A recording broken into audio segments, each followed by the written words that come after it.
Hello, everybody, and welcome here to the alley number. What number is this one? It's like 18 or something. All right, but either way, we're coming at you straight from District E in the wonderful DC region right now. And as we're getting some fighting game action going here, we're going to be starting off with some Street Fighter. But if you want to wait a little bit, we will be streaming Grant or Go Take Your Strive and Tekken 8 a little bit later. I'm IRLC. King Fuyoshi, if y'all heard that. And I'm King Fuyoshi. How y'all doing tonight? Indeed, no. I am very excited for this right now. We have a lot of really good entrants here in Street Fighter. On top of just having a 46-man bracket, so you know it's going to be some good stuff. And we got some big names here. Of course, our first seed at this entire bracket being Azan. We have a couple other people here that I know. DGI, Twitch, Buka. How about you? Anyone you know? Rahul again. I'm a Mhm.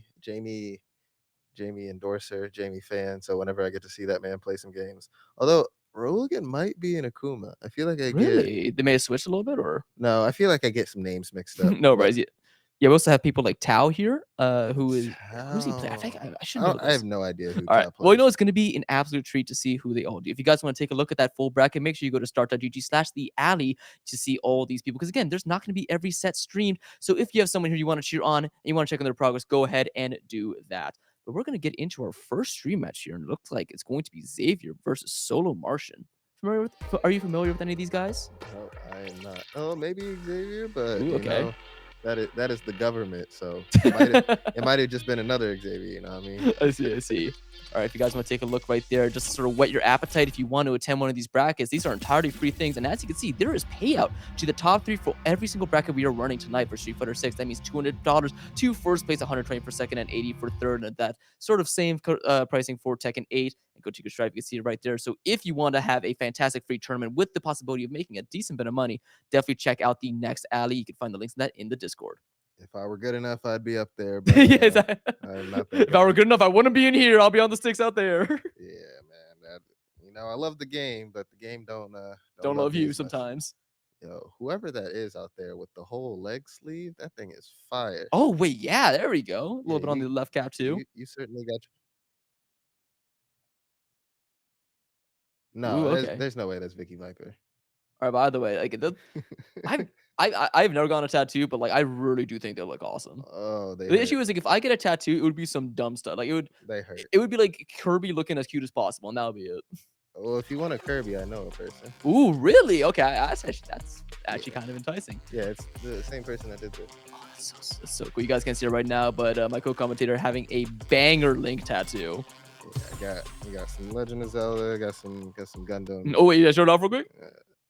I can almost see it in light. Yeah, Well, you know what? can Hey, see you it. just get to We'll meet come him in back. We'll person and figure it come to out the later. venue if you want to take a look at that. So, hey, mark your calendars for the next alley. All right, there we go. All right, we're getting into now. So, Solo Martian versus Xavier. And again, this is the Discord link. If you guys want to scan that, check out The Hill, which, by the way, could be happening next month on August 7th. You want a free Smash Bros. Ultimate tournament with $1,000 payout to the top 8. So again, scan that QR code if you want more information there, or if you want to be like us and sign up for commentary. Links are all there. And hey, by the way, attached to this very venue is District Bites, a fantastic place to grab a spot to eat. They have some really good nachos, actually, some really good shrimp nachos. That's kind of my go-to whenever I'm done commentating here. So Uh, they have my vouch. my go-to was the chicken sandwich. I Ooh. didn't try the steak stuff. Yo, Solo Yo, Martian. he's advertising it too. Let's go. He's got that. Show it off to the camera. Those are the nachos I was talking about. Look, bro. Let's go, Martian. There's no way. So you better. Bro, he's eating on stream. Look at that. So That's look, a fresh jalapeno right there. they both have a lot riding on this. Like, Exactly. both of them have a reason to destroy the other. Solo Martian has got a flex just because he pulled out the food. Yeah, I know, right? Xavier has to dog Solo Martian because ain't no way You homie can let him pulled eat up on to the you. set with some nachos. Dude, all I'm saying, how much real estate is in his lap right now? He's got a full plate of food and the box. Like, Yeah, I how was this about to man is, say. how big, how long are his legs? Like, how much? Yeah, There's my some man surface shaking his area head. there. He is like, I don't have the real estate. Yeah, I know, I'm, right? I'm 6'2", homie. I don't think I got the lap for that. I'm actually going to be watching his player cam like a hawk. I got to see if he takes a bite of the nachos like mid-set or something like that. I'm My so man does level curious. 3 and gets a bite of the nachos. I know. He's got the utensils there too. You see them in the wrapped up in the napkin? If he does a level 3 and takes a bite, Takes of a bite? food, he is a certified king. Oh Like, my goodness. Imagine he plays Blanca and during the face bite, he just takes a bite there too. Or if he does like an OD grab, Yeah, it's like it takes. You know, I have some time to spare. Yeah, if he does anything super cheeky and he's like, "Oh, I've got more than 5 seconds. Let me get this nacho right quick." Mm-hmm. My man has his priorities set. He said, "I'm trying to win, but at the same time, Michael, is there not enough like space on the table? Oh wait, he's taking a bite. I see him grabbing it. Oh nope, nope, not yet, not yet. there is no space on that desk. Okay, okay. There is, I This is think there's a optimal. keyboard and just 2 monitors. There is no space to put down anything." Yup. Well, that really just proved the point that again, District Bite's literally right next door to District E. Yeah, and if he has that plate over there, that means they brought that to him. Mm-hmm. Just so y'all know. Yeah, you guys can't see it, but off camera there is a District Bite employee with a palm leaf fanning him off right now. Okay, they give you. Trust me, it's worth it to go there. Yeah, man, I mean, it comes with nachos. It comes with dessert. Mm-hmm. There we go. I see some chewing. He definitely took a bite. Again, I'm envious right now. I forgot to eat a little bit, and now I'm just getting hungry. You know, I ate before I came Smart. here. Pop showed up. You know, Mm-hmm. decided he would hold it down with the lunch visit. Sounds good. But meanwhile, I don't know where Xavier. Oh, we still see him right there. I think he might try. I think he might be. Yep, that's the one. I think he's trying to get some controller. Yeah. controller Okay. Sounds whatnot good. Together. I mean, Yeah. Is Steam like weird with some box controllers? I've heard that happen before. PC in general is kind of weird with just Yeah. like boxes and kind of arcade sticks because they have to have a converter in them, and then the converter Mhm. sometime either goes to PlayStation or to PC, and sometimes you can just have it on PlayStation.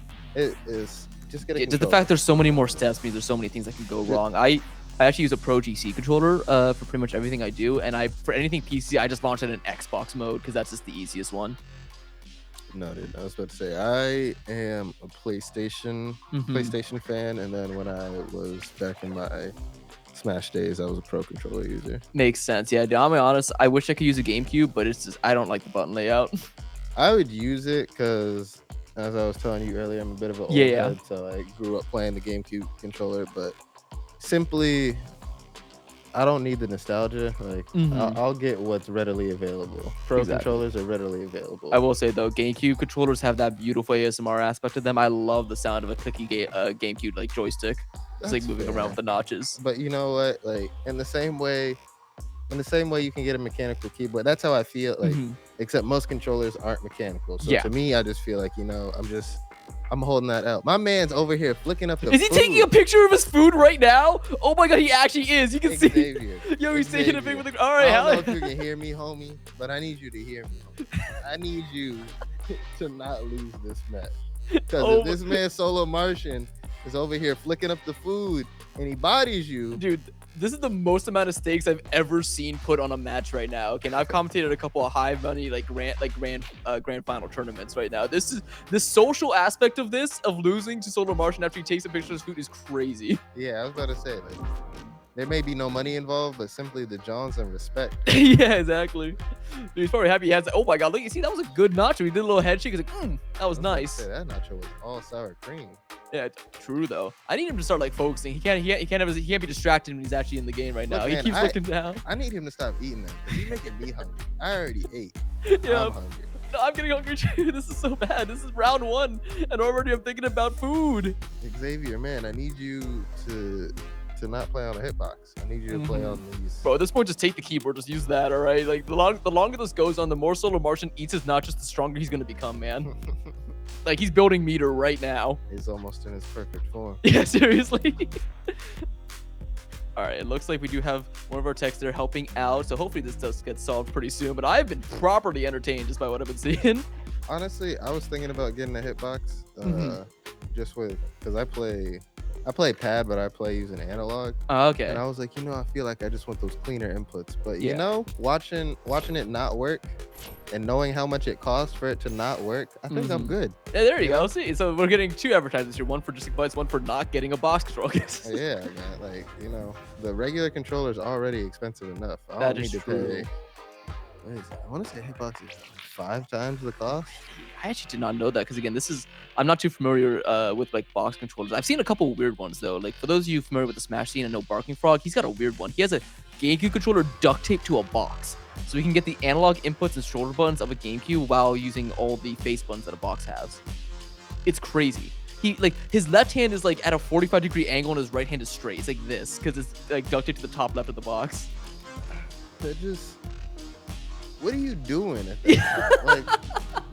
Like, in what room were you in where you like, you know how I can get the Well, he was one of optimal the amount of he clicks? destroyed me with it, so he must have been doing something right. But that's what I'm saying. What lab are you in? What dark room? What cellar Yeah, are exactly. you in that you're like, this is how I get the optimal I know, inputs?" right? Like, dude, like this one input is so hard for me. If only I had if only I had half a gaming controller, but then a box controller. Right? It'd be so easy if I just duct tape this controller to a plank of wood and then put keyboards on it. Like, say that to a regular person and expect them to look at Yeah. you regularly. It's not happening.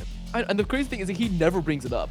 Like he would just like be like, "Oh hey man, like yeah, let's play this." And he just pulls this weirdo thing from his bag, and like he just like it's like yeah, it's a normal controller. Honestly, I don't know if I'm playing against that person. Yeah, I would forfeit. Like he earned it, honestly. Yeah, I was about to say, you get the win. Like, Yeah, I'm like not- I already know you care more about this game than I ever could, so like you got it.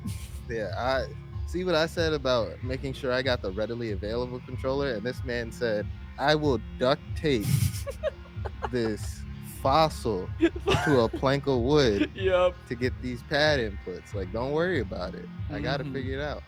Yeah, I will say the other weirdest one I've seen, somebody did the same thing, except they had a Wii nunchuck plugged into their box. Like they actually made a Wii nunchuck port to plug in so they can get the joystick and like CZ things, See, and then still use the face. So it was left hand nunchuck, right hand on the key on the keys.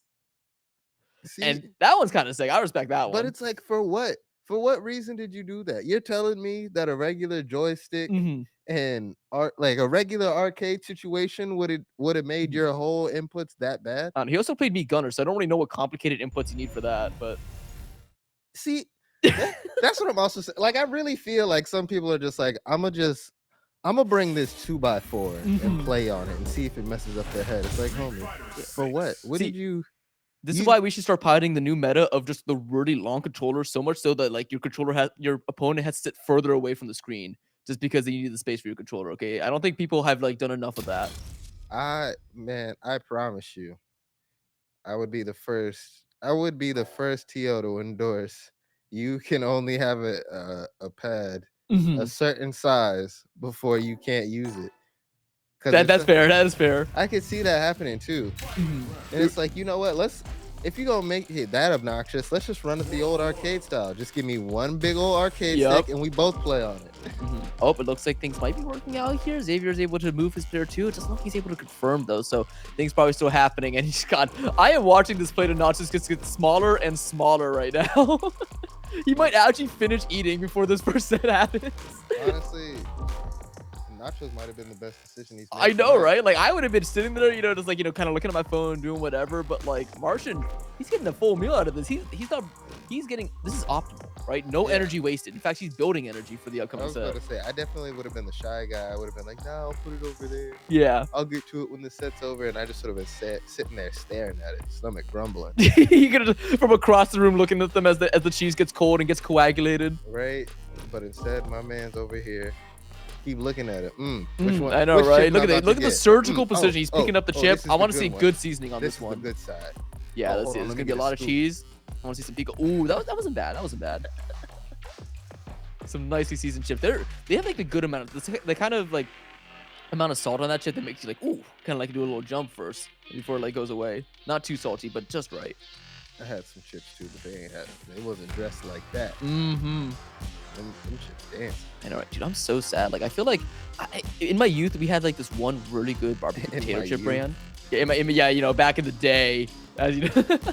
But I just have never been able to find like a decent barbecue potato chip that tastes like as good as that one. I can't remember the brand name. All I remember is that it was fantastic. But have you had the barbecue potato chip? It Youth sucks. taste buds. Mhm. It might have just been your youth It taste might buds. have been. You're Because when I actually was right. younger, don't get me wrong, they're still Hmm. good now, but the brown sugar, cinnamon, and Pop Tarts Mm. slap. Now that I'm older, like they're still good, they just don't hit the same. But Yeah, for me, I was like fruit by the foot. You ever had like a fruit roll up recently? It's like they're okay, but like when I was a kid, even though I was like severely allergic to Red 40, like the food dye, I ate that up. I Man. almost like broke out into hives because I would eat fruit by the foot, literally by the foot. they was definitely putting some stuff they shouldn't have. Yeah. in that food because I'm telling you, like, I understand I was younger, your taste buds are fresher. Mhm. They did something different Oh because yeah, there ain't no definitely. way that brown sugar cinnamon Pop Tart tastes this different. Ain't no way. It's not my Pop Tart. Yeah, there ain't no way. The icing different, everything. You can't convince me. I've actually never had a Pop Tart. I'll be real. Oh my god. Well, okay, I do have a reason. I have seen it. I can't actually eat gluten, but and every like gluten-free Pop Tart variant is the most disgusting thing in the world. I'd probably I yeah, I wouldn't eat that either. Yeah. Yeah, that's fair. So like I think like the most disgusting like food I've ever put in my body was actually a gluten-free Dunkin' Donuts brownie. I don't know what they did to make it both sour and extremely dense, but it was awful. Sour? It was a sour, dense brick of bitter chocolate. I don't know how they did it, but I think I almost like threw up. You know, and there are some things that I'm just like, if you can't have it, there's no need to get a Mhm. substitute, you Oh know? yeah. Like I'm lactose intolerant, Mhm. but I still eat ice cream. Yeah. But if I have to eat lactose free ice cream, It's not the I'm just same. not eating it. Yeah. You know what I'm saying? Like, Exactly. Like I'm not sad that like I can't eat a bagel. I just don't eat a bagel, and I'm yeah, like, okay, exactly. we're fine. We're happy. Don't Oh, tell nobody, and that way nobody will have to cry about it, and we'll just keep moving on. exactly. Yeah, it's you don't cry over spilled milk because you can't drink that milk. Yeah, I'm about to say you can still eat a bagel. Yeah. I mean, honest, bagels aren't all they're cracked out to be anyway. Oh, you see Solar Martian going for another nacho before deciding not to. All right, looks like, there goes the delicious plate of nachos. I think we might be getting a different set of competitors on stream here, unfortunately due to some controller issues. But I think we gained a lot from this whole experience, you know?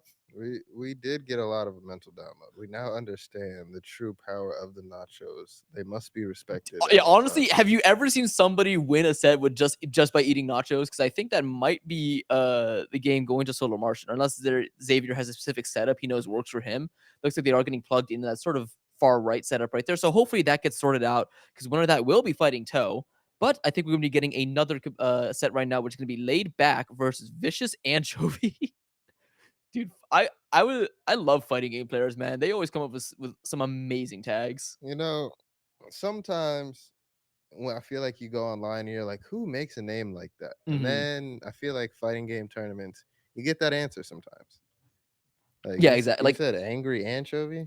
yeah, vicious anchovy. Vicious, Let's get it yeah, right now. Okay, this is a yeah. vicious anchovy. Vicious, This is what, the two most meter fish? unruly topping you could ever get on a pizza. All right.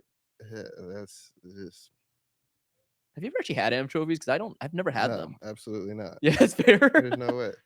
I don't know. I like the only topping I would ever get on pizza is like bacon sometimes or pepperoni. I like bacon and pepperoni. Or Uh, good bell peppers are also nice. a good Hawaiian pizza is not bad. I really want to try Hawaiian pizza. You I've just know, never had the chance to. But never had the chance to, well, or did because you all have the all the Hawaiian ones people? are gluten. That's the thing. Well, yeah, pizza's gluten. Yeah, I know. So like the only gluten-free ones they only have like a set amount of toppings on them. That's kind of it. It's weird. Like I don't Is know why they can't like switch it up, but yeah. pineapple and ham? Yeah, I know. They for some reason I've been told no. Legitimately, I've been told no. It's like okay. Interesting. I didn't know pineapple or ham had Okay, gluten. to be fair, I only tried that at Little Caesars and that pizza is kind of so yeah. Okay, so that might So be I a think Little maybe that Caesars was thing. just a one spot Yeah. there that I was was the about to say issue. Mhm. Oh I've no. ac- I've actually never even ordered Little Caesars and asked them for toppings. When I go Yeah. to Little Caesars, it's either hot and ready cheese or hot and Mhm. ready pepperoni. Exactly, I'm exactly. not if I'm going to a pizza place and I'm telling them what toppings I want, I'm not getting it from Little Caesars. Yeah, that's fair. It's not a Subway. You don't make the sub, okay? You just get one of the pre-made things. You walk out of there and it's fine. Yeah, I'm either going to Papa John's or I'm going to Domino's if I got to Mhm. make my pizza. But Yeah, dude, it's crazy. My view of pizza is so skewed because I can only eat the gluten-free one. So, like right now, Domino's is kind of my number one because they actually have really good gluten-free pizza. I've never had it. I used Yeah, to it's work surprisingly there. nice. Oh, Yeah, I've really? heard good things. Mhm. So I'm so upset though because the best pizza I've ever had that has been gluten free is this stupid keto cauliflower crust pizza. I don't know how they did it. It doesn't even taste like cauliflower. No, you have to trust me on this. Okay, you have to. Hey, Everyone does it's for this. you. It's for you, Yeah, man. It's for it you. I doesn't taste believe like you. it is like it came from this one hole in the wall place in Maine when my brother lived up there. Like legitimately, it's a general store that sells the most like whack Midwestern like potato chip brands, and they just make this cauliflower crust pizza, and it's to die for. I don't know how they did it. And like nothing else can compare. And I'm so sad because my brother moved back. I'm never gonna taste that again. And now I'm just left longing. I mean, you could just you could. There's things you could do. There's things I could do, but I don't know if it's worth it. But still, like, I think about it a lot. That was the best pizza I've ever had, and now it's just gone. Look, man. So I haven't gotten it in like a year, Mm-hmm. but I'm telling you this because I think about it almost every day. There's a Okay. there's a I want to say it's like a New York. I think it's called New York Deli, but there's a Mm-hmm. New York Deli sandwich shop up in Maryland. Okay. I can't stand driving to Maryland. I Yeah. still think about the sandwich shop every almost every week. I think Really? about it. I'm like, I hate drive like I don't like being in my car for more than an hour at this point That's just because fair. of all the traffic. But I'm Yeah. like, am I really about to drive? And When it's it an would it would hour and hit a it would hit half the one spot. way, Oh my right? So I'm gosh, like, really? am I You really would do about to that just for a drive three? sandwich? Dude, oh Okay, my, what sandwich is it though? Like, what's in it? what's it called? I want to say the one that I get is called either the New Yorker or the Reuben or something like Mhm. that. And it's like ham and some other lunch meat, Okay. and then they have a chicken tender in the center of it, Oh, wait a minute. You're kinda selling me right now. Wait a right? And then minute. it's like I want to say it's almost like the cabbage lettuce, so like the really finely chopped lettuce. Then they put like some dressing on it, and I Yeah, want to there say you it's like go. some barbecue sauce or something on it. Delectable. Uh Dude, I mean, this is bad. We gotta stop talking about food. We're getting hungry right now. We right. have so much. There's so much Street Fighter to be played. Look, man, I was sold when they were like, "Yeah, we put a chicken tender in it." I was Mhm. like, "You did what? Yeah, there we You put a go. Some you put Guy a Fieri chick stuff right there. It's you put a innovation that chicken excites tender Nissan. in my deli sandwich? Give me 4 of them Mhm. right now." Yeah, just come on, like, you gotta start, like, patting your belly. Come on, I want it right now. Dude, when I used to have to commute back and forth between Yeah. Maryland, back when Oh, I you did poor that, soul. I would eat there at least once a month. That's good. Like, I would make sure. I would be like, "Oh, Mhm. do I A have a" pilgrimage, basically. right? I was like, "Wow, do I have a job over there? Oh, the job's 45 minutes away. It's close enough. I'll Mhm. figure it out. Yep. The I thing guess I'll is, go on my lunch break early. Something." yeah, as someone who lives in Maryland, though, I do understand that not wanting to drive in. And Maryland drivers suck. Like, I think more than most places because, like, it's not like they're like aggressive or anything like that. They're just dumb. But like they're They are dumb, and then aggressive. like they will never think the fault's on them. That's like the big thing. There's a lot of entitlement here in Maryland when it comes to driving. So, I'll as somebody who as a Virginia Hmm. driver, right? Because Virginia drivers don't like Maryland drivers. Maryland drivers Yeah, can't stand Virginia drivers. So I'll explain it the best I so can. true. Yep. Virginia drivers drive slow and Hmm. defensively. Yeah, Now, I will say we have more people driving faster now over the years, especially since the pandemic has happened. hmm, But inherently, between the two, you're going to get slower drivers in Virginia.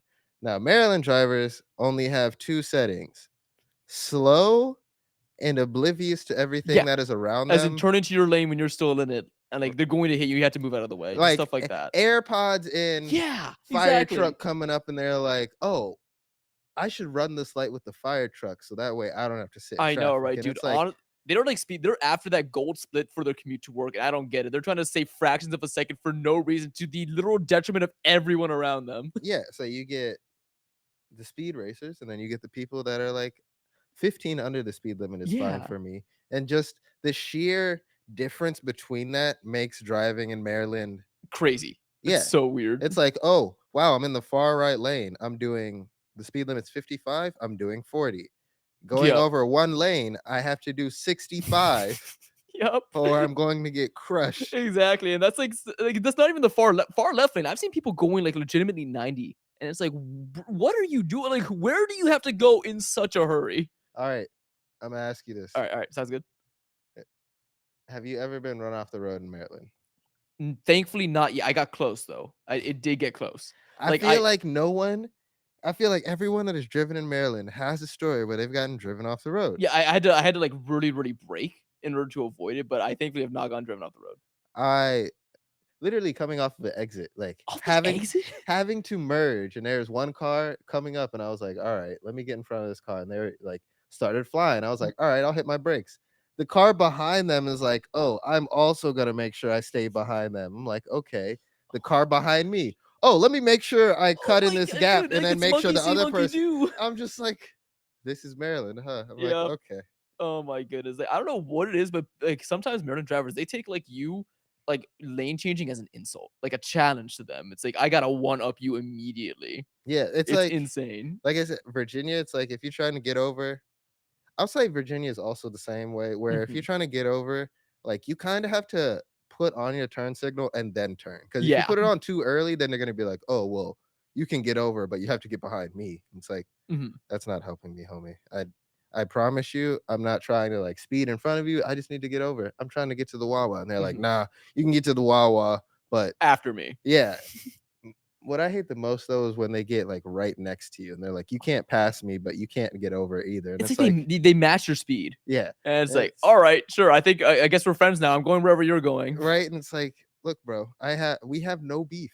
I, c- Yep. I, this is an indicator to let you know what I'm doing. I Mhm. gave you the courtesy and you were like, oh, wow, that's crazy. I can't believe you let me know what you were doing. And now you're gonna suffer for it. Yeah. Yeah. So and then you have DC and that's just, We're not gonna I thankfully don't have to drive in DC too much. I think I've only done it, like, twice, but it's been claustrophobic is the way I would describe it. Like, not only are the roads just, like, thinner, but people are so close to you so frequently. they're It's so terrifying. close. They're so fine with driving over the speed limit. Yeah. In And a tight city area, just, ugh. and then plenty of people are fine with just walking sometimes. In Like front of you, yeah. I won't say there's a lot of jaywalking here, but Yeah, you know, if you come to DC 6 times in the week, you're gonna have at least 2 stories about it. Like, exactly. Which is why, hey, fun fact about this venue, completely metro accessible. We are literally right outside of Gallery Plaza, which is accessible by the red, green, and yellow lines. If you do want to make it out, make sure you take those because that's how I get here. I do not want to deal with DC parking. Like, that is why I will only ever metro to this area because, and thank goodness it's so close because it's so convenient. that's fair. I deal with the traffic only because I something that my mom taught me Hmm. when I was growing up. I like to be able to leave when I need to leave. That's fair. Yeah. If something happens in DC, I can go to my car and leave. I don't have to be That like, is actually such a big advantage. "Please, You can't do please, like just the much." Midwestern hand like lap slap and just stand up and say, "All right, we're done here." That Yeah. don't work here. I've tried it before. People do not abide by that law. No, no, they do not. So that's just the only reason that I deal with the traffic. Mhm. But if I were more comfortable with the metro or more used to it, no, I would definitely take that. Because Absolutely. So again, nothing else to say but an absolutely fantastic venue. Again, there will be more Street Fighter happening real soon. There's fix some stuff from the stream setup. So I hope you don't mind our yapping, but do not be afraid. Street Fighter will be happening. At the very worst, maybe delayed just a tiny bit. And hey, you get to listen to more of our fun stories here. I was about to say, maybe I guarantee they're definitely playing some of these sets off Oh bracket. yeah, no. Right now, the Street Fighter bracket is going smoothly right now outside of stream. So again, do check that start.gg page, start.gg / the alley. You can see things happening right over there on all of those setups. I see my friend DJI Twist and talking with Buka, another friend of mine. So yeah, What a fact. brackets are going smoothly. So do make sure you keep up with all of that. In fact, let's actually take a look at it, see if there's anything notable upsets. Right now, it looks like Buka lost to Brock, and that was a notable upset. As Buka was seeded to get at least like 13th, I believe. Was an enhanced PV not seated well? Is he not? Yeah, Enhanced PV. I really want to watch Enhanced PV versus Azan. So Azan is our first seed here. Don't know who he plays, but then I got my boy Enhanced PV. Okay, won a couple of the hill tournaments in Super Smash Bros. Definitely the best cloud in the MDVA region. I would even say in the East Coast. Has wins over incredible players like Louis Money and the like. And he was number one on the Whoa, MDVA PR. whoa, So I whoa. want to see how that translates into this game right here. I do have important Ooh, information for yes. you. Solo Martian Oh got yeah, the guy. got 2-0'd by Xavier. No, actually, wait. That's good for Xavier. That's good. Yeah, so At least it wasn't Xavier on said stream. those nachos was not the power up. They were Exactly. not the level up you needed, sir. If anything, they slowed you down. Maybe he just like was playing the stage like, damn, I really want this to end faster so I can eat my nachos. He lost game one, and then he's like, all right, I'm gonna lose game two so I can eat my food. I think that might have been what's happening, but unfortunately it was off camera. I'm just looking at this one man in the lab right now. Oh, and What? Tekken Yeah, practicing those electric wind god. I think that's Kazi he's using. Yeah, it is. I saw is glorious that? demon godfist right there. You're right. That is Kazi. At first, I was thinking that was Jin, but he's Yeah. practicing on Jin. Dude, I know so many of Kazuya's moves just because I watched his Smash reveal and like gameplay breakdown so many times. So like I'm actually somewhat able to identify like what moves are what in Tekken here. Well, that version of Kazuya is the Tekken 7 version. Yeah, yeah, it is. So it's not a 1-to-1, but like I know about like Glorious Demon God Fist, stuff like that, Demon Scissors, Demon Searing Edge. I was about to say the signature moves will always be the same. Yeah. You know, the same bones, but I do like the way that a lot of characters branch out here. Like I was watching a video recently on like the new moves given to some of the veteran characters in Street Fighter and stuff like that, and it's so cool what they did with it. And it's Yeah, nice too, like, because I think I, like many other people here, have watched the new Sagat trailer for Street Fighter 6, and I am, of course, just reminded first of how gorgeous this game is. Like, legitimately, Street Fighter 6, probably the prettiest fighting game out there right now. Mm, But also, like, it's cool just hearing like the veterans talk about like, oh yeah, this is an absolutely new move. Like his new like sort of knee that's like a Ken Jin ride that kind of can go into an yeah, overhead or a lower launcher. yeah, And it's just so cool how like it feels like a natural addition to the character, but it's still, an addition. I love that a lot. And it looks like it adds a lot of depth to him because holy crap, that move looks good. yeah. Honestly, I never realized how tall he was Yeah, until Street seriously, like Fighter why is he 6. 9 feet tall? He's 7'5". Yeah, oh my god. Yeah, to be exact. But yes, he is canonically 7'5". Hmm. I mean, he looks so yeah, like also can we talk about that? He looks so brutal in this game. Like, oh my god, like I I feel think like the his level old 3 people is look great. mean. I feel like M Bison looks great. I feel Yeah. like Akuma looks great, Mhm. and Sagat I feel like also looks great. I was really impressed with Ed, I will say. Yeah, yeah, Yeah, that Ed was is like also sick. super, super fantastic. Like, I love the way how they first of all made him no kicks. Pure I boxing. I'm a fan of the no kicks. I can't stand the character, but I will say like mechanically wise, his Mhm. skill set, his move set, the character is like I Oh feel yeah, like that's he's fair. That's fair. phenomenal. Like I feel like you can't a I feel like you can't beat a well placed Ed. Like I feel like he has the Swiss Army knife. Mhm. Like his projectiles don't exactly interact like projectiles, Yeah, but they beat projectiles. exactly. It's So a it's like, he's a boxing zoner, which is so fascinating to me. in my opinion, shouldn't exist Fair because enough, it's fair like enough. Again, I've never actually had to fight against one. I've never actually had to play that playstyle. So as an outsider looking in, I think it's really cool. as someone who has tried to learn the fundamentals, Yeah, learn the yeah. basics, and like just kind of learn what works and doesn't work, what angers people and what doesn't anger Mhm. people. Zoners have to be slow to some degree, right? Yeah, Like exactly. Like otherwise they Dawson. can yeah, Yeah. exactly. Or else they can just keep throwing out their stuff. Like Dawson is slow if you do slow buttons. Yeah. But Dawson has his teleport, it seems fast. Oh, yeah. Like if you're just jumping, he can clip you. Mhm. If you're just trying to get in, Dawson has plenty of ways to poke at you to stop your approach. But like when you make Ed so fast, you give him a fireball, you give Mhm. him a tether. It's like, what? wo- And then all of his buttons are so quick. It's like, Mhm. what? Where's the downside? Like, where is? The haircut. Yeah. Yeah. Okay, there I mean, I understand he has no kicks, but it's like, what is the kicks matter if I can't I know, find right? the end of your attack string? Also, like, like, it's the flicker jab that, like or his flickers that replace his kick moves, right? Because oftentimes, I think those moves, like, are really, really good. Mm-mm. I just want to say the kick moves they're just replaced with different Okay, punches. okay. Yeah, I'm not too well versed in that. I will say, love the song that came with that. Love some German rap, but I completely understand because I do know he was considered to be a very strong character, especially with his level 2 factored into it, because that's, like, just one of the best comboing, sort of supers that's out there Hmm. and does egregious amounts of damage. At least the Yeah. combos. I do think Ed's combos look very cool. Mm. I really, really love the direction they took that in, but yeah. I feel like he's just someone that takes more work, so people aren't willing to put in the effort that Ed Mhm. takes. But if you're willing to put in the effort, You will be rewarded. yeah, like my least favorite pro player right now in the scene Okay. right now is Lashar, Really? and he plays Ed and Mhm. Mai, Ed two and K who? Mai, Oh, yeah, yeah. and I can't stand watching either of those characters.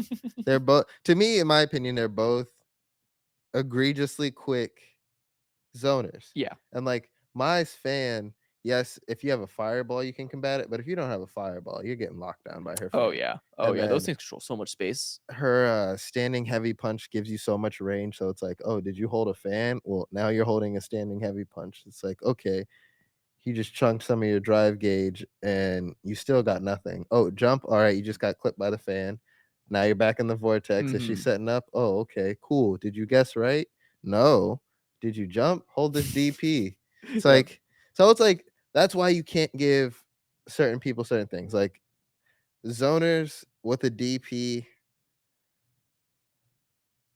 I feel like it should be slow. Mhm. Almost like you can use it on wake up, but if you're using it to bait like your fireball or your tether, those things should be punished. I feel like the I see. tether should be more punishable. Okay, that Like makes sense. the So do you f fireball launches out, so I'm fine with that, but the tether, That If pulls it's a you in. yeah, if it's a zoning tool, it should be more punishable. The fact that it pulls you in on block 2 is crazy. And he's plus. Yeah. Wait, I didn't know he's plus with that. Okay, Th- yeah, I that's can see that being a little bit of an issue. that's my issue. It's like, oh, I'm here now. Even if I parried it, oh, Mhm. I'm still getting clipped up, and he's fast. You Yep. don't have a faster button than him, so it's like, okay, I spend all this time getting zoned out.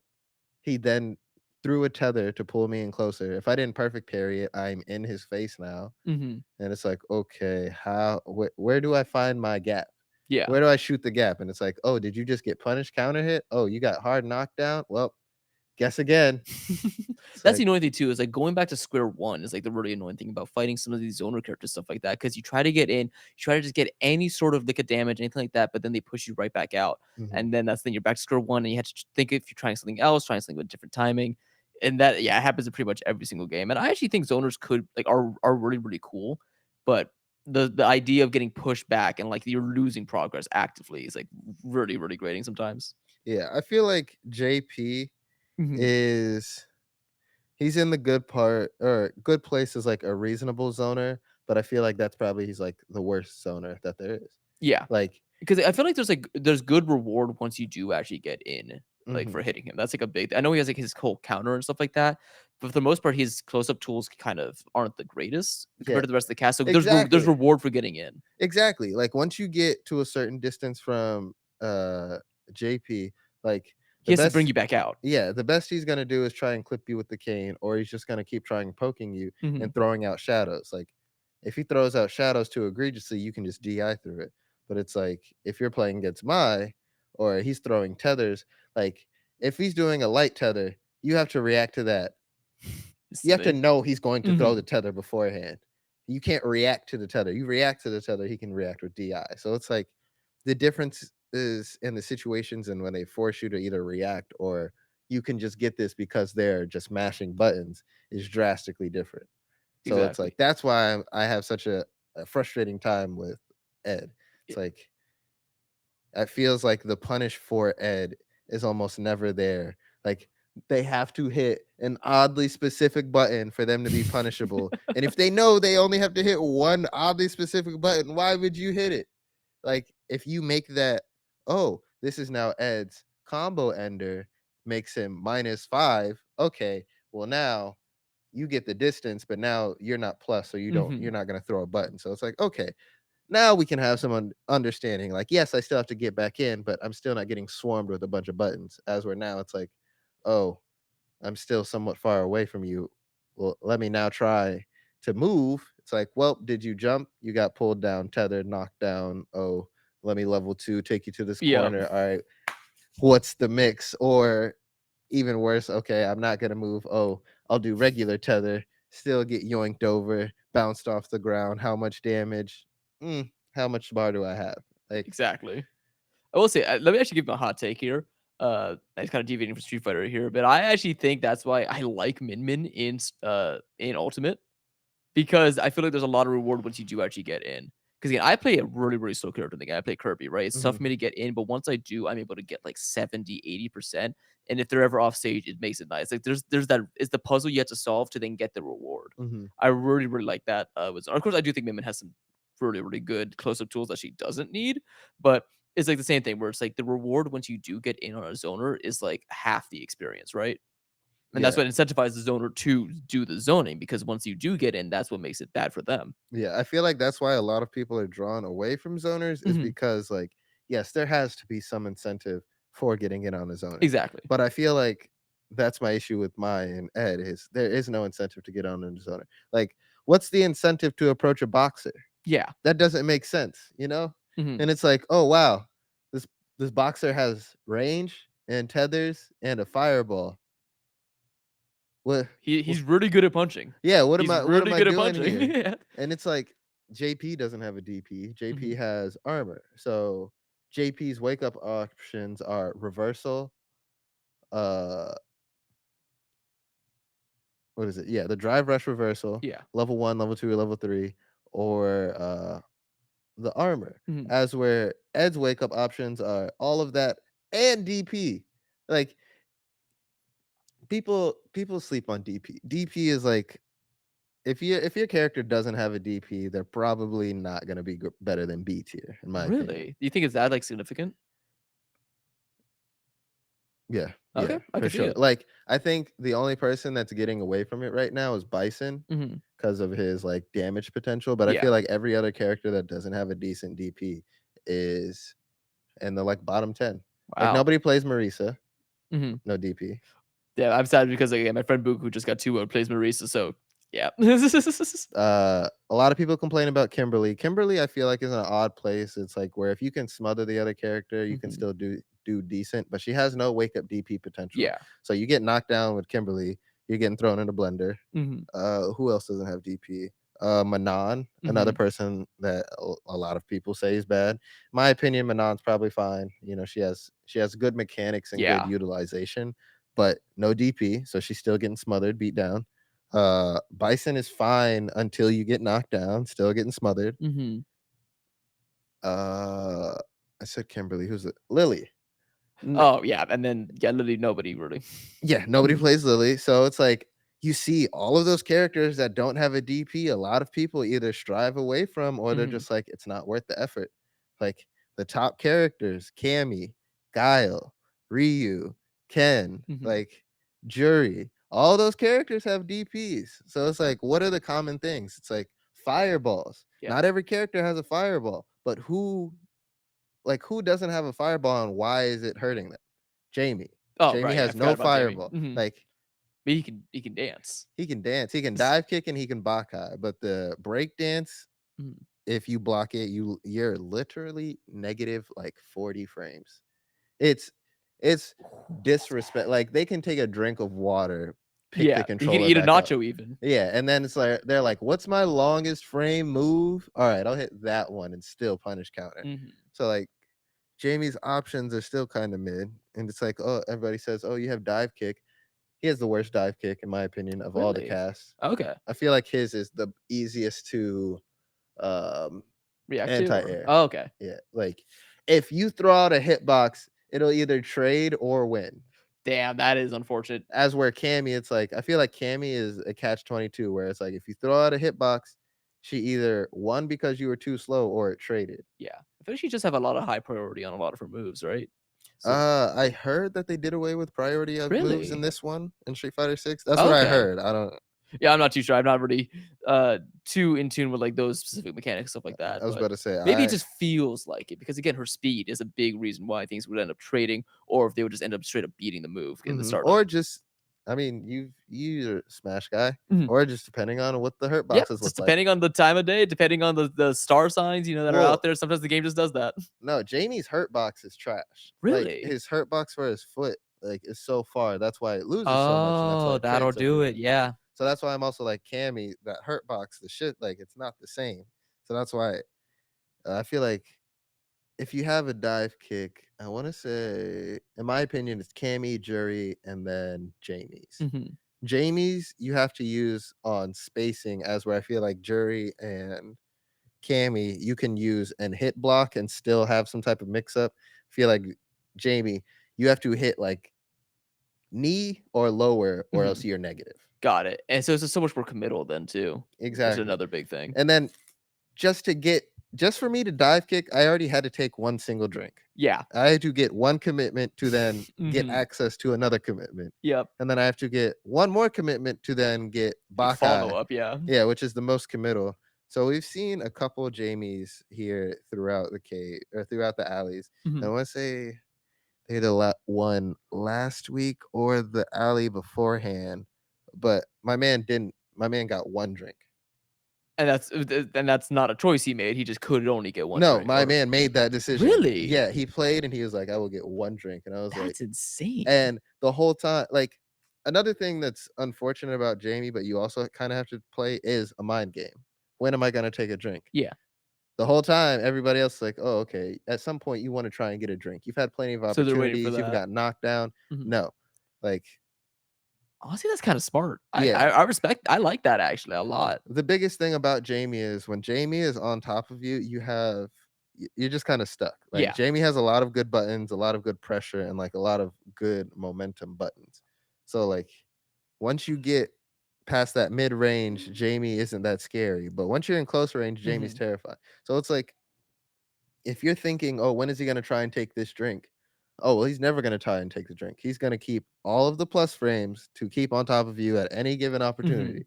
Because if you decide to take that drink, then you reset neutral. Yeah. He's deciding, I'm taking It 0 drinks. I it's just am, yeah, it's gonna be my turn for the rest of this round for it, as long as I can hold that. yeah, it's like one drink, and it's like, okay, like you do, you're not going to kill them like that fast. Yeah.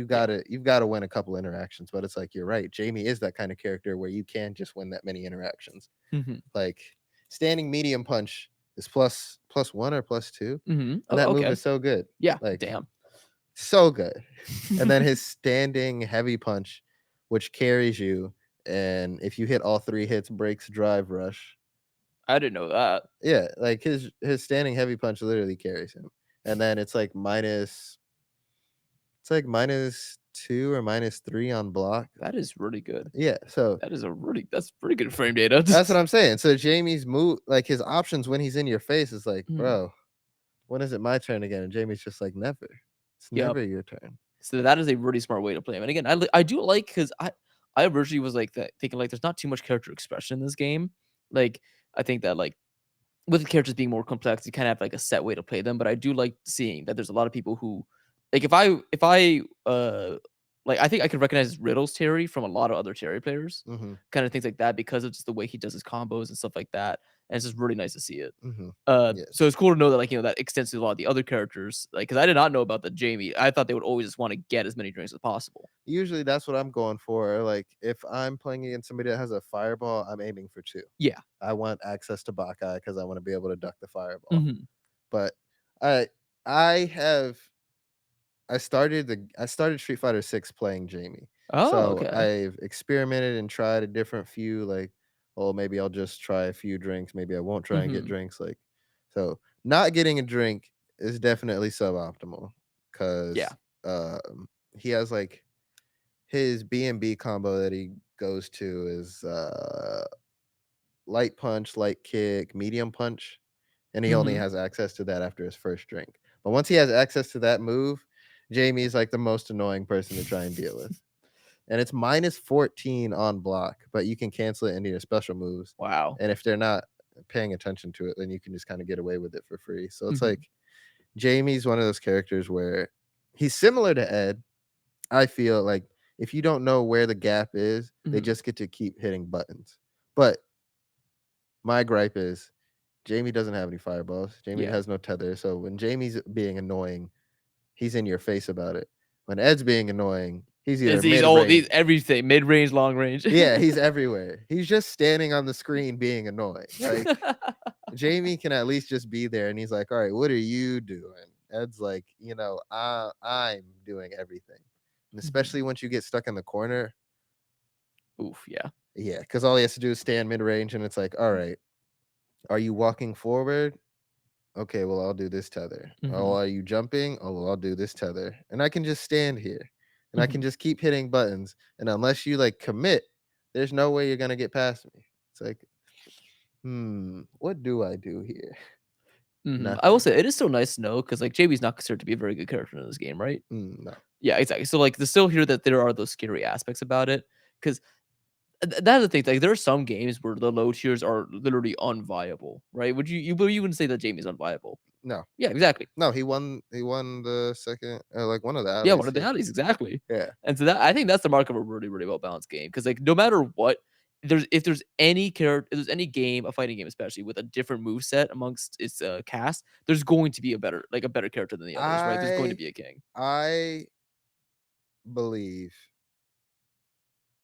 Jamie's unviable in the pro scene. Really? Oh, okay. Only only from the knowledge that I have gained watching Jamie play. Mm, Jamie is not a good sit down and let's have a set character. okay. Jamie gets now. I will say the person who won the alley, I want to say came back, so brought the set back, so did have Oh, it like was a a spin, comeback. but I feel like the more sets you play against Jamie, The easier the it is to understand or like yes, figure it out. yeah, like Okay. once you start seeing his setups, you're like, okay, this is the area where I'm supposed to pressure. This is this option where I'm supposed to hit a button here. And it's Mhm. like you can only do or you can only put them in so many situations before they'll start recognizing the patterns. Like your standing medium kick will only work at the same distance every time. So it's like if you step back and you're trying to punish, it's like, okay, they can sit there. They know Mhm. if you step back, your only two buttons that you or only three buttons you can catch with are standing medium punch, uh standing heavy kick, and standing medium kick. Mm. Standing heavy kick is 17 frames, Wow. right? So if you're going for a quick option, you're not going for Yeah. that. And then if you're going for the two quick options, standing heavy punch will move you forward. Mhm. So It's it pushes you committal, in a yeah. kind of precarious situation. If they're not ready for it, or if you hit them on block, you're still fine. Okay. And then what was the other one? Standing heavy kick. I want to say it's punishable on block. But it's one of those things you're supposed to space. So if you space it, you're fine. But I Mhm. want to say it's like -6, I but see. don't quote me. I could be completely wrong. God. Is this so funny because, I was just thinking about frame data, and I love how the website for that you get your like, you get Street Fighter 6 frame data is still just ultimateframedata.com. I actually have that, like, bookmarked a lot of the time because I do use it for ultimate stuff a lot, since I am curious as, like, to how safe some moves are in ultimate, Mhm. but they all typically fall into a very, very similar range of, like, minus, like, 4 to, like, minus 10 in, like, the worst cases. Yeah, I felt like of playing ultimate and playing fighting games in general.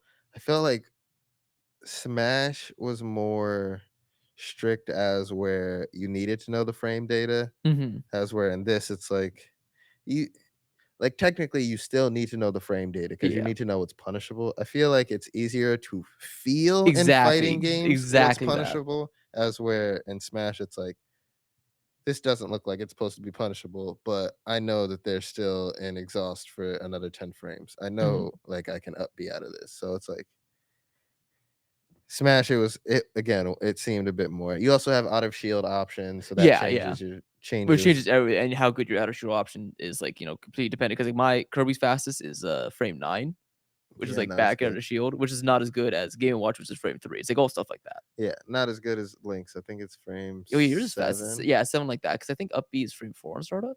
Or wait, It's either no. frame 4 or frame 7, something like that. Oh, no, it would be because it's up B, which immediately goes out of shield is yeah, it would be frame 7. Yeah. But yeah, even that was a good option. Mhm, exactly. And there's another thing too where I just remember, I don't know why I just thought of this, but and this is gonna be deep into the ultimate rabbit hole, but there was one set between the best Rob in the world, Zamba, versus Mia, the best game watch in the world. And Rob Nair already a very safe move, but is punishable by game watch down tilt. But if you do it out of an up B, it's 1 frame safer.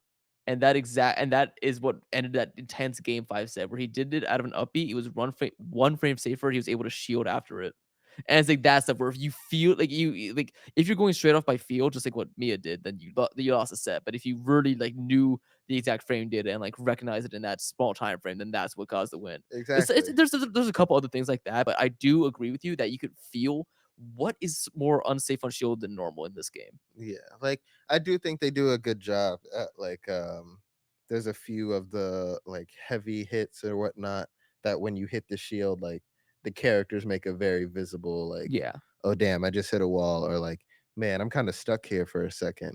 Uh, Like I guess the best example I can get is the crouching heavy kicks. Like whenever they mhm. hit your block, they all kind of like stagger. Yeah. Another thing too is like you can actually see your character react in the block a lot better too in this game. Hmm. So that's really, really nice. And it looks like we are actually fantastic. So yeah, as you can see here, thank you all so much for listening with that. We're actually going to be continuing on with the Street Fighter 6 bracket, though. We're going to be starting off with our first set here on stream, Tao versus Vinay. And again, wow, we've just been yapping it up here. The bracket has been progressing pretty smoothly. So this is a winner's side qualifier for winner's quarters. So 2 sets away from top 8. All right, so let's see what Tao's playing. Tao first came onto the scene as a JP player. Hmm. I want to say it was one of the first alleys of the year. I want to say it was him and Banana Ken, both JPs going Mhm. head to head. Banana can't play JP, really? Uh huh. All right. Yeah, good. And I want to say Banana Ken won. Ooh, really? Yeah. So So do you think he's stuck with the JP through all this time, or do you think he has picked up a new character here? That's what I want to That's what's say he was curious. working on another character, but I can't remember the last character he was working on. Well, either way, it should be a nice little surprise right now. Let's talk a little bit about Vinny again. So he has made it. Let's actually look at his bracket path, which, by the way, go ahead and check out start.gg/the alley if you want to take a look at all the sets that unfortunately were unable to be streamed, or if you want to see just how a couple of your friends are doing. We now have a couple people eliminated from this bracket, so definitely check that out. Once again, start.gg/the alley. So Vinay, he was seeded to get a round 1 bye and then beat E Mara and is now here to fight Tao. So seeded pretty highly, and if I press this final button, we could see that Tao is actually seeded to defeat Vinay before falling in winner's quarterfinal to Ricky S. There's no. Oh, wait a minute. These are two fun characters to talk about. We have Elena and Dalsum. All right, so that's why I said I don't know what to say for Tao, because I want to say last time Tao played, he was playing one of the DLC characters. So Tao, back at it again. This time we got with the Elena, and you know I'm here for it. I love to see me some Elena. I was not one of the people that hated her because of her healing mechanic. I didn't play her competitively, so I have no horse in that race. I'm just here to see the girl with the zebra print pants do some ridiculous kicks. That she has, and it looks like we are getting into now round number 1. So again, we were talking about how Dalsum is a zoner. You can kind of see that, but right now Vinny actually going on. Is this a button check? It's a button check. All right, just had to make sure. I was basically like, whoa, this Dalsum's going in, but nope. we're just getting used to our movement right now. Dude, I don't the skin that Vinny has shows for this Dalsum is kind of freaking me out. Why does he look like a zombie? Like that gray complexion. Dalsum skins are kind of, because Dalsum's already looks like he's got like that. whole... Yeah, I know we can. Oh, we are getting the JP. Wait a minute. Okay. I guess he just wanted to button check with the Elena, make sure it's there just in case he needs it. But we may be getting a battle of some of the zonier characters in this game. Again, Dalsum with those long limbs, JP with those shadow clones. Yep. So this is Tao sticking with the tried and true. And honestly, we don't see too many Dalsums in brackets. So yeah. I'm intrigued to see, is this the terror that we know online that just keeps butting you, or is this the one that you can get through in diamond rank, you know? Well, let's see. Either way, it's going to be a good one starting off here. Round 1. Who's going to be the one to draw first blood? And already an aggressive play coming out from Vinay, going head on with the Dalsum. So both just feeling things out. Tao more than happy to just throw out as many buttons as he can. Nice catch there, and we've got the corner. Indeed, but great slide out of there. Once again, Dalsum's really weird drive rush just goes right underneath it into that down light. Great call out on the teleport. So far, that's 0 for 2 for Vinny on these teleports.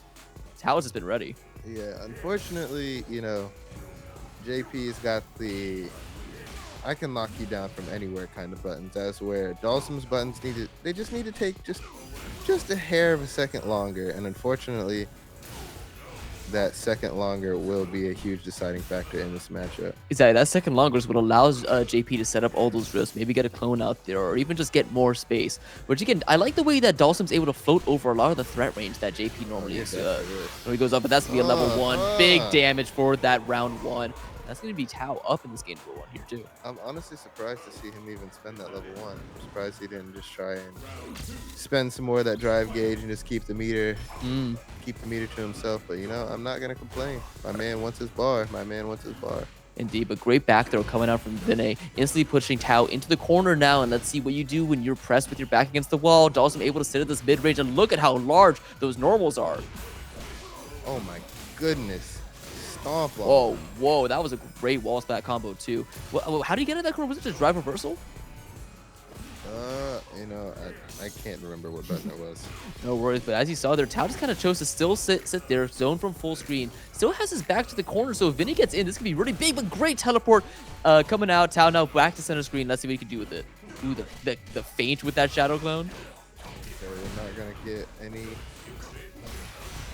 bar expenditure yet. Oh, just the level 2, honestly.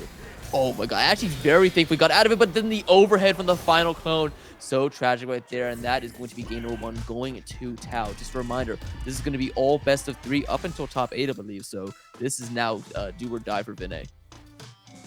Although this is winner's side, so if Vinay gets knocked out here, he will be knocked into the loser side of bracket, so he will not be sent home just yet.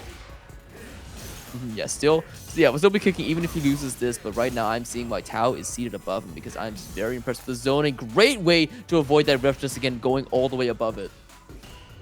And honestly, it kind of feels like JP is the anti-zoner. Yeah. Because like it looks like he's forcing Dawson to do all these offensive plays right now. Because the instant you give JP more space, I feel like he gets more out of it. Do you see that crouch underneath that heavy kick though? Great stuff there. Right now, Vinay's doing a great job just getting these pokes in. Oh, that's gonna be a big combo. This might actually be it if he gets the full thing, but he gets the up air. Or not the, he took the up fire. That was great stuff from him, and that's gonna be finally a round for Vinay.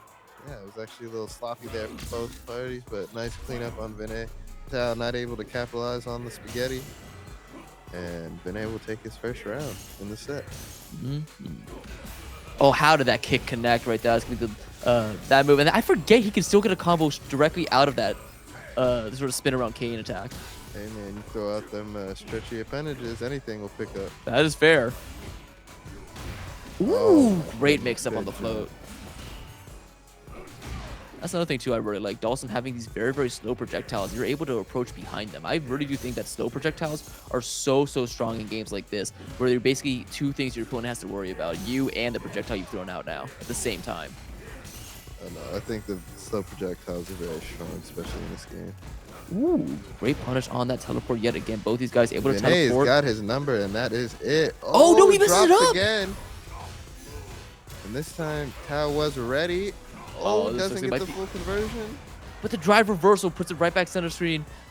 And now we're back into this sort of, zoning game. He goes to the down. Wow. To the side doesn't work. Great Tao teleport. That's actually went gonna do for it. the OD. Wow, so cheeky. How is Tao alive Level right now? 2. Great evasion. Great evasion. And he Oh gets my the overhead after the goodness. teleport too. That was incredibly well played from Vinny defensively at the end there. And now we have 1-1. I can't believe that. My man said, even through the anti-air, I'm not feeling it. I would have been so sad because I feel like Vinny kind of dropped a couple combos at the end there that could have led to that round one a little bit sooner. So if somehow Tao took that, that would have been such a momentum killer. But now Tao definitely on the back foot here. Doesn't look like it's affecting him at all. He's already pushed him into the corner. Vinay is doing a good job at now just kind of moving around the projectiles JP is trying to throw out there. Yeah, it looks like game one really was sort of the actual button check, because after that, Vinay is moving and grooving right here. I'm loving the teleports, but now finds a lot of his options stuffed out until that great drive cancel into that down heavy. Oh, as we say that now, still just getting just a lot of spaghetti. He's just kind of keeping up the momentum, keeping it quick, but now Vinay able to capitalize here. Oh, that's going to be it, right? The level one? Yeah, that's going to do it. And Vinay now just one round away from getting a pretty sizable upset over Tao. All right, Vinay's starting to look like the Dawson Online that we all can't figure out what to do against. The dreaded ones, yes. All right, and right now the onus is on Tao to figure out what to change in this gameplay, because right now the zoning war hasn't been working out, but that's why you see him going the aggressive, the teleport into the immediate grab, get some of that damage, and I think we're going to see even more aggressive plays. Yeah, I was about to say, that's honestly one of Tao's normal go-tos, so him not using it a lot this match just goes to show, like, Vinay's kind of got him on edge. Exactly. You can see right there, committed to that zoning game. Yet again, that's going to be the level 2 to or level 1 to break through that drive rush. Or impact, excuse me. And that has pushed Tao directly back into the corner, and despite, look at the life meter being even right now, I really think that Tao is on the back foot. Oh, great tech. No, Tao is definitely on the back foot right now. He may be the favorite to win this, but Vinay is... Oh, still no punish, man. I know, right? That was a whiff grab, too. That could have been so much.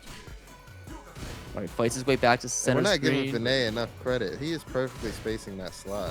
I know, right? Because that is a... Look at that. That is so punishable. And the fact that, like, he's pretty much gone away with it, like, majority of the time. There's been a couple times where he has been hard punished, but another great tech on that throw. And now we're back to the center screen game. Both players afraid to throw out this first hit, or this first projectile.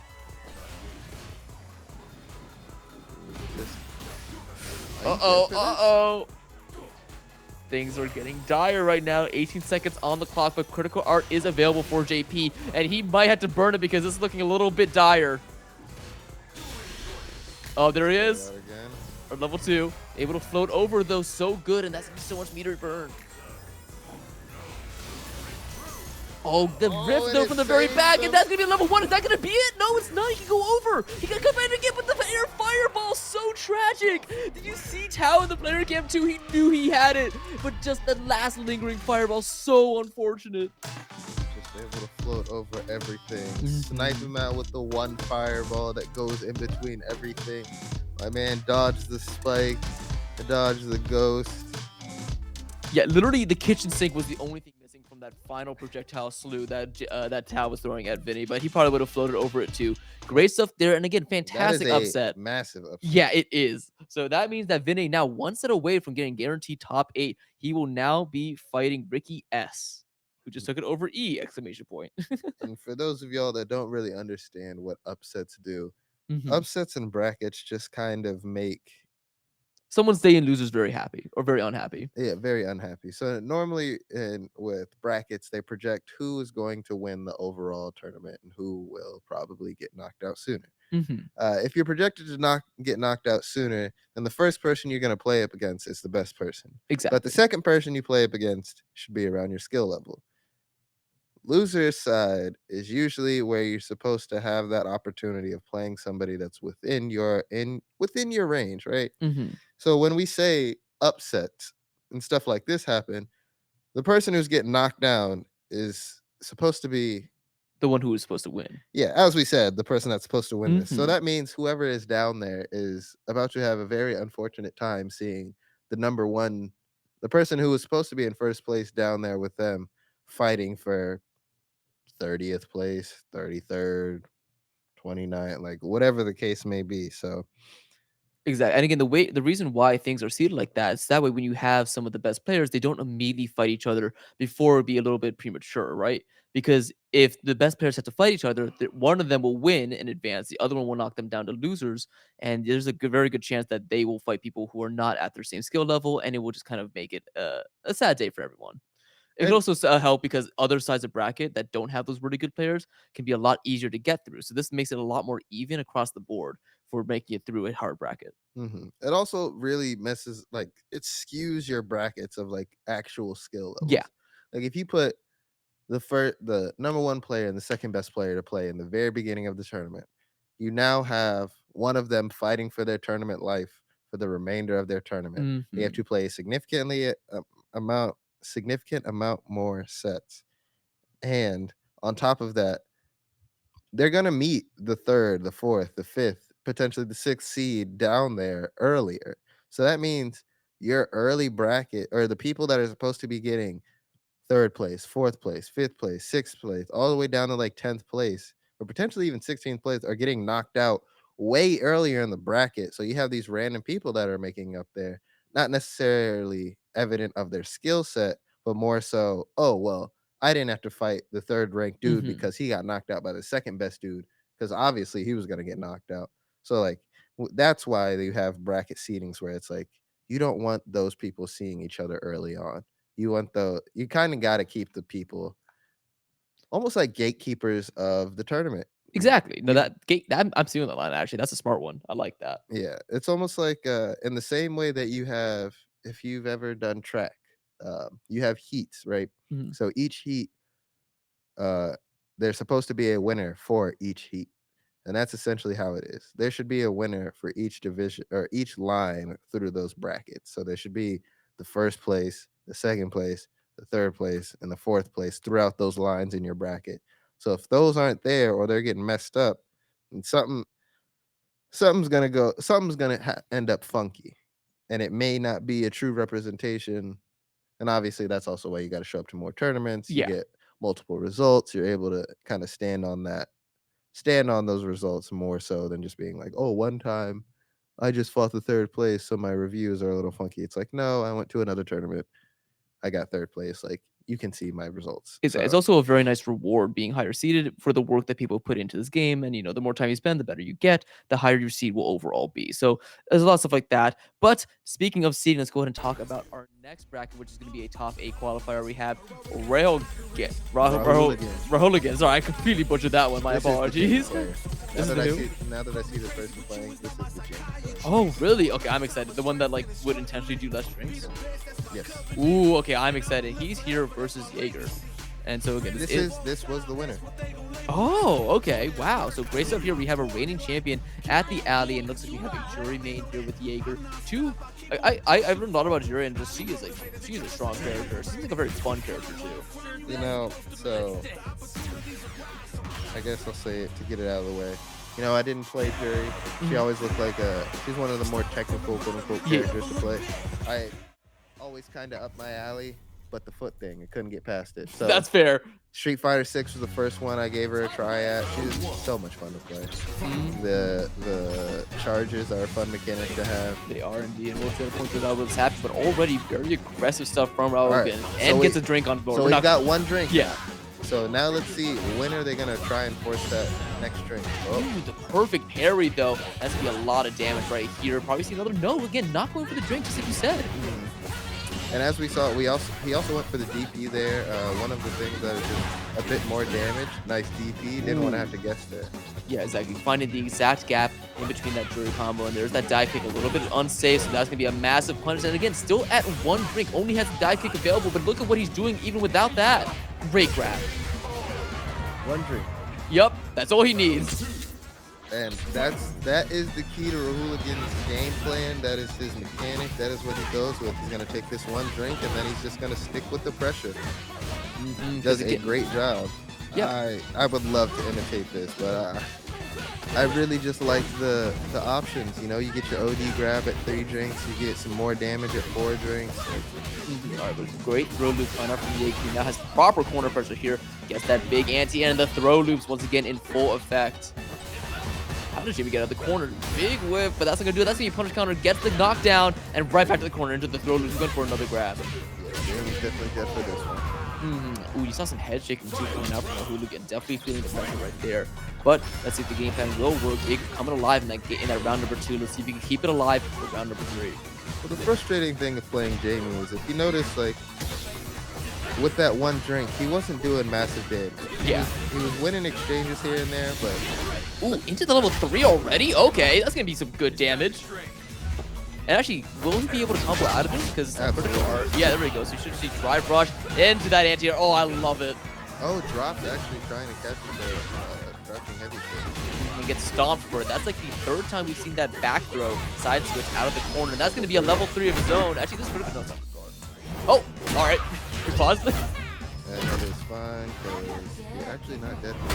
Yep, still has a little wiggle room before he gets pushed in the corner, and that's gonna be the counter hit on that crouching light jab, and that will be the game going to Jaeger. Now, I will say, as as someone who plays both these characters, this does feel real tough for the Jamie. Like, something about Jury, her limbs, the distance that she has to play with, like, she's just tough. We were talking about it before, where it's like, hey, Jamie could struggle against characters with projectiles. Not pretty what Yuri's known for. That's a perfect KO. Wait, what on earth? Okay, screw what I was saying. That's already a perfect KO. Starting off this game number 2. Now Rahuligan on his winner's side life if something doesn't change drastically. Another thing about Jury is she's tough. Oh, yeah. Jamie doesn't get the damage from his drinks or has to drink to get damage.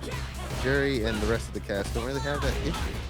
Because look at that, already down to a sliver of his life. Not even critical art on deck. Catches the jump because of the low projectile. That was so smart from Jaeger. And just like that, a quick 2-0, making winner side top 8 and sending Rahuligan down to a loser's top 8 qualifier. That is another pretty big upset because that's the reigning champ. That's 2 big upsets. That is 2 big Back to upsets back. on stream right now. We are 2 for 2 for what we have seen here. And let's see if it's going to be 3 for 3. Oh, We're we going to got come at you Vicky with... Viper in bracket today too. Yeah, we got another winners quarterfinal set right on the way. Or actually, we also have Vicky Viper and Brock. That could be happening here. Let's also take a quick look down on losers, see what's happening there. My boy Enhanced PV beating his round 1 in losers. Now is fighting Light Ice. So I want to see him do well there. We were pretty much all throughout, all done with losers round 1. Losers round 2 is very quickly filling out as well. So I think this bracket's moving smoothly. All right, and I actually want to see this Azim player. I know, right? Yeah, first seed of this entire bracket versus Cow of Bunga, who currently I just want him to win just based on the name alone. I want to say Cowabunga's one of the normal heads, but all right, first seed, and they're based out of Maryland. Oh, really? The Yeah, local boy here. Let's go. And there he is. Actually, that is Azan. So we actually are going to be getting Cowabunga versus Azan, I believe. So that's Cowabunga, the one in front of our camera right now. Azan might be. Is either a Rashid or a Jamie player. I'm down to see a Rashid personally. I think Rashid is so cool in this game.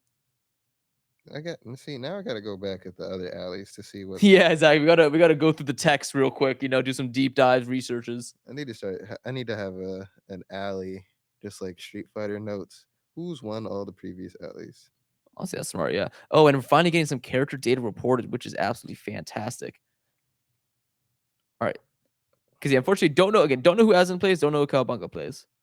And just while we're talking about funny little tags, have I ever told you what my favorite tag I've ever seen is? Like just that someone's gamer tag was. No, what was it? All right, there's a guy in our local scene at UMD plays melee, and for some reason it tickles me pink. His tag is just the scariest video of a dog, and I will always cackle hearing it.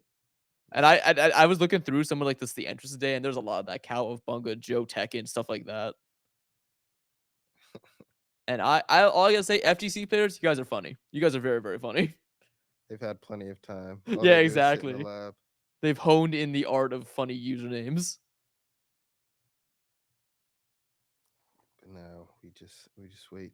You have to just wait a tiny bit while both players are getting set up. And again, while you're looking at this fantastic live looking at the District event, you can see District Bites right across the way. This is going to be our, our annual reminder just to go ahead and sign up for the future events. Go ahead and go to District Bites. You can see those delicious food. You saw a bit of an example of it on camera if you remember that.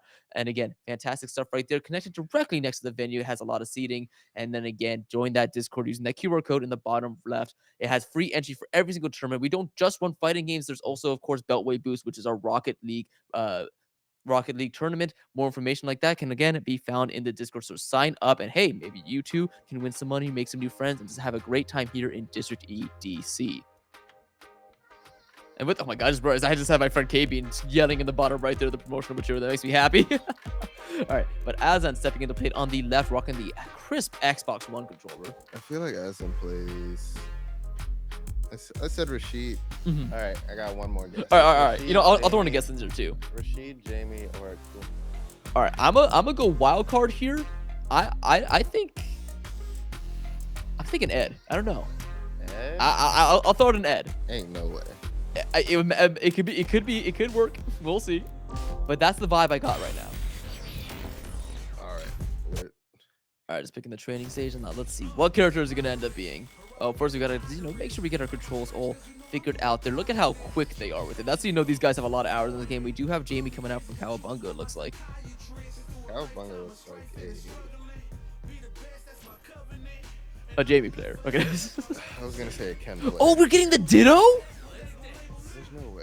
Oh, wait a minute. All right, we're not done with the Jamie action just yet. I thought it would be Jamie versus somebody else, but no, the mirror. Oh, wait. Maybe he doesn't want to do the Ditto. Was I right? Okay. Cowabunga's the Ed. That's the vibe I was getting. Okay, but Azan is the Jamie and first seed of this entire bracket. Okay, so maybe Ruligan has won In Ali, but maybe but I think Azan is the actual reigning champ. was the most recent. All I don't right. think it was last tournament. I think it was two tournaments ago. Understood. But either way, we're not done with Jamie just yet. But do you think he's still gonna do that one drink kind of scenario, or is he gonna go more aggressive, get more drinks as fast as possible? I have no idea. All right, I guess. Especially against Ed. Oh, but great drive impact for already a great start to this, pushing him all the way to the corner. This is exactly where Jamie wants you. Not going for a single drink pull until finally right there, and still keeps the pressure going after the fact. Just went ahead and did the crouching heavy kick combo. Is gonna get a second drink here. just to Ooh, see okay. if Now has access to all of those other combo moves. Great little reversal right there, but the counter hit. Ed trying to fight his way out of this corner, but Cowabunga once again just finds himself in such a big damage loop. I mean, this is the kind of messed up thing, because like Ed is very good up close, but then again, with him being a bit of a zoner, great side switch, puts him right back in now, trying to go for that low, actually gets it, burns all the drive gates. This is a level 2. I don't think it's going to be too much damage, though. Oh, never mind. This character's broken. It's not much damage. That was a cool little instant. Yeah, but now he just burned a lot of resources to put himself in burnout, let that level 2 rock, got a bit out of it, but then again, it was just too little too late. So let's see what kind. I do like seeing Cowabunga fight back, because if that was just like, a very high life bar round 1 for Azan, that would have been a momentum killer. But Cowabunga getting some things going in his favor, not anymore. Mhm. Yeah, there we go, trying to fade out this fireball, but Jamie is able to get in. And once again, the right side of the stage, this right corner, has kind of been where we see Cowabunga struggling. Finally fights his way out of it, gets back into center screen. Great tech on that throw. Wow, he said, I'm not worried about your fireball. I know it's fake. Into the level. That's not gonna do it, right? He has combo put him back. Oh, that is true, especially in the corner. That should be it. No, actually, no. Does not burn the drive gauge. Oh, that'll be it. Oh, yep. And a quick round 1 or game 1 going to Azan right there. Great stuff. And yeah, just Cowabunga getting overwhelmed in the corner. Yeah. So as far as the level 3, if they decide to go for palm, that's all they get afterwards. Like in the corner, they can do OD palm and get some follow up. Okay, but like outside of drive rush, that's it. Yeah. Okay, that makes drive sense. rush is how you're getting the big damage follow up. But other than that, you're just getting a simple little. Yeah. Ooh, and there we go. Trying to get that drink in neutral opens up a big opportunity for Cowabunga. I like that Azan does that. I don't have the confidence to do that. That is. Oh, that level 1's not gonna do it. Yeah. Finishing that combo is the most like, hey, I'm just making sure you know that I might do something stupid. Well, speaking of stupid, Cowabunga just went absolutely stupid on Azan right there, getting a perfect KO to answer back in this game number 2. Yeah, I mean, when you commit to a full record, you're asking for the damage. There we go. And I like the use of the low flicker jab right now coming out from Cowabunga. Really trying to use that to convert into the drive rush. Kind of the typical combo route you see from Ed, but it's still, I like seeing it executed well. But once again, push into this now corner. we got a drink. Oh, yeah. Oh, but the counter grab, really good. Another one. Do we see a third? Ooh, went for it. All right, 2 drinks online now. Do we ever see a third, do you think? Great hop over that fireball, too. And I like the way that Cowabunga even did the slower one, but still hasn't able to get through. And just that medium punch, able to get a huge combo out of it. Uh-oh, that was the dive kick. This little block string burns the level 2 to get max drink, and this is going to be a lot of damage. Not yet. Oh, there's the hit, and that should... Went for a reset. Yeah. Oh, wow. I was so ready to say that was going to be it, but no, with the reset, that's going to be the level 3, and that's actually just going to kill. We have a 1-1 scenario right now. It does, especially since this is a best of 3 set still, so now we're going to a decisive game at number 3 here. Has to feel good for Cowabunga. Especially after how that round 1 went. Momentum now swinging into his favor. The onus again on Azan to stop the rolling boulder. Alright, now what will we do about it is the question. And again, we were talking about Ed previously. Look at how good that snatcher is right there. Even though you parried it, you still got brought in close right into Ed's loving arms in that back there, putting you into the corner. However, great job fighting back. Nice TP there. Indeed, and actually crouches underneath that little grab attempt, able to get a huge punish counter, and goes for the second greedy. Very greedy. And so far, this has been a lot. This is probably the most even game we've actually seen thus far. It's kind of been one-sided for the most part. But look at those life bars, basically even and back at center screen. Both of them are taking their turns, not too lightly, but trying not to overstep. Oh, but once again, we have Ed in the corner. Jamie with the pressure jumps out, but great grab, putting you right back in there. And that's going to be the force palm, not actually going to do anything, though. Gets blocked, so great awareness from Cowabunga. But again, the snatch into the grab. Name a better duo. Another grab. One more. Yeah, but gets the jab. This is now really, really scary. Azan cannot let this go up with a drive impact going through that drive rush. And now Azan, once again, needs to win 2 straight rounds. Cowabunga just needs to win 1. Yeah, that was going to kill regardless. So that was just dotting the T's, crossing the I's. Covering for everything, but uses level 2 to instantly get 4 drinks on the table. Let's see if anything will come out of it. Gets some of those break dances, and once again pushes Cowabunga into the corner. No meter. He's in burnout. Look at that chip damage too. It's racking up. Nice shimmy. Still not enough. Ooh, there we go. I don't know why Jamie's drive effect is so funny. How he like the squats at the end of it, but the throw loops. This is looking rough. I think we're gonna see a round 3. Oh, wait a second. was about to say. Yeah, I got scared for. I think Cowabunga heard me. He's like, nope, we're not seeing a round 3. But now the life meter is getting way too low. I need to see some miracles happen right now. I was about to say. Unfortunately, we're just one punish counter away from the Cowabunga taking it. And they both know it. Look at the neutral being played, and that's Nice. going to do it. Great job. We're going to the last round of this set. Who's going to be taking it? I am so excited. I love the just double special move commitment. Yeah. You try to whiff punish my special, I'll whiff punish your attempt with my special. Ooh, good job. That's what I wanted to see too. Azan, looking at the neutral, seeing that, Cowabunga was kind of turning up in the defenses, so you get a chance to get a drink there. But, uh-oh, it's going to be a big combo. Big damage here. Level 3's on the table. Does he burn it? Yes, he does. All right, this is going to be a lot of damage and corner pressure too. Meanwhile, Cowabunga only pretty much getting hit by one little hit. So, Azan, this is looking rough. It's definitely not where you want to be. All right, Uh-oh. good. Look at that damage rack up there, too, with a, and he goes for the level 2 instead of a level 3? Okay. Oh, that's going to be the counter. That's going to be a massive hit. All right, so now Azan still just trying to overwhelm him with the options, but now it's just starting to get to the point where, what do we do? Oh, that's going to be it, right? He doesn't drop these, and Azan, by the skin of his cheeks, tasting. Was that a DP input? Or was that DP from Cowabunga that just got punished? Yeah. Oh my goodness, the wake up DP not working out in his favor. Bet it all on that move. And unfortunately for Cowabunga, the upset will not be happening. But great stuff to Azan, keeping his cool, collected nature about him. Because I would have crumbled personally after Ed started getting all those hits.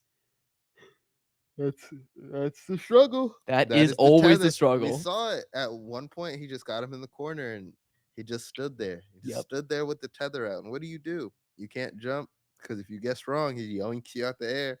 So it's just.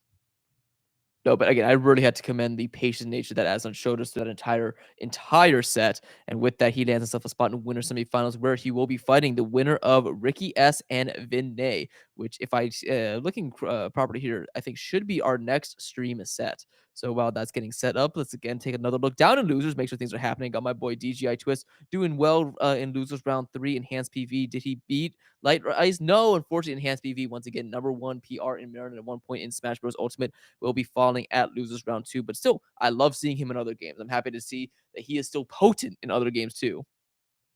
Getting going, a really good respectable score of 2-2. Anyone else you want to shout out? No, just checking out Tao down there. Hasn't played or hasn't finished his match against Shinku yet. Not really sure where they'll end up just yet. Light Ice down there. Fortunately, knocking out PV, but just all the heavy hitters down there. This losers bracket so It's far looking is scary, exactly. even Vicky Viper down there. Ooh, and Vicious Anchovy. Wait. I didn't want to say that because I love saying Vicious Anchovy. No. Right above it. So Vicky Viper's still on winner side. Okay. Oh, yeah, exactly. Waiting to fight Brock right now. Winner that will be fighting Zephyr O for winners qualifier set, and winner that will be fighting Jaeger. Meanwhile, we have again Azan waiting in winner side top 8, waiting for the winner of Ricky S or Vinay. Which seems like that will be our next stream match. Exactly. So Vinay, as we saw, was the Dalsum who beat Tao. And yeah, it looks like that is happening. Ricky S, though, I have no clue. So if someone can enlighten us, that would be fantastic. Or if you have any idea who he is as well. We'll take it a guess. You know what? Yeah, let's do this again. So we just saw Ed. I was so close with the Ed guess. I just happened to give it to the wrong individual. So I'm gonna do another hard read. Okay, you ready for this? Okay. Alina. That's what Ricky S is gonna be. Okay, I'm saying Ken. You're saying Ken? All right. There's no money on the line here. I'm not about to bet on this. Simply a gentleman's agreement. Exactly. It's bragging rights, Actually, if I do win that, though, I get your cut of your commentary allowance for this. So just hope you know. Shake. Okay. All right, and this looks like things are starting to wind down. We still got a lot of people here, but yeah, actually, let's check how the other brackets are doing, because once again, I do believe that top 4 of both Tekken and Guilty Gear are going to be streamed immediately after this. So let's I want to see how close we are to those. Oh my god, I hate that Start.gg had an update that changed everything. Got Brian Ricardo over there.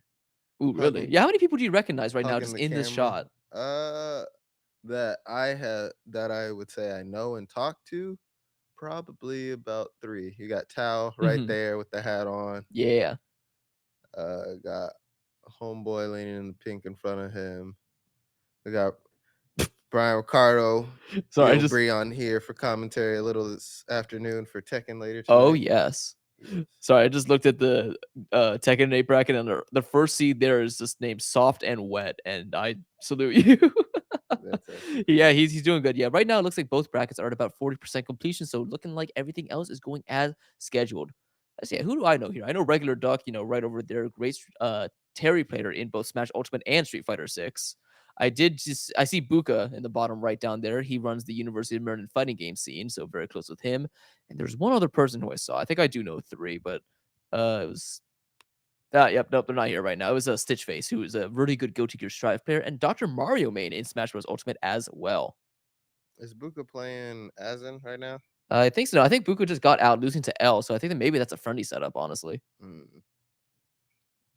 Yeah, I think that is a friendly setup, which is nice to know that there are still those. And there's Vinay stepping up to the plate again. Can't wait to see that sickly looking Dawson.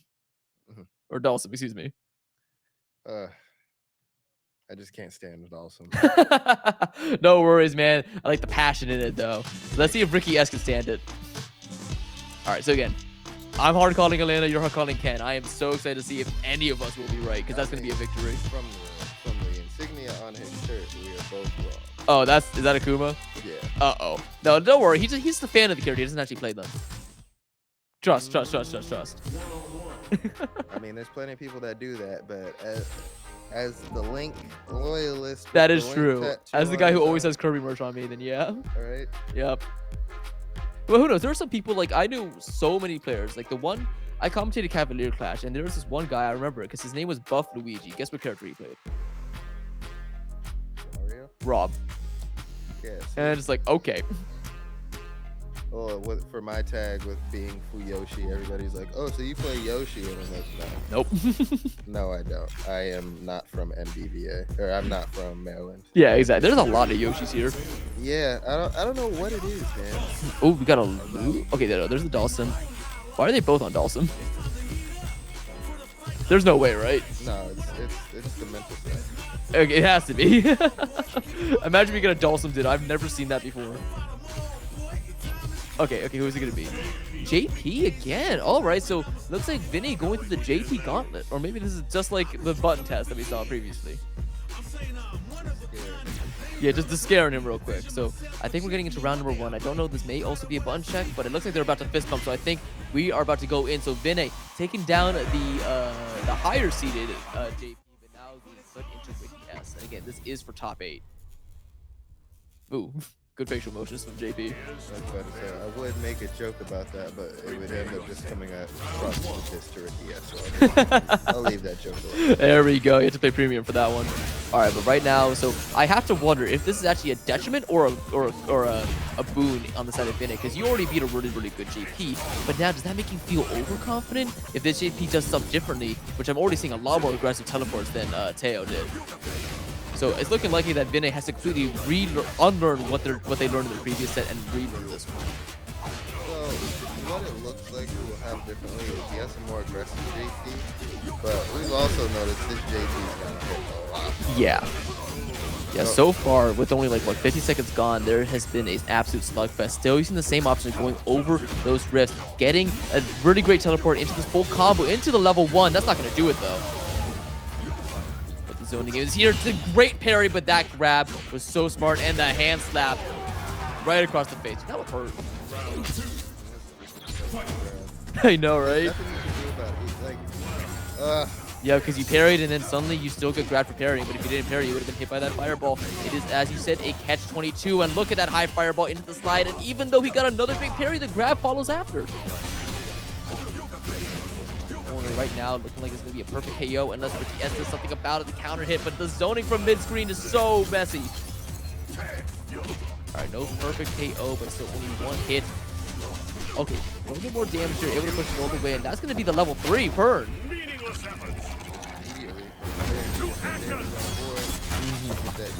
Oh, the critical R2. Oh my god, that move is so cool. Like, can we talk about just how beautiful, or just how awesome the JP level 3 animation is? Especially the critical art. I love it. Uh-oh, that teleport was really, really good. Gets a little bit of a jab out of there. And once again, build that space. Now we have the rift being set up. Not going to try to float over them. We're in pure zoning range right now. Oh, that's gonna do it. Yeah, he used it with the green stuff, so if he was barely safe before, he's definitely safe now. And right now, again, you were talking about it before in the last minute set, but he is so good at spacing that slide because that's what won him that game at number one right there in the round number two. And I love it with that Vinay is so willing to just go for it and threaten. Great combo after that, but he's getting anything after the fireball. So sad. For the check, didn't get anything on that punish counter. And right now, yeah, Ricky S has been on the back foot, unable to get too many things going. Finally gets the space, but again, he can just float over it. And what do you do about it? Getting the teleport, nearly getting slapped out of the air. So great stuff there. But Vinny's just been completely ready in the overhead, not ready. This would be a big combo into a level 1-2 for extra damage. Use level 1 coming out from Ricky's side to try and get this burnout. I know, right? Yeah, because right now, look at that. Only half a bar left. It looks like he can do it, and that's going to be the burnout after the drive impact, so this could be huge right here. Level 2, actually, is going to be what comes out. That's going to be a big combo, right? Oh my god, that damage. That's actually going to not do it. I thought it was for a second. Oh, no! Alright, still alive. This is so scary. The teleport gets missed, and that's no fireball from JP is going to take it. So, by the skin of his teeth, but Ricky S on the board. Hey, even looking at yes, you got that one. A well-earned point, as we say. Dude, it is crazy. Like, Dawson's got to feel the wind from that spike, like, when he's just floating up there, and that's going to be a huge level 1 once again. Good hits here now. There we go. Recognizing it was going to be a teleport and getting that anti-air primed and ready. And for that, look at the damage rack up. Dawson, again, known for being a zoner, but I'm watching a lot of damage be ticked off right now. Ooh, oh, but an awkward hit. He was in the air, so not too much of a follow-up.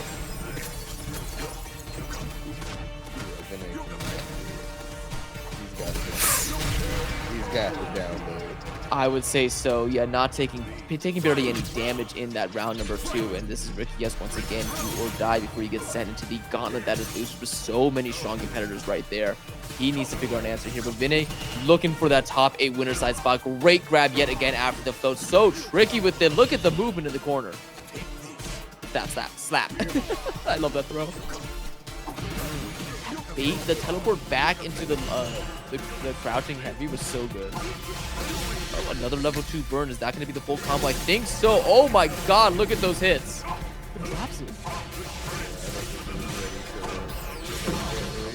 Level 2 here. Is that going to do anything? Oh, we get the parries in, but still, that was such a smart level 2 action because it let Dawson teleport out from the corner and then get that pressure going. Burn out here. Time to go. Freedom to do whatever he wants. Indeed, but then again, Ricky S is in burnout, but that hand slap is going to do it, and Vinay 2-0 over Ricky S. You can see some of the names coming out from Ricky S with it, but so you played well, but unfortunately, just even pulling out that level 2 and pulling out all the stops in that round number 3 was not enough. Vinay, as you said, having that download complete. Unfortunately, Ricky S came out really strong, but Vinay figured it out. And he didn't keep up that intensity that he came out with. Yeah, snuffed out the candle momentum right before it was able to burn down the house. Great stuff right there. And with that, we have a couple more sets in winner side before we get into top 8 proper. I think our next set is going to be who is this? This is why oh, I was looking at the wrong bracket. That's why. I was looking to go to year. Brock and Zephyr. Yeah, that's exactly what it is. So Brock and Zephyr, winner of this will be fighting Jaeger again. So that means that top 8 winner side is all but decided. We just have this last one here. Loser side still getting there, so we do have some patience. But hey, for those of you who wanted some of the people we've seen lose on stream to do well, don't be patient. You will see it at losers. Asin has to fight Vinay. Oh no. That is just it's terrible match for both of them. Like yeah, exactly. Dawson doesn't want to fight Jamie. Jamie doesn't want to fight Dawson. Like, but hey, either way, I'm very, very impressed with Vinay right now. Again, I need to double check what seed he is, but he was certainly not seeded to make it into top 8. I can tell you that. And the fact that he's doing it through winner side. Yeah, there we go. So 12th seed right there. So an absolutely incredible performance. Already outpaced his seed by I think 2 slots. So he's already happy if I'm him. I don't know if this is his first time here. This is my first time here seeing him at the alley. So yeah, I will have to go ahead and ask. And hey, that just means stay tuned for the next alley because then we'll have a definite answer. And hopefully he'll be higher seated there as well. This just means it's happened. It's happened. The Dalsums, they've infiltrated. Yeah, They have an inside man now. my local. No, Dude, we were free from Dawson, but now they're here. They've infected, and you know that he's just the catalyst. When no. there's one, there will be others that follow. Ugh, This is the start of the end. I don't want to hear any more yoga fire. I forget that's the name of the movie. Yoga Fire. All right, but yeah, exactly. All right, so two new players here, Zephyr and Brock. I am unfamiliar with either of their playstyles, either of their characters that we're going to be playing here. Wow, so we have some big news here. We have the 19th and 38th seeds, respectively. So they were not seeded to make it here by a mile. In fact, I think Brock's not even seeded to win a single match today. So the fact that they're here in winners quarterfinals, winner of this gets top 8 winner side. That's already impressive. We got a Terry coming out. I like to see it. And Ken, some Smash Bros. Representation. Let's see that piss people off, Art. Look at that perfect 10 out of 10 smile for Terry. I mean, these are just the two guys that just transcend fighting games. They actually do, man. They are literally like, I know Ryu's the World Warrior, but these are the World Warriors right here. They cross dimensions too. No, actually, it's Akuma. Oh, true. Has been in the most epic thing. I mean, you want Akuma and everything. He's so cool. But anyway, already Zephyr pushing Brock straight into the corner with a good parry on that round move. That move very difficult to deal with otherwise. Oh, but the rising tackle for that big meaty damage. That actually should just be it, right? The crap. Oh no, just the power guys or power wave enough to do it. I thought we were gonna see power wave into like rising tackle. It would have come out if need be, but Yeah, Terry does some mad damage in this game. he's cool. His damage is cool. I feel like it's situational. Like I feel like all of his buttons are just hard to activate. I see. Is rising tackle one of them? Because I've been seeing a lot. I'm seeing 3 for 3 rising tackle hits right now from Zephyr. I should say the combo. Oh, okay, that makes sense. The buttons themselves, no, they're not excellent. Like he's even got a pretty solid overhead. Oh, absolutely. And I do know his like standing heavy punch is really, really good too for the combo starting. That's gonna be the quick burn into the level 3. And I think that's actually just going to be game 1 going to Zephyr just like that. It's such a cool move. It looks so good. I love all the level 3s in this game, but Terry has an especially soft spot in my heart for just being so, I'm gonna say it, badass. Yeah, exactly. All right, and again, that's like we are 4 for 4 on these rising tackles. Brock has been unable to get anything going, especially from an aerial perspective, as he's just been getting anti-air. Zephyr has the young man reaction. Yeah, there you go. That's a good way to put it.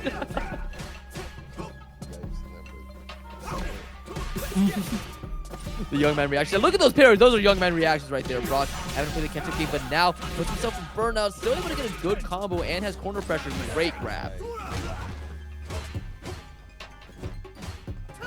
Great jump out of here, though, from Zephyr. Who's not able to get a huge combo. The crash should combo into the quick burn. Not going to be able to enhance that to get anything else. But still, look at that. Now it's going to be Zephyr with the percent lead. Not going to be able to get that wall splat. Oh, that's it. That was looking like such a good game for Brock, but suddenly pushing to the corner once again from full screen. And now on his winner's side, like he needs to win the next 2 rounds and 2 more after that. Cannot afford to be taking this much damage early on.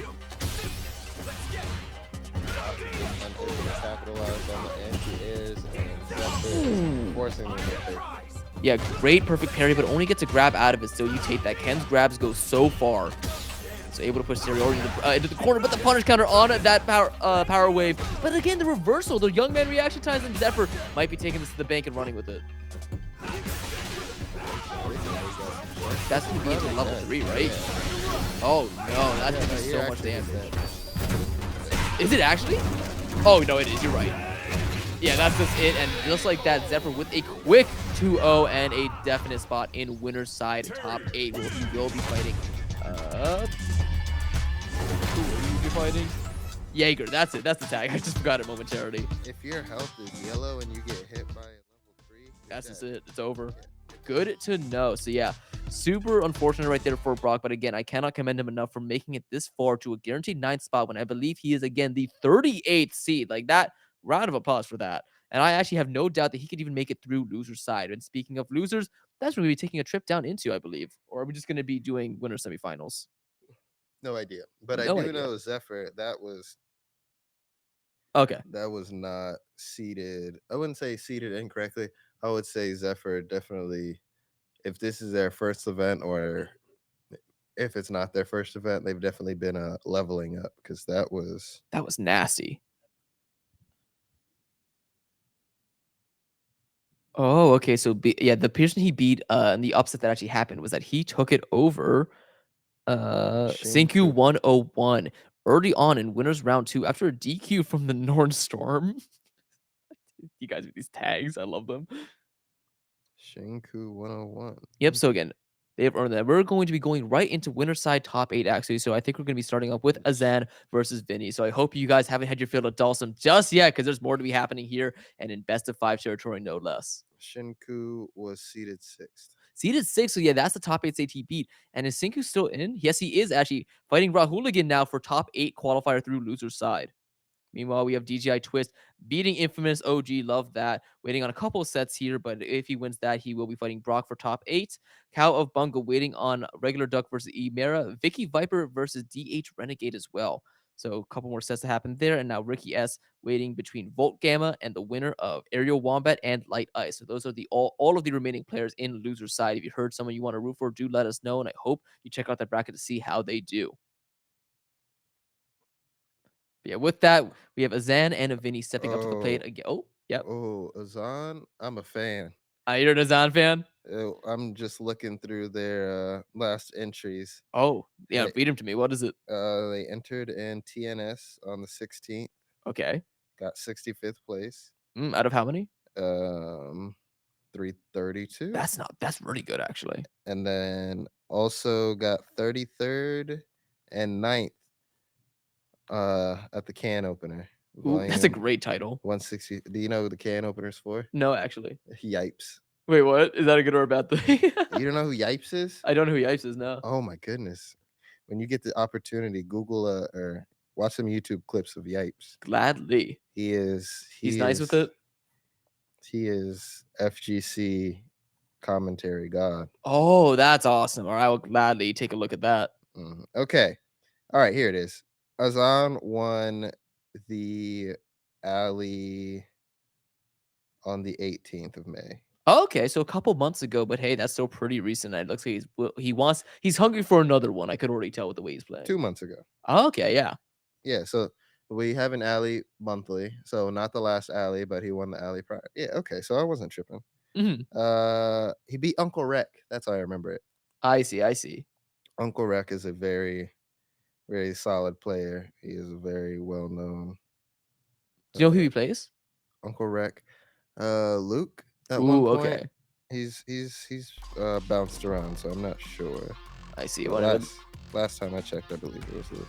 Awesome. I think Luke is so cool in this game. There's not a single character I actually don't think is like cool in this game to an extent, except maybe Lily. But yeah, Rule again did win the last tournament. he did win it. Okay, so you were right when the reigning champ got defeated by. Yeah, so Rule again won last tournament. Azan won the tournament before, so that means we had 2 Jamie tournament winners. That's actually insane. And it looks like it might actually be a third. Again, Vinny right now being the main roadblock between Azzy and that winners finals spot. So if he does it, that he could prevent the triple Jamies here, the turkey Jamie. And you know what? Last month Shinku got second.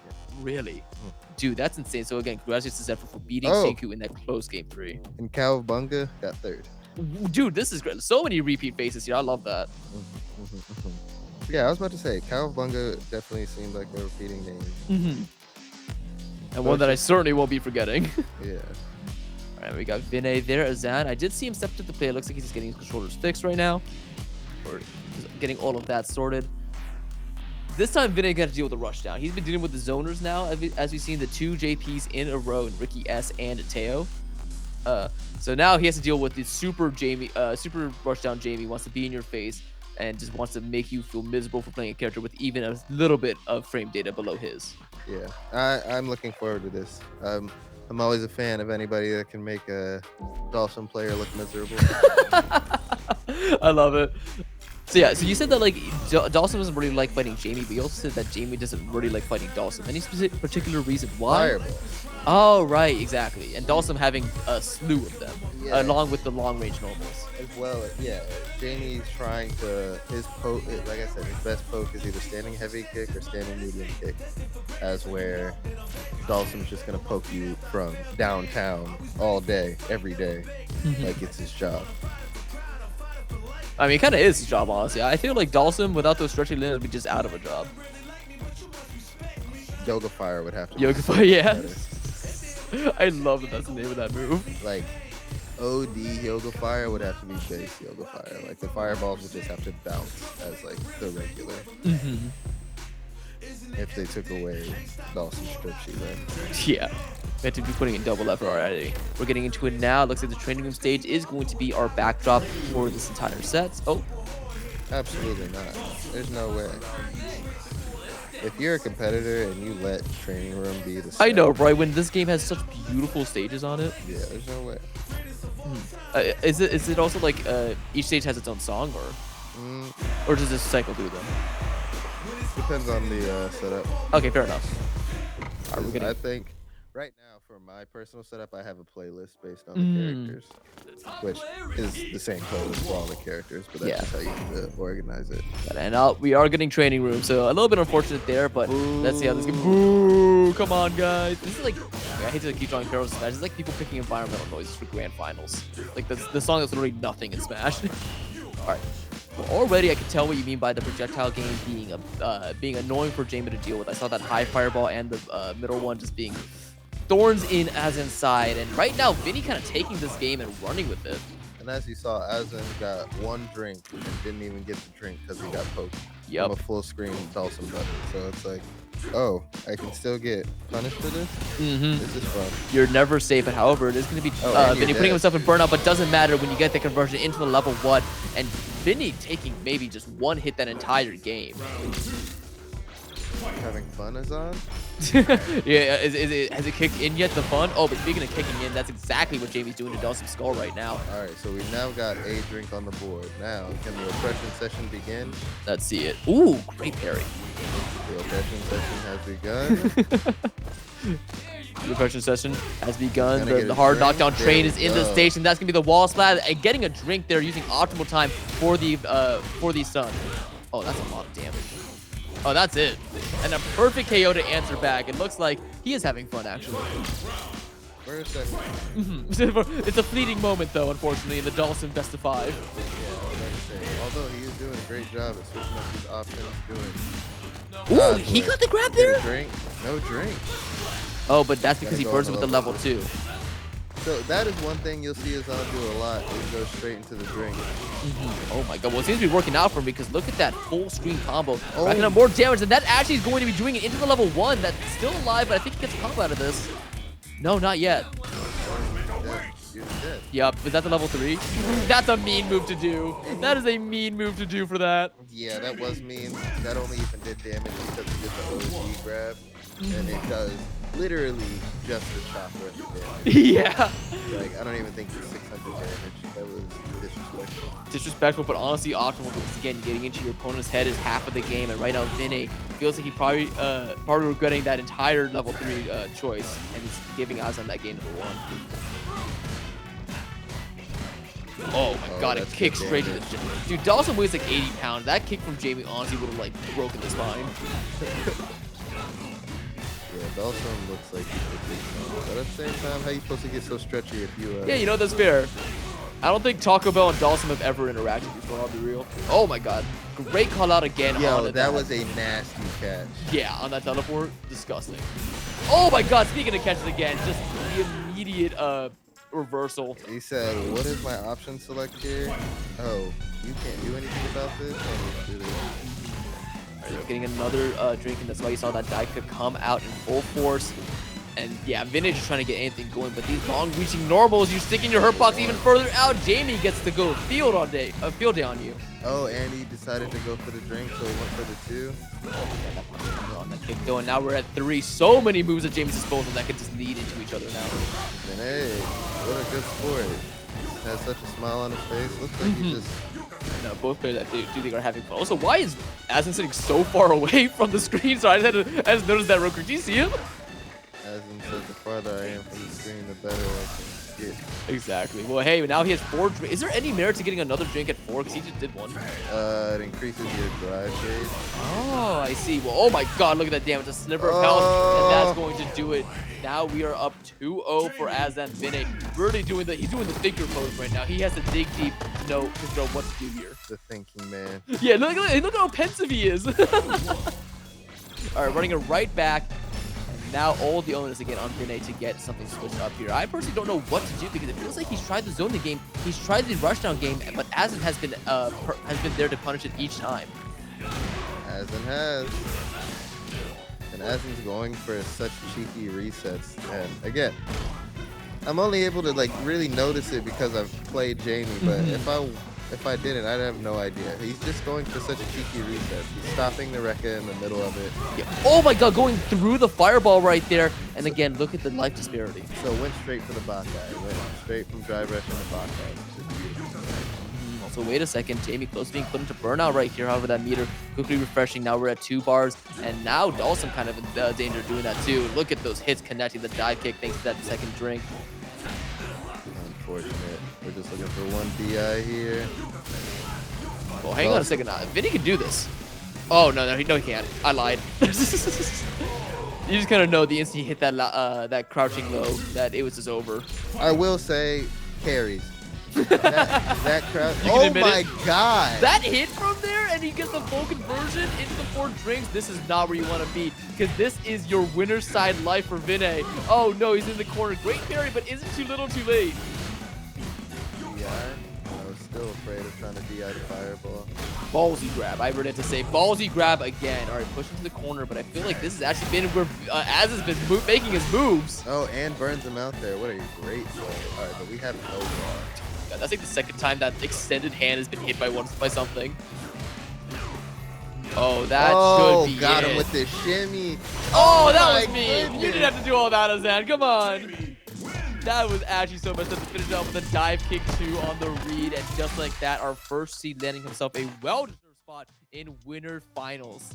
My goodness. Now, he's going to be waiting on the other side of winners, which is going to be Jaeger versus Zephyr. So you see what I mean? Nobody really wants to play that match. Yeah, exactly. Oh my goodness. Someone's coming out on top. And, you know, I'm happy to see that it's Jamie. There we go. I really have to say that was dirty. That was kind of dirty. That was like sand your eyes kind of dirty play right there. I like Azan didn't want to win. He wanted to make sure Vinny lost. That's how I saw that. Yeah, anytime, because I feel like that's a online correction. Like if you drop the combo, the correction is to jump into the OD dive kick. So I feel like that was just the ultimate for him to pull it out here. Yeah, just the autopilot, like, I dropped this combo. What's a good option that catches? OD dive kick. And it's like, bro. And hey, it worked out beautifully. Yeah. All right. So the cannot sing my praises enough for Vinay for making it this far, beating 2 of the best JPs in the building. Still has a chance to make payout once again. Payout is the top 3. So for Vinay, that's just going to be 2 more sets for him. But for Azan, that he is already guaranteed at the very least $25, which is nice. Hey man, that's at least the cost of showing up. Yeah, exactly. But again, first place walking away with a nice crisp $200. Second place with, I believe, like $130. And no, I think it is guaranteed $50, which is pretty nice. Yeah, I mean, shoot, money is money. Money is, you take that money, especially when it was a free venue. You know, if you took the Metro here, you're probably down like $5. All right, you make that money back. Oh, there you go. Yeah. Oh, it's $80? Wait, never mind. That's crazy, actually. All right, so Azan is sitting waiting for his winners finals match. So next up we have Jaeger versus Zephyr. So again, for those of you who just need a quick reminder, Jaeger is I'm down with this match. Oh, you are really? Okay. Jory Terry? Hell yeah. That is gonna sound like a slugfest, doesn't it? But yeah, so Zephyr again, lowest seed by far to make a top 8 yet. I think his seed is I'm gonna have to double check. It's like 20 something. 38. Okay, yeah. Lowest seed to make top 8 by a long Zephyr slide. was the lowest seed. Yeah, I thought Brock was. Oh, I got that confused. All right, so amazing stuff here from Zephyr, making it as 38 seed out of 46. So this is Zephyr's first ever seed. Yeah, it has to be then, right? Yeah. And he's already this nice with it. Top 8. And if he makes it into top 3, he's already going to be making money. All right, look, man. Look, I'm looking. I'm being judgmental. All right. Zephyr looks like he came out of somewhere. Mm. Like he looks like he's been practicing. Yeah, exactly. This is man- it's certainly not his first rodeo. I can This attest to man's been that. training. That Under Armour jacket is the only one he trains in. Guaranteed. Let's this go. Man's got the Get the power mic, up. He's got the mic guy or Rock Lee if you want to go that Oh, way. I He's see. got the bushy eyebrows. No, he's been on the grind for sure. But hey, maybe just like how that Under Armour jacket is a power up for him, that Street Fighter 6 hat coming out from Jaeger is a power up for him as well. Better hope. Better hope. I love that dude. Look at him. His eyes are shadowed right now. I can't even see it. Although He's so locked in. his character doesn't wear a hat, bro. What are you doing? Yeah, come on, wait. Get that to Zephyr real quick. You use it. Yeah, you need that. All right, but anyway, getting into it right now. Big combo already to open it up with from Jaeger, pushing Terry all the way to his right side. Great jab to interrupt that crack shoot. Okay, so yeah. Oh my goodness. Jaeger is not playing around. Not at all. And already that's going to be round one going to him, catching that wake up into that OD rising tackle. And yeah, that was a fast round one. Yeah, I was about to say, I've actually never seen Jury choose the routing that Jaeger is going through. I don't know if it's optimal, suboptimal, but his routing is interesting. Yeah, but right now he's getting punish counter after punish counter. Look at that. It does not stop. Push to the corner again. You haven't even gotten a hit yet. Is Zephyr, but great tech on the throw. Able to maybe get something started. Finally gets a hit in, but then get hit by the low fireball, and that should be it. Jaeger is the master class of Jury right now. Feel like Legit. nephew playing Jury. All right, well, that was a fast round one. Or I don't think there was more than 20 seconds of gameplay across both those games. So let's see how Zephyr can answer back. Because again, we know he's nice with it, but right now he has to pull out all the stops. See, this is one of the rewarding sides of picking up Jury. That damage when she's on is right there. Oh, that. But yeah, that jumping in attack, getting a cross up, and so many hits, but the perfect parry. There should be a lot of damage. Look at those stacks too. Dropping that damage from that everything feels bad. That was a great comparison. And that low fireball is such an annoyance to deal with. It moves so slow that you pressure. And once again, that right corner has been where all 3 rounds so far have ended. This is the most consistent I've seen anybody get that fireball in that corner. I know, right? And like legitimately, it turtles you so hard. You have to worry about it. You can't jump over because Jury's gonna be waiting. And right now, Jaeger has its option selection. It really is. Oh, but good damage. Another great throw right there. The reaction time of these guys. We're talking about the young man reaction time, but Jaeger's got those too. Got the veteran reaction times. Jaeger played real. Once again, that low fireball. He's such an annoyance. And finally, a punish counter on the side of Zephyr, but doesn't really get a big combo out of it. Gets that throw, and hey, has a life lead. Let's see what we can do with this. Oh, that's gonna be a wall splat. Very nice. That should be it, right? Yeah. Cool. On the board. Putting the round on the board. He's gonna be able to put a game up there right now. Look a little rough, but hey, Nice, dude. the wake up DP exactly getting good damage, stuffing out any sort of perfect KO.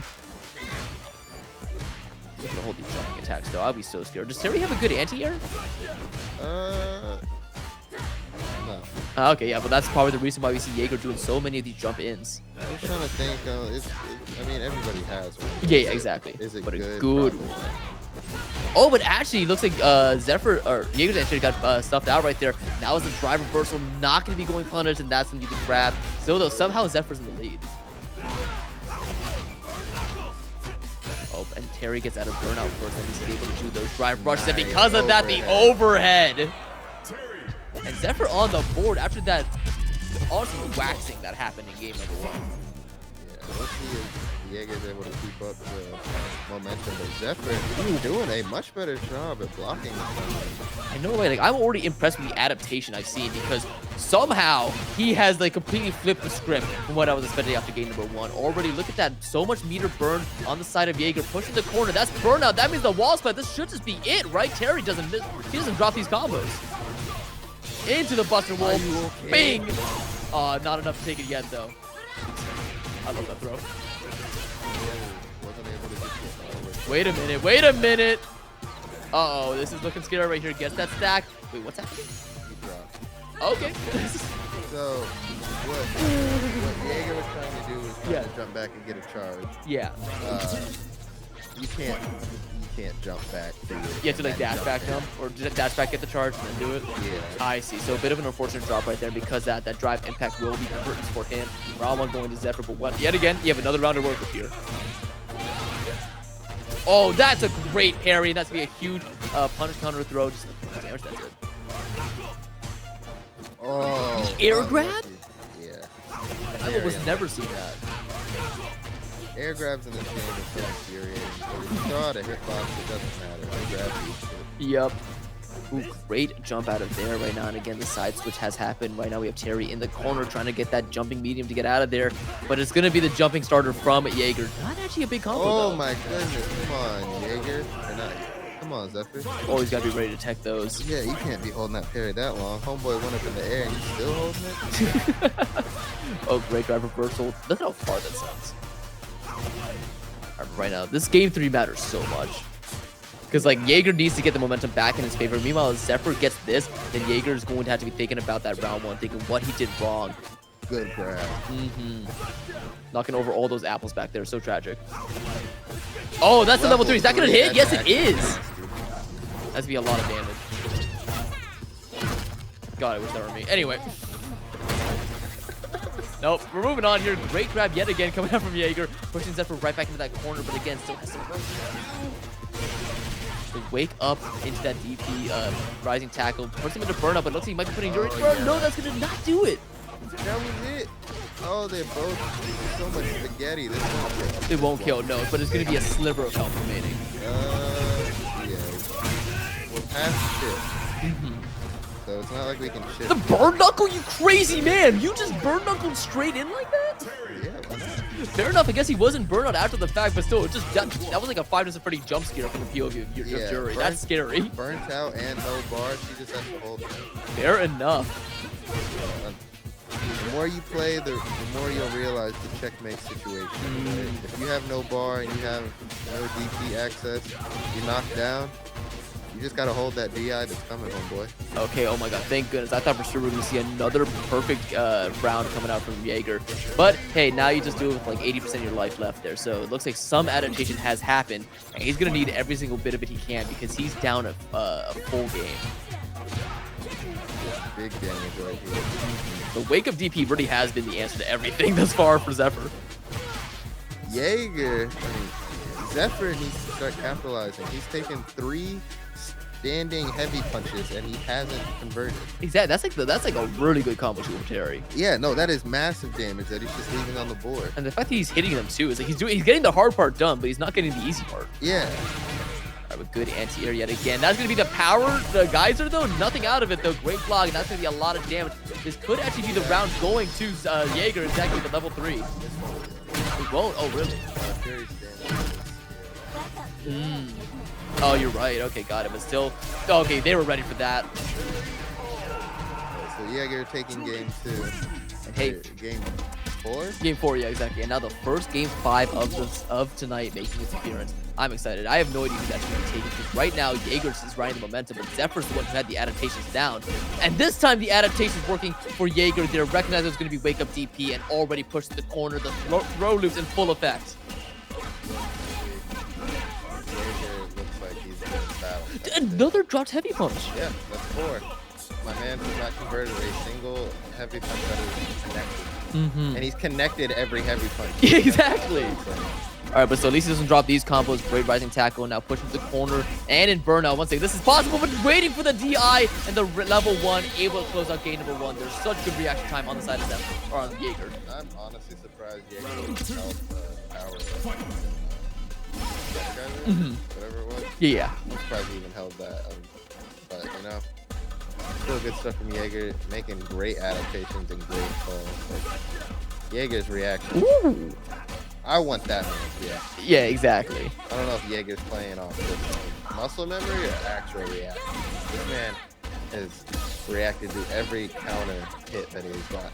Yeah, and he's also just been hard reading these Wake Up DPs now. They've been getting shielded, but still, despite that, Terry, once again, the Bruiser character, able to do so much damage. Looks like he called out that parry, but doesn't get too much out of it. But Yuri now in the corner, that should be it. There we go. That was such a good bait. Check it out. Zephyr, Jaeger, game point, both of them. Final round.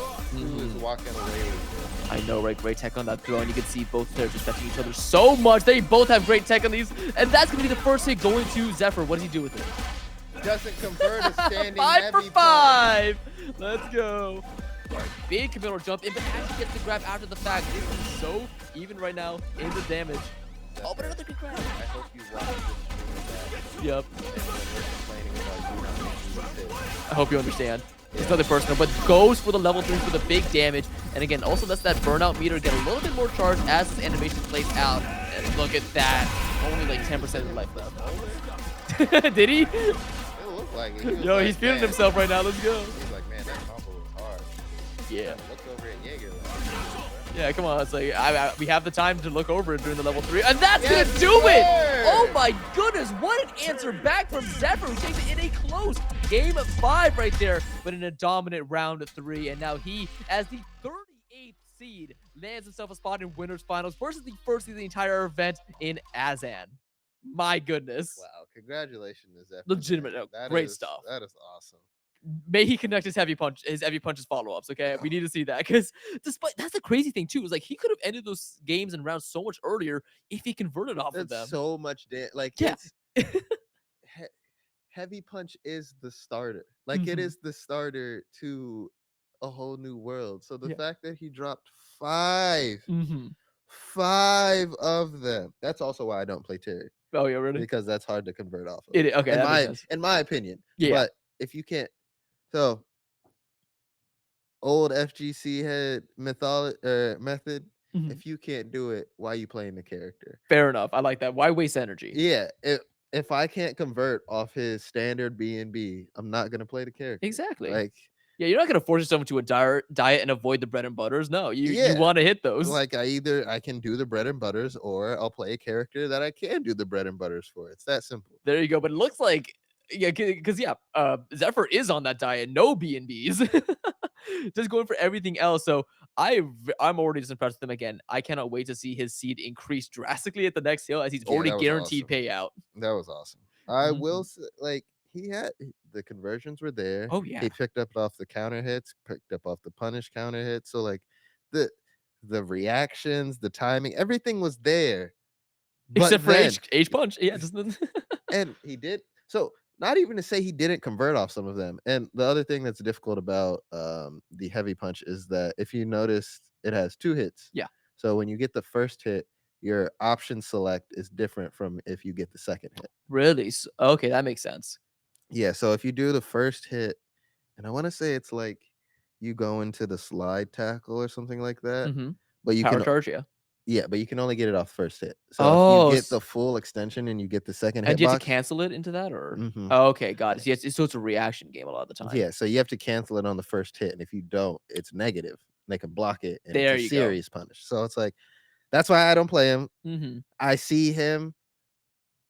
He's definitely getting the better of the 2 situations where he's just not following up and he's just leaving damage on the table Yeah. rather than putting himself in the awkward position and then getting himself punished for it. So I'd rather leave damage on the table than put myself in a potential punish counter state. So I mean, hey, that just makes sense, and it does work out. Meanwhile, again, I cannot sing my praises enough again to Jaeger, because I love those kind of sets where you see the adaptation happening in real time.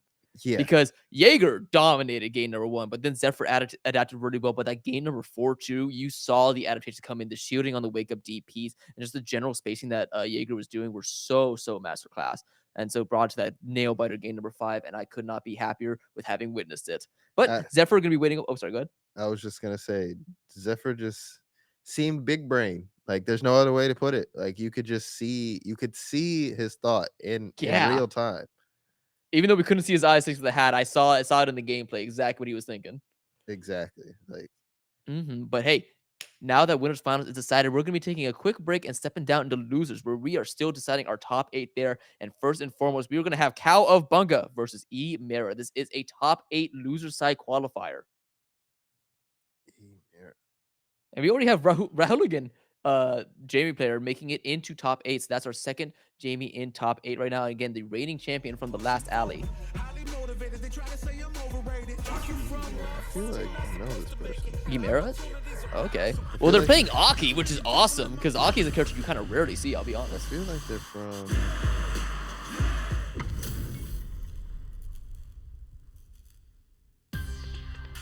All right, getting into now game number 1. Of course, Cowabunga, the Ed that we saw unfortunately lose to Azan.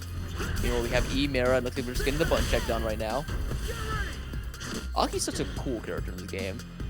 Is he an original to Street Fighter 6? Aki? Yeah, or is he in previous ones?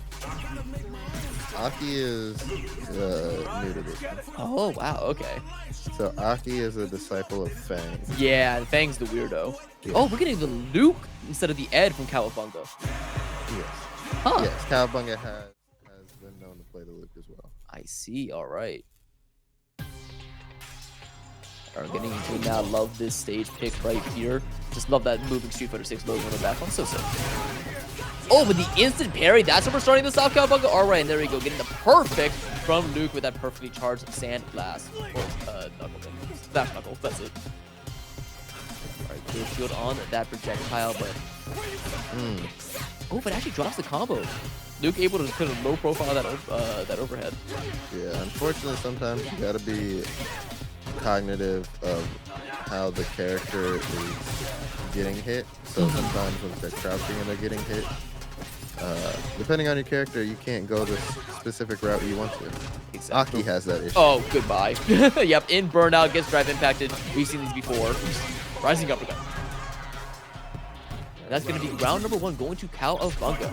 But Mara, though, I was seeing some things at the end there, just a couple of drop combos, and whoa, this Luke is teabagging. Look at this. I know it's not me, yeah. No, that's the I control my movement with buttons. It's something you can't do with analog. That is fair. Oh yeah, because Cowabunga is a boxer. I do think Mara is rocking that controller. Yeah, pad. Good parry on that sandblast yet again, and this time that low kick is going to combo into that, get some good damage, and the corner carry with the level 1 from Aki. This would be a lot of damage, and the poison setup too. And then that poison, for those who don't know, just does a tiny bit of chip damage over time. You can see Luke's health bar slowly but surely going away. It's not that much though. And it will not kill. Nope. You cannot win just off poison alone. You have to still get one of those hits in. Ooh, the counter from both of them there, the drive rush in and the drive reversal. And as well as the poison having an extra effect. Oh, that's going to be it right there. You can already see Mara taking the swig of the water as game number 1 goes to Cowabunga, and that's going to be the face slam. Luke is just gross to me. Like, he was cool in Street Fighter 5. He was cool looking, but his forearms in this one, they just... The Popeye? Yeah, they look so grotesque. Bro, those things are like actual weapons, right? Like, Yeah, for sure. I do kind of like how they glow like after the sandblast, stuff like that. I think it's a cool thing, but they did not need to make them that large. Yeah, that's what I'm saying, bro. Like, I do like his hairstyle a lot more in this game, and just his overall clothing. yeah, I was about to say, like, I get the style, I get his look. Like, this, I think, is the only acceptable fit, is when he has the jacket on. Yeah. I hate his backwards cap, I will admit. Yeah. The fit where his arms are just, like, fully out is gross. Like, oh, man. Put some sleeves on. I'm trying to think, what workout routine do you even do to get forms that big? Like, You literally just... yeah, exactly. It's his old wrist motions. Yeah. Alright, but getting into now, so far a much better game for Mara, despite still being on the back foot, merely because they last still 50 seconds now, but a rising up will be stepping out that approach and push into the corner once again and burn out. This is not where you want to be. Oh, that's going to be it. And that's going to be the round. Yep, that is the second round taken by a wall splat. So I definitely think Mara needs to get the defensive gameplay a little bit better in that corner there, because right now that's what Cowabunga is exploiting and feasting on. Not much to do. There's not much to do, but still, you have to be cognizant of it. Trying to get out of the scenario in the first place is typically how it goes. Okay, good. Didn't get a huge punish on that one. Good OD fireball. Ooh, the punish counter on that sweep. This is gonna be a lot of damage, and the poison still racking up. Gets the drive rush in there too. What's the combo? Once again, no profiles it. Yeah, keep trying to go for the standing one. You get a lot more damage and combo ability off of it. But again, if they're crouching, you can't get that conversion. Something that you know, I don't have to worry about as an Akuma player. There you go. Oh, there we go. Perfect. Another perfectly charged into that move. And that instantly even up percent. And once again, pushes Emira into the corner. But Luke now in burnout. We're going to be burning that level 2. That's a lot of chip. I'm honestly surprised Cowabunga didn't respond at level 3. Oh, but that Sandblast going right through. And once again, that's going to be... Oh, this is best of 3 as this is qualifying for top 8. Dude, look at those things. Yep, so Cowabunga gonna take that 2-0. Yeah, that's what I'm saying, bro. They're so gross. Like, they're just gross. Like that, those are not goals, right? Like a lot of characters in this game is like, oh, those are workout goals. Luke, I don't like. That's literally like twice the size of my forearm. Yeah, like it no, we painful. don't want that. It does look painful. They want to escape, right? Like the muscles in his arm are literally trying to rip themselves off the bone, and that's not for me. All right. Yeah, exactly. It's just like Ken Ryu forearms. Those are good. Those are good workout goals. But yeah, exactly. It's literally like this. It's crazy. It's like it's literally he is the flesh version of Mega Man, and it's gross. Yeah, you can't unsee it once you've heard it. Oh, I can't unhear it either. I don't like that saying. Oh my god. Yeah, think about that. He literally has arm cannons. Think about that. You've actually just derailed me. I hope you realize. Like I'm trying to talk, and like I just can't. Oh god. Anyway, let's move on. So that is going to be Cowabunga guaranteeing him a spot in top 8 loser side where he will be fighting. Gonna make that. Yeah. 1 year, you're gonna see that collaboration, Mega Man and Luke. And it's gonna somehow work perfectly. Right? And look, what's today's date? Oh, today is the 20th. It's July 20th. King Fuyoshi called it. Yeah, exactly. Mark your calendars, people. When it happens.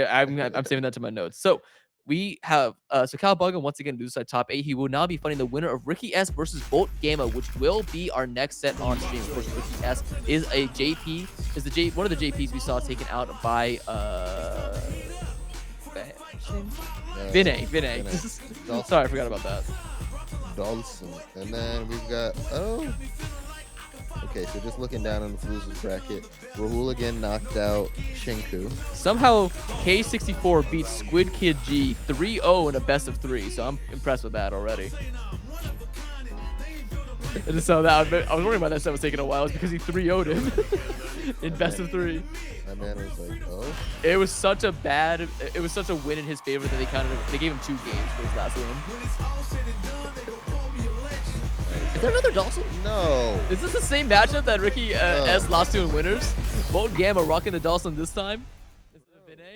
The same skin too. What?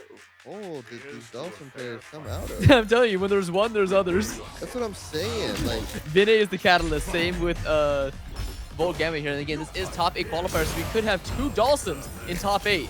Right, like, here's the alley. Welcome to the venue. Glad you guys came out. Gosh, bro. Well, anyway, first they have to get through Ricky, and I'm sure Ricky S hungry for a Dawson rematch, but maybe also dreading it all the same as he currently finds himself in quite a life lead in this game number 1. Oh, great teleport, catching that. It's such a fast teleport too. Dawson is such a slow character, but that burst option is insane. Yeah, it just oh, that's gonna be a counter DI. Goodbye. Wow, the karate chop of the junk, really? Yeah. Bro, that's not yoga or anything. That's his speed. Yeah. Yeah. Dude, look at how dirty JP's suit's gone now. That's like such a nice suit, and you were already doing this. Right? Like my man Dawson over here in a loincloth. Exactly. Like nobody cares if that thing gets damaged. Ooh, great little music counter right there, and gets the both hits. But Bolt Gamma ready for it and parry you. Oh, but that can all grab so much damage. Good little slide right there. Not gonna go punish. I know you keep talking about how the slide is punished, but so far these Dawson pairs are so good at spacing. It looks safe. If you hit with the later half of the move, okay. They are spacing it well. Understood, but now the zoning in full effect. Gets that teleport. This is Dawson in burnout right now, so this is go time. If you are Ricky S, catches that teleport, there's gonna be a lot of damage right here. Go for the level 3. He could have, you're right. But maybe trying to say that for round number 3 should it reach there, but hey, you kind of let yourself get, Dawson get back his meter, letting him get back to the neutral. This is getting scary. That should be it. No, doesn't convert. I'll just chip out here. Yep, there we go. Oh, but he's. Oh. Was that the last little clone? Yeah, I was about to say, you got real lucky. It only looked like he was just suffering. weather the storm, and that is not what you wanted. All right, but anyway, round number 1 can now go, or game number 1 can go either way. Good little flush. But then actually catches the float with the teleport. And that's what I was looking for from a lot of the other characters, was for them start calling out teleport with JP teleport. Yeah, teleport for a teleport there, especially when so much of the options that we've seen. Oh, great perfect parry. There's going to be a lot of damage in that back throw. And now pushes him into the corner. Ricky S not acknowledging the situation. Fun fact, whenever you see Dalsum do a wall rising move, when he's floating down, he is unsafe. Really? He is negative. So that's capitalize on that. Okay, guy, that's go time then. If you see him slowly making his way down, that fireball's gonna hit him. So, oh no, he jumped over. So when Ricky S decided to back off and teleported behind him when he saw he did that like wall rising kick and then floated back down, that was free damage he just left up. Like an absurd amount of damage. Oh my goodness, speaking of free damage, that command grab then into the spike downwards. Game number 1 will be going to Ricky S. It does look like he's learned quite a bit from his first set with Vinay. I was about to say, Vinay kind of gave everybody a crash course on what not to do against Dalsum, and now... and it looks like Ricky S took some notes. Yeah, and Volt Gamma's got to pay for it. Alright, Volt Gamma just making sure my buttons all working. Something felt a little off, Momi. I think it's interesting too, because as you said, he's not capitalizing on every single opening that Volt Gamma's giving him with that slow flow. Well, why are they... Yo, Dalsum, calm down. Just angry blowing air at his opponent's face. Huffed and puffed and blew the whole house down. There we go.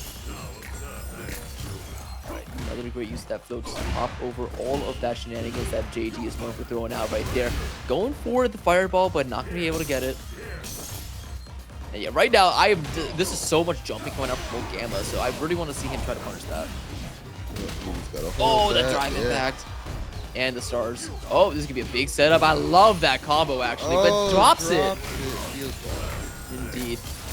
Actually using the OG fireball for the stall up there, so that way he goes over the rift. So smart. That kick was so close to connecting, but then that little crouching jab will be doing it, and that's round number 1 going to Volt Gamma. When he died, it just a jab. I know, right? It's just so mean. And oh my god, that clone was paid extra, getting 2 hits instead of the usual 1. That guy's literally the monster. Oh, jumps right into that high arc fireball. So unfortunate yet again. But now Ricky is being aggressive with a good parry on that DI. I got it. Should be a huge combo. Yeah, there we go. Let's get some more damage in there. Oh, the ultimate side switch. I love that. His prediction got predicted. Mitosis. Conversion, and we're still just trying to take a round. What happens if you teleport after you OD the rift and there's 2 of them? Do you just like not do anything, or? Huh, alright.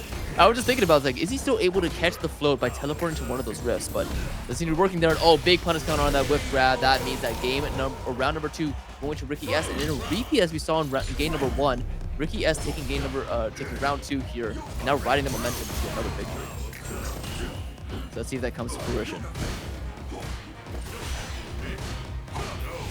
Oh my god, look at just these long range normals actually getting that anti-air, but nothing out of the drive rush forward. So Ricky S is choosing to disengage, parrying that fireball so it doesn't do too much damage. And again, the floats have been the difference maker in this game at number 2. Yeah, Ricky S still kind of been backing up. But as time has gone on, Volt Gamma just started feeling more comfortable and just started just hitting button after button. Indeed, but now the level 2 is out, and this is Burnout, and doesn't have time to do it. Burns the level 3, actually. So smart. That's going to be doing a game number 2, going to Volt Gamma. Headbutt. I honestly, like, I know I said it out loud. I have no faith in Volt Gamma actually popping up. So really? Great awareness, great oh no. acknowledgement of the situation. Exactly. And situational awareness continuing into round 1 of this game number 3 with that teleport right behind JP as he lets loose that fireball, letting all this damage go his way. But Ricky S now finding a couple hits of its own and actually choosing to close the gap a little bit instead of go back to the regular zoning. Oh my god, that teleport for the side switch into that grab. Such a messed up option. I'm truly starting to learn that. Snap. I think he went for another grab, this guy. course he did. He's playing Dawson. True. Disrespect.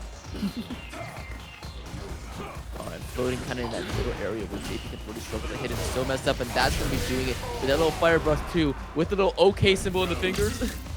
Death by a million paper cuts per fire. Yep. Let's be a level 1 burns instantly for that. Look at how much damage that entire string did. Already, like, 30% of your life is gone.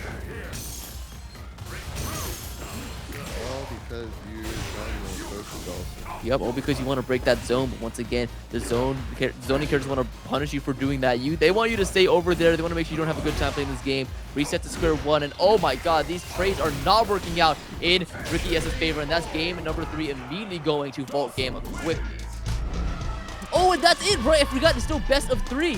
So that means that Volt Gamma now, the second Dawson to make top 8 loser side. Raised up to them, and Ricky S, of course, just not able to hold it down.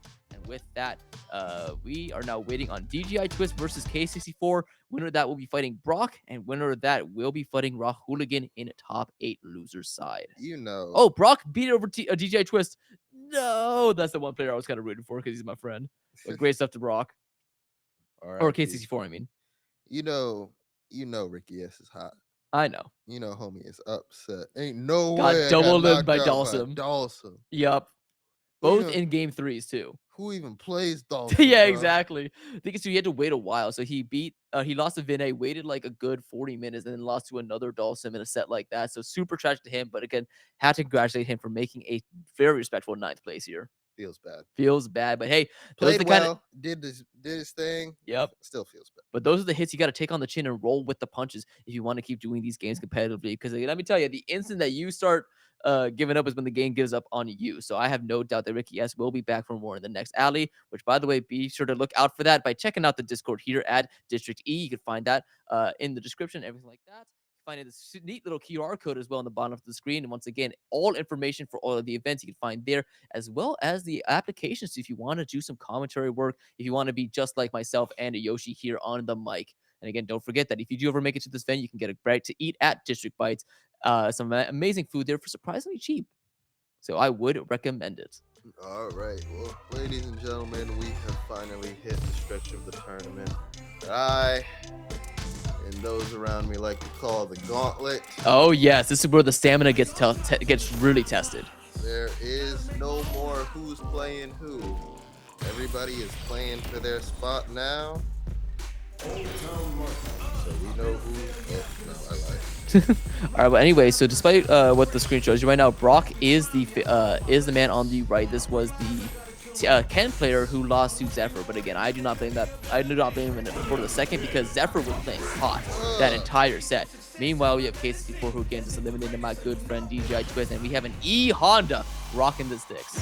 What do you think about E Honda? Oh my god, why is his mouth open like that? I can't stand E Honda. I'm pretty sure these tags. Yeah, they are, but it's fine. All right, getting now a little bit of a button check. Both these big muscly men just crouching at each other is what you like to see. This is a button check, right? Oh, okay, got it. I thought for sure it was.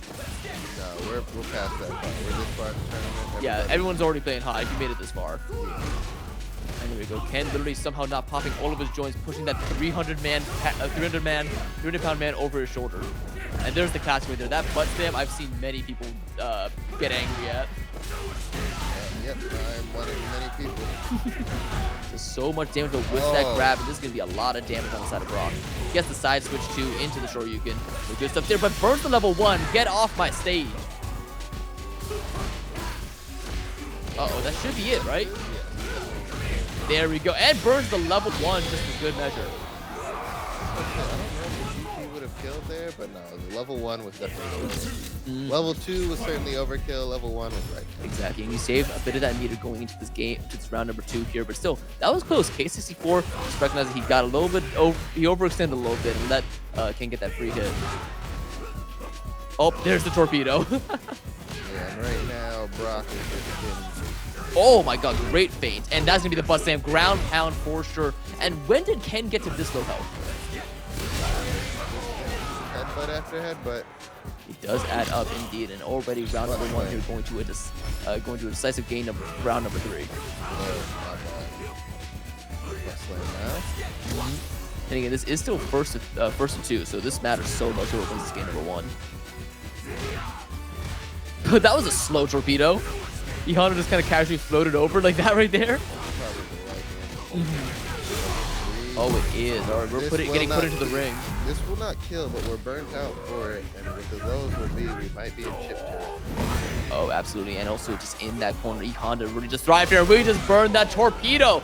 And that means that that Brock taking that game number one. Oh, thank you. Yeah. I got mixed. Yeah, so like the one round that Brock did win, I didn't see any torpedoes coming out of the K64, but now that they're out in full force, that seems to be the difference maker. Brock is just once again pushed to this corner and cannot deal with the aggression. That's gonna be a wall spin. No, he counters it. Or parries it. Yeah, great reaction time right there, and I like that Herald wheel just to put E Honda into this corner, maybe get something going here, but the parry, that should not be it. I thought for sure. Oh, that's it. Yeah, K64 looks comfortable right now. Like extremely potent just with these reaction times, and especially with those torpedoes. Yeah, like we mentioned earlier, what was it? Brock was 19th seed, but Brock's still way better standing, but still just struggling trying to deal with this E Honda here. Indeed, and shenanigans is the right word for it, honestly. Like I know he's like a sumo fighting style, but shenanigans is the true fighting style. He just does stuff. All right, good little competition right here, and Brock already put himself into burnout, went down to round, and now this could just be the corner carry that seals out the set and the game, and that is going to do it. The wall spat, GG's for the level 3. Let's watch that full animation. You're put in the ring, and you are slammed down hard. Goodbye, Ken. Unironically, such a cool level 3.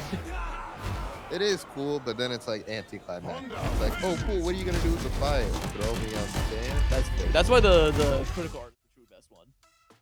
I love the critical art there. All right, and now with that, our top 8 is decided. If you need a reminder, we have Azan versus Zephyr in winners finals. We now have Jaeger and Vinay waiting in losers quarterfinals, and they're respectively waiting for the winner of Cowabunga versus Volt Gamma, and now Rahooligan versus K64. I don't know which one of those. Ooh. All right, sounds good. But again, that's going to be the then. Let's talk about the now. And before then, we're going to be having a small break where we, can get some food, because we've been talking for a while here, and we can also give the players who've been slugging through this bracket a chance to catch up. We'll be back with Street Fighter Top 6, and then after that, we will be having Guilty Gear and Tekken Top 4. So you have a lot more fighting game shenanigans to look forward to. Yep, so don't go away too fast. Indeed. See you later.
right, hello everybody, and welcome back here to the alley. We're coming right back at you with Street Fighter top 6 or top 8 right now. And again, there's a lot of great stuff to be happening there. I am IRLC.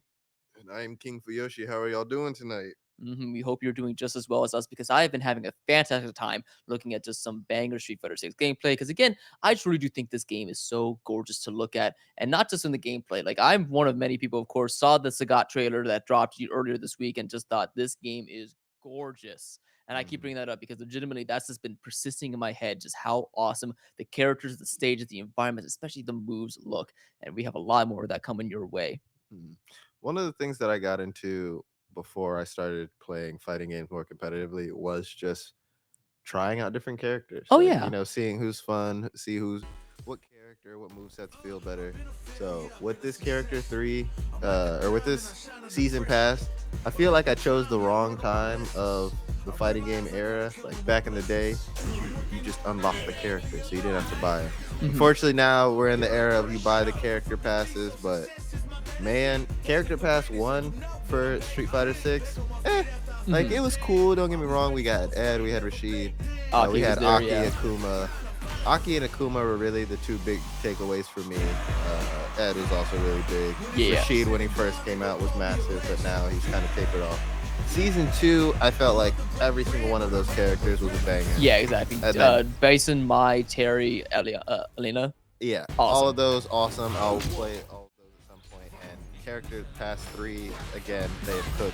We even brought Sea Viper back, which honestly, I don't know if I said it on this stream, but I know I said it on a stream somewhere where we were all hoping she came back, and we're just glad to see the red hairs back. Indeed, but again, that is going to be a tiny bit from now. Can't wait to see those guys at an alley. We still got some DLC here. Of course, Cowabunga rocking that Ed. He also has been piling that Luke to great effect to make him to the top 8 qualifier from the loser side.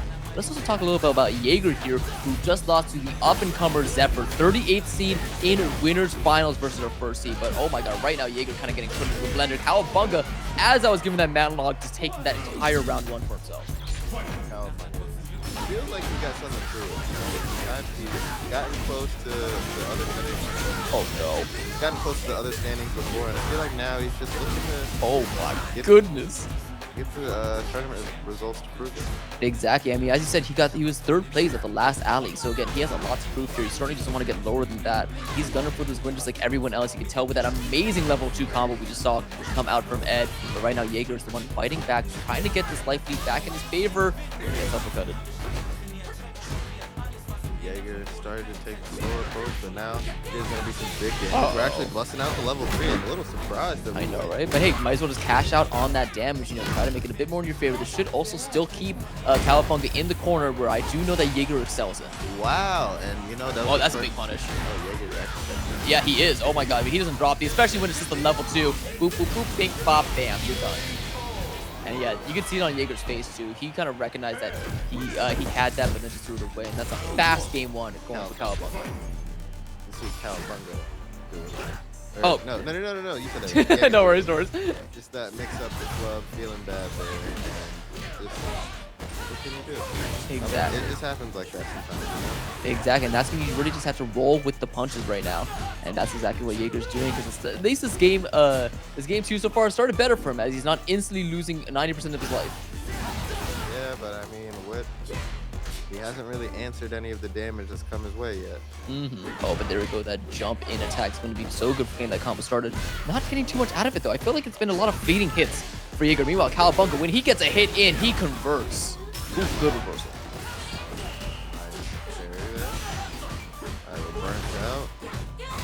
There's gonna be a lot of chip damage. You see it racking up and goes to the drive impact right there, but not close enough to the stage or to the wall to get a splat.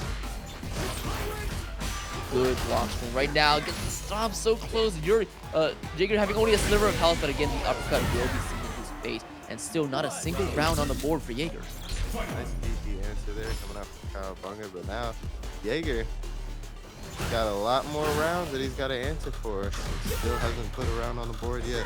Exactly. He's very quickly looking down the barrel of a reverse 3-0 he's going to have to make in order to advance in this bracket, because right now Cowabunga looking again still poised, but using the momentum from this from the snatch to actually get a drive reversal. That was so good.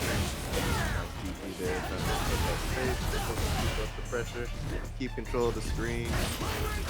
Good tech on that throw real quick. The reaction times, we were talking about this in the set versus effort, they are there. Level 3? Oh, yeah, all right. This should be it, right? This should be around. It should kill. I know you talked about the scaling, but, like, come on. There's no way the Stomp doesn't do that. Yeah, there we go. Rearranging Ed's entire spinal cord right there. And that's going to be the final round in game number 2. This is Jaeger needs this right now. If you let Cowabunga take this game, you have to do a reverse 3-0. That's just too much momentum to stop. We need to see these conversions do a bit better. Jaeger not having any conversion issues up till this point, but this set has seen a bit of spaghetti with the conversions. So just needs to clean those up and be able to seal out those kills. Oh my god, the drive was straight through the first part of that projectile. And now Jaeger, once again, pushing Cowabunga into the corner. This is where he does good. The throw loops are in full effect. Burns the level 3. Oh, and gets it. Alright, so this will be burnout for Jaeger as well. So Jaeger's going to be in real trouble. Does have access to level 1, and I was wrong. We are not completely burnt out yet, but it is not far. It doesn't even matter. That was smart though from Jaeger to do a lot of jumping instead of blocking, because if they blocked a move there, they would have been burnt out. And to avoid that, they started hopping around, but Cowabunga adapting extremely quickly. And now, once again, only 2 rounds away from making it into winners or to losers semifinals. Nice check there. Good throw. Oh yeah. Just gotta fight out of this corner. Which has always been the tough thing, because again, as you said, Ed able to sit at that mid-range, fake out with the snatches, but this time that's not going to be working on Jaeger, who gets that hit in, goes back to center screen, but now another snatch will be anti-airing, and that's going to do a lot of damage. More shimmy from over here. Let's see what we're working with. Yeah, a lot of shimming right now. I love the movement from Cowabunga, but especially Jaeger. They have been mobile and going across the entire stage with a lot of jumping too. So far, not getting too anti-aired, but I am scared for them. Great DI. Yeah, Jaeger is still trying to respect the tether, but is starting to get up a lot more close and personal. Nice DP there. Oh, that time the DI is not going to go punish. This should actually be it, and Jaeger on the board again. All right, can he do it? Cowabunga called it out, but did not punish correctly. And got punished for trying to punish something. Unfortunate, but Jaeger is leading for the first time in this set, so will he be able to get a game point on the board? Yeah, but now that he has a lead, you can see Cowabunga playing with some new reinvigorated fire in his veins, because that was a good string. However, Jaeger's been doing a much better job of getting out of the corner, I realized, because in game number 1, he just kind of got messed up in them. And this is like the 3rd time now I've seen him properly fight back out and go back to the board. Unfortunately, now we're stuck back in the corner. Ooh. Reversal. I love the fact that he uses the snatch momentum for that too. It's so sick. Good blocks right now, and that, yeah, as you said, like people really forget that like Ed is a good zoner in this game.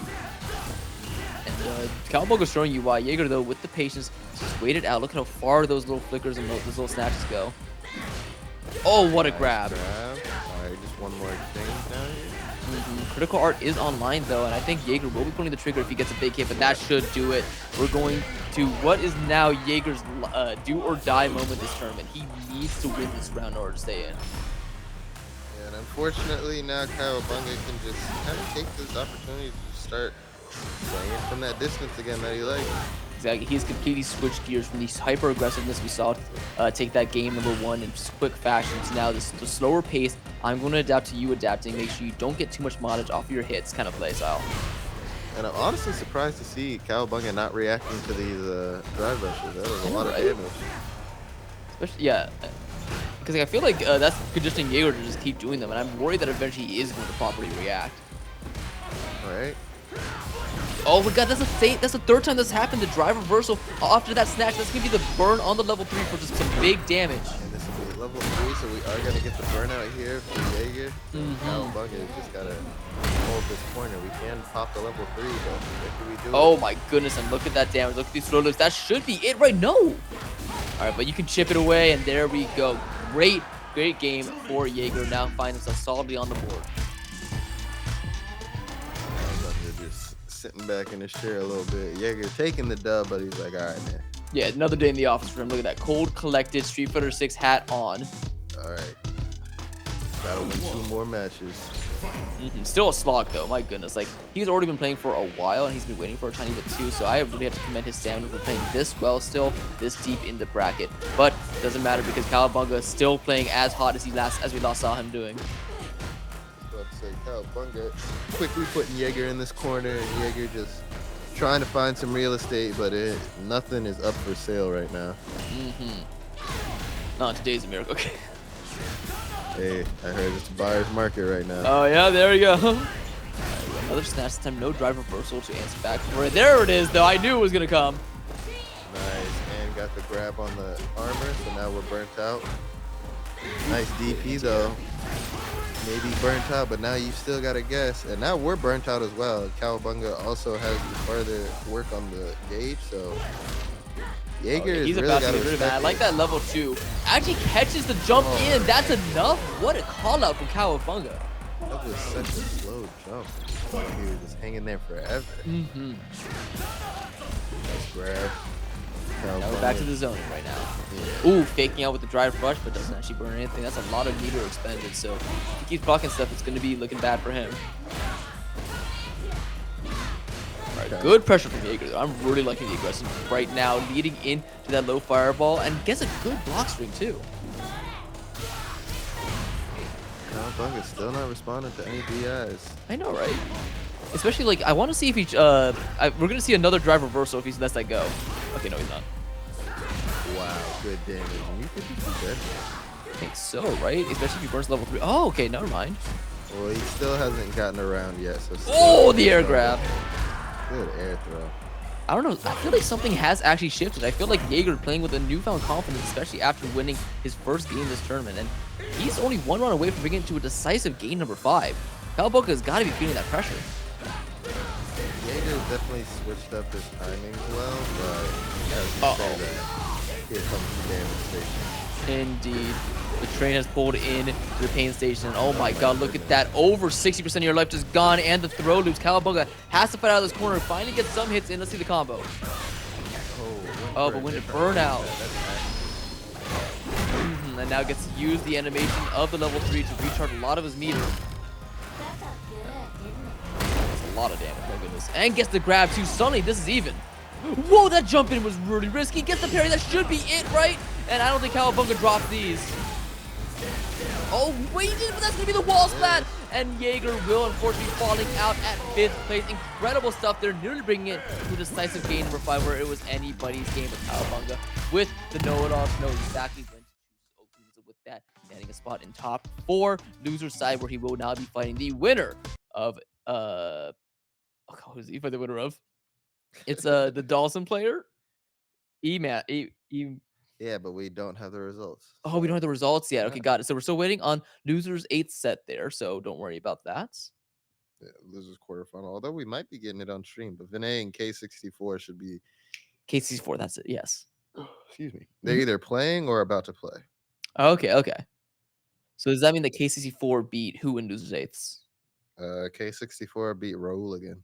Oh wow! So that means that the reigning champion of the last hill or the last alley is now out at 7. So great run to him, but unfortunately falling victim to both. Oh god, I'm already. I'm so sorry. I forget who he fought first. K64 didn't play. K64, I want to say played the Ken. What? Oh no, KCC4 is the Honda. Yes. Yeah, KC4 is the Honda, and Rahuligan was the Brock was the Ken. Yeah, Brock was again. Rahuligan is the Jamie. Vinay versus the Ed, and not the Ed. No, not the Ed. The Honda. Yeah, versus the Honda. KCC4 is our next stream set here, which is going to be losers quarterfinals. Winner of this will be fighting Cowabunga, and then winner of that will be fighting the loser between Zephyr and oh gosh, Azana or Azan, that's it. So sorry, I just don't have my didn't have the start.gg page on me, but hey, you don't have to be like me, because if you go to start.gg/the alley, you can check out that bracket, see all the upsets that have happened, and of course keep track with everything happening in top 8 here. The kid has finally sat down to play against the Jamie. Indeed. Jamie So man himself. if I may, there's quite a bit of history right here, or just history that has been made today.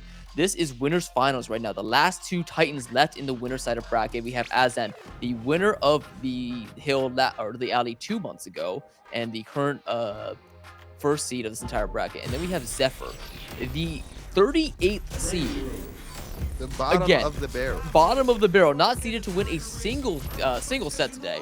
In winners finals, spitting some of the best players that MDVA and DC have to offer in order to make it here. And he is so close to earning himself a nice crisp $200. All he needs to do is win 2 more sets. This one, and then hopefully grand finals. But of course, Azan is going to be no slouch right here. Amazing Jamie player. And we had a couple of those here kind of with Hooligan, as we mentioned, but he has so far had the reaction times, and he's been the most disrespectful player I've seen all day. He does some nasty things. He knows his buttons for sure. Yep. Nasty. And it's the same thing with Zephyr. Zephyr has been shown to be very keen with his combo and conversion game with Terry, dropping a couple of key things, especially at a heavy punch, but for the most part, everything else is about picture perfect. Just like Terry's face. All right, anyway, getting into it. Dude, this has to be a calling card for Azan. He just always chooses training mode as the backdrop for these fights. And I'm so sad because Street Fighter 6 has so many beautiful stages to be exploring. But, hey, man, I guess we'll take the concrete box. Hey, man, I will say it helps. It helps you focus. No distractions, exactly. Well, no, the spacing. Oh, does it now? Yeah, the boxes and everything. Oh my god, it does actually have little markers on it. Yeah, everything. Yeah, training room is literally so you can get your spacing and whatnot now. That does. I've never really thought about that. I was just like, huh, yeah, okay. No, there is an actual benefit to using training room. Like, I see. You don't have to, like, don't get me wrong, you can get your spacing down in general, but with this, like, you have the boxes, they line up to the ground, so it tells you definitively how far away your characters are. I actually never thought about that. Well, right now, Azan just got launched far away because that was a clean game number 1 from Zephyr, hoping to take a huge lead in it this start of the set. Yeah, Do you know anything about this matchup? Again, we've got fireballs. I would imagine this is good for Terry. Terry's got good tools. He's got good fighting capabilities, kind of got some good boxing. He's very well-rounded. Yeah.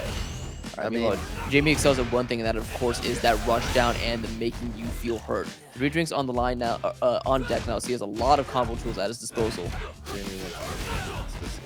It is, though. That's the issue. He has 4 drinks now, and that means that the hair gets undone, and we have the flowing locks. And look at all of that combo potential against the burnout Terry. This is such a rough spot to be in for Zephyr. Uh-oh. Good tech.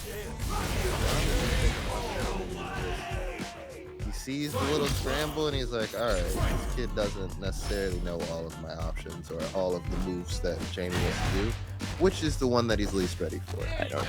Great reaction on that low sweep, and that's going to be a double throw. How is already so much of your life gone, and a drink on deck. Let's also capitalize on the fact he got punish counter on the first throw, didn't go for the drink. Really? Grabbed him for the second one. And then went for the drink. Dude, that is some optimization right there. So many other people would burn at the drink instantly. He knows he can keep the advantage going. And that is actually, yeah, you're right. That's disgustingly insane. That awareness is unreal. Exactly, because it's going to be a drive rush. Oh, no, he missed the palm. Okay, we're fine.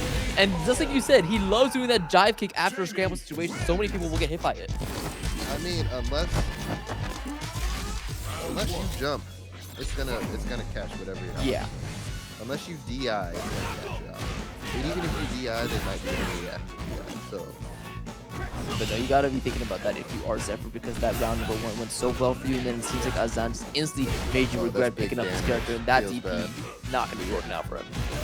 This dude, like, what training room is Azan in? And he's like, this is the combination that will work. Yeah, seriously, like he has been every single time he's gotten a hit, it's been a big conversion. It always looks like it's been an optimal one too, which is super impressive.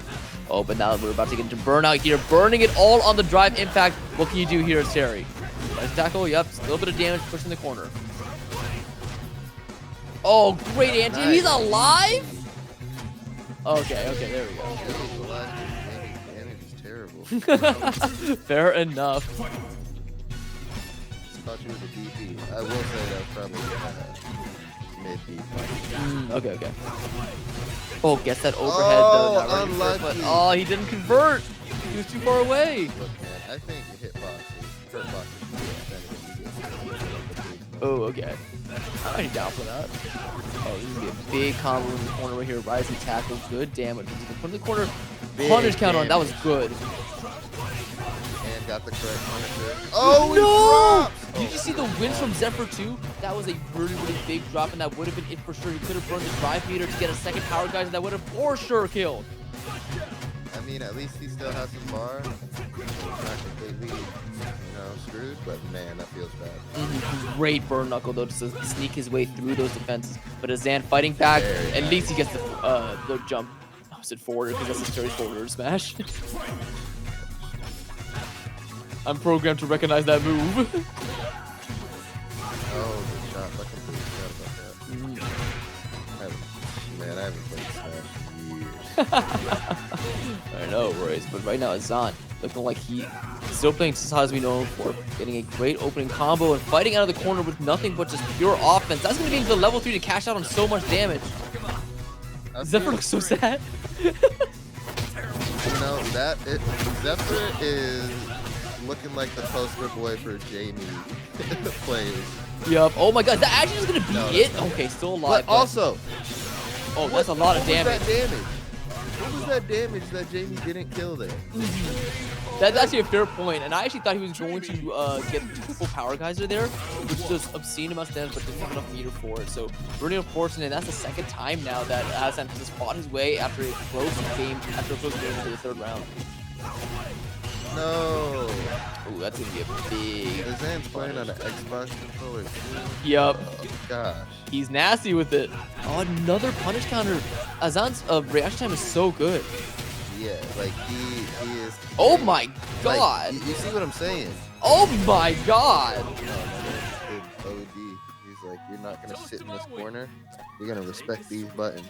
Azan is the Jamie player that people hate like against. He is the Jamie player I wish I was. There you go. Something to aspire to look up to. But there you go. Great jumping start from Zephyr right now. Able to get a lot more hits in. But once again, that is that TP? Azan, that is so disrespectful. The long drink he did? Yeah, he knew that Zephyr wasn't gonna be. He knew Zephyr didn't have enough confidence not to poke, so he just poked him. And if all you're gonna do is poke somebody that's taking a drink instead of going for the full punish counter. Oh, that's it. All right, and that look at him. He stood up before the animation even finished. Yo, Azan, it's not that serious. You don't need to do this. You need to orb farm this hard. Oh my goodness, what a finisher to that. Zephyr looking so poised to take either one of those first two games, but then Azan was like, you know what, playtime's over. I'm first seed for a reason. I'm getting that spot in Winterside Grand Finals. But oh my goodness. No, Zephyr actually getting hit with that move to end the match, and then Zephyr immediately just like smiling it off. It was I'm a fan. No, Zephyr, great stuff there. I cannot say my praises enough for him, but like he finished inputting the move, Azan did, and then instantly got it. He didn't even need to see if it connected. He just knew it would. Well, yeah, because he confirmed, yeah. So that's unfortunately when you get to a certain skill level at that point, it's just GG's. Yep, GG, shake my hand. All right, but that means now that there is only one man left in Winterside bracket. It's our first seed, the man, the myth, the legend, Azan. We now have our top 4 decided in wait, did we have our top 4 decided? Is the other losers quarters happening? Vinay beat K64. There we go. 3-1. So our top 8 is decided. We have Vinay versus Cow of Bunga. Winner of that will be, of course, be fighting Zephyr for 3rd place and for a chance at payout, because payout starts at 3rd, all right? And then the winner of that set will get, hopefully, we'll get a rematch versus Azan. Hey, ladies and gentlemen, I just want to point out the fact. So, as we were talking about seeds earlier, if you're seeded first, you are slotted to play the least amount of games. Yes. If you are seeded last, winner's side, you are slotted to play the most amount of games. I mean, Zephyr has played the most amount of games and made it to 3rd place. My man, seeded to not even show up on bracket, has guaranteed himself payout. Exactly. At the very least, he's walking home with $80 and the guarantee of a much higher seed come the next alley, as well as hopefully, just some new confidence, because I truly am a fan of Zephyr right now.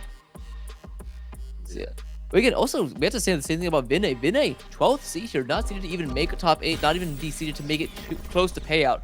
And he is certainly hungry for it. He's an absolutely incredible Dawson who has gone through the JP gauntlet, and unfortunately, he did end up falling to Azan in Winterside. Who did Cowabunga lose to? We watched it. Yeah, we did. It was it wasn't Zephyr. Probably Vinay. No. Vinay beat Oh, Azan. Did Cowabunga also lose to Azan? It would have had to be. It was either Azan or Vinay. Yeah. Oh, you're right. Yes, it was. So all the 3 foes in losers have been sent there by Hazan. So they are all hungry for that run back. I am sure of it. And instead of getting the Ed, we are getting the Luke. It looks like from Cowabunga here. So, I am looking up Zephyr. Zephyr is a Strive player. Oh, really? Zephyr. Is he also in that bracket? Not today. Yeah, he's fully committed to Street Fighter 6. He's godlike at this game too. Yeah, Zephyr has been in tournament since the 15th of November. Wow. Like last year? Mm-hmm. That's recent. Yeah, and this is Zephyr's.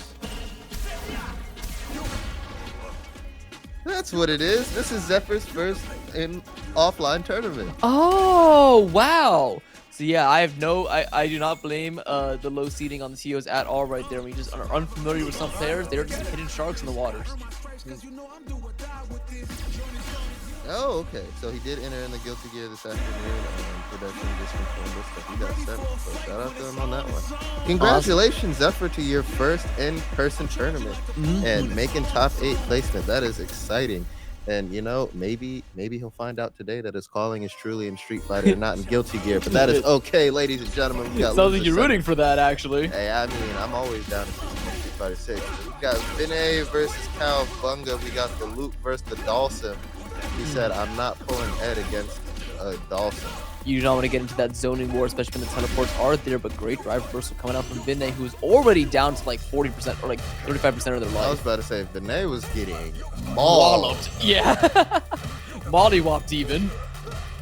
But you know, Luke does that to people. Oh, yeah. Yeah, look at that. That's... Oh! He's alive. Wait, hang on a second. Into the corner now. Gets the wall splat. This could be huge. Here's the setup. No, trust. Oh. No, I believe it. I'm calling it right now. Vinay wins this game. All right, shut up. Okay, I would have lost. I would have DP'd right there. I would have DP'd if I were Cowabunga, and I would have lost all of my house. So that's pretty good for Vinay, because you got like you were getting really beat up the first part of that round number 1, but then you brought it back to be somewhat close. It's got to be, if not like a confidence ender, it's a confidence booster. Are we going straight into level 3 here? No. And Vinay even has a smile on his face. Just he's having a great time. Besides, that's level 3. Yeah. Can we just look at Vinay's pad right now? Why is it strobe lighting at me? What like, is it? That probably is like some secret message, you know, like just the way it's all flashing. Okay, right there. Yeah. When he was coming down after that, that's the end lag foot. Yeah, that was the end. Okay, understood now. Let's see if Cowabunga was able to recognize that great grab, but actually doesn't throw him through the corner and puts him back towards center screen. This is gonna be a big punish. Oh my god, into the level 3. Would he actually do all of that forehead spinning? Do that? All right, it looks like he's fine. Oh my god, it was close though. Yeah, you see what I... Yeah, they saved the... No. Oh, you got done. Foul. That was insane. I feel like that was some hurt box shifting from Dawson right there that put his head right in line of that sandblast. It was the... He was going to get hit by it regardless, but man. If anything, he shifted his body out of the way, but... Okay. Sandblast doesn't care about Sandblast is a good projectile, isn't it? Sandblast is arguably so quick. Yeah, it's like, so it's kind of funky because some of the projectiles are so quick that they're not that good. Yeah. But I feel like Sandblast is the best fast projectile. And a lot of people say Aki's Poison Bubble is one of the best projectiles. Which I would also agree with. Okay. I think my... Well, where do Dawson's arms stand on the projectile list? Because they seem to be putting in a lot of work there. Even though they're not projectiles. They're the worst. Got it. Well, let me tell you, if that's what the worst is, then yeah, the best is even scarier, because Vinay put Cowabunga in a world of hurt right there. It looks like the pressure is just unrelenting still. Well, they're the worst purely off the fact of you can't punish any other projectile, but you can get hit. I see. Yeah. If we're talking purely risk reward, the limbs offer the worst risk. Yeah, because those are still hurt boxes that you can interact with, right? Yeah. Okay. Yeah, if you parry that and then hit it, like you will get the connection. Mm. Or like you saw some of our other interactions where Azan actually punched the limb. Yeah, and exactly. Bonnie shake. Also, what happened after that first game? Because Vinay is kind of moving right now and grooving. Oh, that's gonna be it. He just took game number 2 at the drop of a hat, just like that. Adaptations have been made now. How does Cowabunga answer back? Because that looks kind of dominant. Vinay started to acknowledge some of the things. So like, Cowabunga got him into the corner game 1. Vinay did not allow him to dominate him in the corner at all in that set. Wow, great tech on that throw from Cowabunga yet again does it. Because that's something too, like Vinay has truly become like the grab master in my eyes. The way he's been constantly landing them, especially after teleports. It gets that parry, that should be something big. I love that. I love the high fireball combos so much. I hate that setup.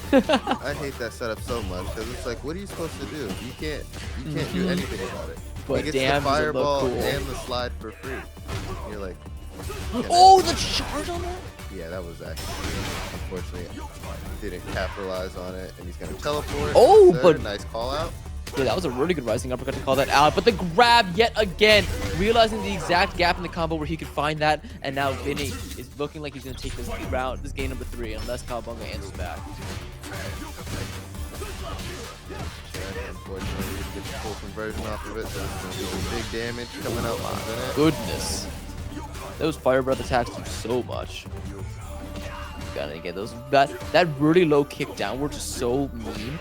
And yeah, it really does look like that game number 1 might have just been a fluke with the way Vinny's playing right now. Gets another level 1, but it actually misses. But he gets hit for the last hit anyway. Yeah, honestly, that move is super. Oh, and goodbye. That's game 3. What happened? What happened? When all you have to do, no, I'm downplaying it. Right. But when Oh, all you have to breathing do character is switch, yeah. adjust the game of keep away, it changes things differently. I was about to say, no way Homeboy's about to switch to Akuma. I know. Are we getting Bison instead? There's no way he's about to No, switch just to go ahead. Yeah, there we go. There we go. We got the Ed here. He wants to engage in the zoning war a little bit more. But yeah, it looks like the Luke was figured out, so I definitely think it's a good pick for Cowabunga here. Vinay has such a smile on his face. He's having a great time. I can't stand Wait, are we sticking with Luke? Oh, we're sticking with Luke. Okay, cool. I guess we just wanted to take a quick trip back to the character select screen, and now we're doing it again. So sticking with the Cowabunga Luke. has to have some type of feelings towards that. It has to be something scarring there for him to not want to do it when I really do think the past 2 games have not even been close. But hey, I like that. Cowabunga saying it's not the character, it's me. Let me do better here. Let me be the one to solve this issue. Unfortunately, Cowabunga is getting into the realm of messing up things that he wouldn't normally because he's flustered. Yeah, exactly. Like, he didn't get that empty jumper and punish for no reason. Yeah, definitely a whiffed opportunity there, but makes it back up with another great one of those classic loot combos. But then again, Vinay just playing out of the corner so well, and that's gonna be a level 1. Thankfully, gets blocked, but look at that chip. And you see that pushback, wasn't even able to punish off of it. Uh-oh. Alright, things are looking a little bit dire for Cowabunga here, because like losing this round 1, it means so much. Oh, that grab is not gonna do it though, but still, this is looking risky. And Cowabunga, I'm just looking at him and yeah, he is struggling. Yeah, he's tilted for sure. Anybody that plays against Dawson is tilted. Yep, and that's the thing, they feed off of it, because the more reckless you play against Dawson, the more likely you are to get hit by things. But I love the confidence to go for that charge, but that punish counter will unfortunately be stuffing out that advantage. Uh-oh. That's what I've been needed to see. Nobody's called it out, and you even see Vinay shaking his head. Oh, you acknowledged it. Okay, I see. Now that's got to be a thing he has to worry about the entire time. Nope, he needed to do it right then and there. Vinay's... Oh, he grabbed him out of the drive reversal? Vinay is one of those players that if you don't punish them for doing cheeky stuff, they're going to keep doing it. Oh my god. You can't... You get a hit like that, you better chip him out. Yep, that was actually getting a little bit scary too. I felt like Vinay was actually really quickly bringing that back, but so quick. How keeping himself alive, that's gonna be a lot of damage. Dude, that fireball bounces so much. Wait, what? Why was it still active? Gets 2 full bounces. That's insane. Yeah. Damn, maybe you're right. Maybe this character is annoying. Alright. I'm telling you, man. When you fight a good Dalsum, you're like, how is this legal? How is everything that he's doing? How is this okay? Good little snap right there, but right now, Luke is on a sliver of his health, and he's only 1 round loss away from being out of this tournament. Right before payout, and we have the level 3. That should be it, right? Oh, no. Uh-oh. But he burns level 3. Yep. What? He's going for cheeky call out, so he's not actually ending it. Okay, that's gonna be a lot of damage, though. I feel like he could have gone something more after that, and then just the crouching jab. Vinay secures a top 3 position and payout right there. Cowabunga, unfortunately, not able to make lightning strike twice and get another 3rd spot at the very least. He now has to fight Zephyr. So this is very interesting because, again, this is for who gets the run back against Azan in grand finals here. And you were right. He could have comboed there, but like you said, like I mentioned earlier, like Cowabunga was already lost. He already lost. Okay. He had already. But like, he was already kind of locked himself out. Yeah. In his mind, he had already resolved himself to losing. Like, he doesn't drop those combos. And yeah. He did. Like, he's very clearly dropping easy. Not easy for me because, you know, I don't play Luke, but easy B&B combos that if you're playing that character at this level, you should not be dropping. Indeed, but still, I cannot commend him enough for making it to top 4 of this pretty stacked bracket. So many people who were not seeded top 8 falling even before top 13 is crazy. So the fact that he was able to survive and be one of our last competitors left standing, incredible job to him. Yeah, and I have no doubt I'll see him at future alleys. We've got a real wacky bracket. And no, seriously, if you check that bracket again, start.g/the alley. If you're only just joining in now, you guys have missed some crazy upsets and some crazy whatsits all throughout. So definitely take a look there and see if you could make them out. But without any further ado, we are stepping into our top 3 proper. Every single player left here has earned at the very least $80. For Azan sitting pretty in winner side grand finals, it's 150 or 120. All right, so our next matchup is going to be Terry Dalsum, and I'm like, what happens there? Yeah. What is that? Yeah, I feel like I've never seen that. I feel like that has to suck for Terry. Yeah, exactly. Because like I feel like Terry being well-rounded, you know, he can really struggle against zoners. His main fireball gets easily like floated over and stuff like that. But then again, I also feel like Terry just does mad damage up close, so it can go either way. I'm personally just excited, and I'm here for the show. Yeah, he does he has the crack shoot, so he may be able to just jump over some projectiles based on, you know, what the situation is. So we'll see. I'm just excited. I do feel it. Oh, go ahead. I am a Zephyr fan, man, so I'm here for the kid. He's insane. Whatever he's doing, I'm here for it. I do feel like that a couple of teleports are going to get called out with the rising tackle. That's my current thing right here. I feel like Zephyr's going to have that reaction down. I honestly, I don't know if he will. Ooh, okay. It's hard to time. It is very hard. Yeah, and not only are you trying to time that, which is already tight enough, you're also trying to time their time. You have to know he's going to teleport, and if he's behind, you have to know that input. Yep. All right, we're getting into it now. Game number 1 already. I love the aggressive from Zephyr. He does not let any seconds go to waste. He's already up on you, and the overhead after the driver is going to be a lot of damage. Yes, sir. Good damage. Good hits. Vinny is so good at that drive reversal in the corner, and there we go. That fireball combo into a good block, but once again, the grab follows immediately afterwards. So quick. I swear you can't actually do things. Oh, no, you can't. Like, I swear you can't actually tech it. Because I feel like these people are. There's just certain situations where you've seen he's gotten guaranteed throws every time. But hey, get the burn knuckle into the immediate throw right there. No tech. And so far, not the worst for Zephyr right now. However, as I say that, the zone is getting established for Vinay. Great low kick. And yeah, that's exactly what I'm talking about. He can just float over all of those projectiles. Meanwhile, Terry has to respect every single thing that Dalsum throws out. And despite that, you know, eruptive start to this round number 1, Zephyr has to slow it down because he only has a tiny bit of meter left. And Vinay has been evening it back up. That's empty, but he gets the drive impact reaction. And I think this actually might just be it, right? Yeah, there we go. Don't drop those. And yeah, Zephyr looking so good at the first 10 seconds of that round. And now, unfortunately, he's down. Terry looking like he's been in the worst bar fight of his life. Oh my god, yeah, dude. Dirty pants, dirty everything. Beer spilled on him. White hair because of the stress. Yeah, man, they put hands and feet on him. Yeah, exactly. The whole kit and caboodle. Yeah. But hey, he probably still won that bar fight. That's the thing. I was about to say they actually threw the game at him. it was one of those dirty kitchen things after a 9 to 5. Yeah.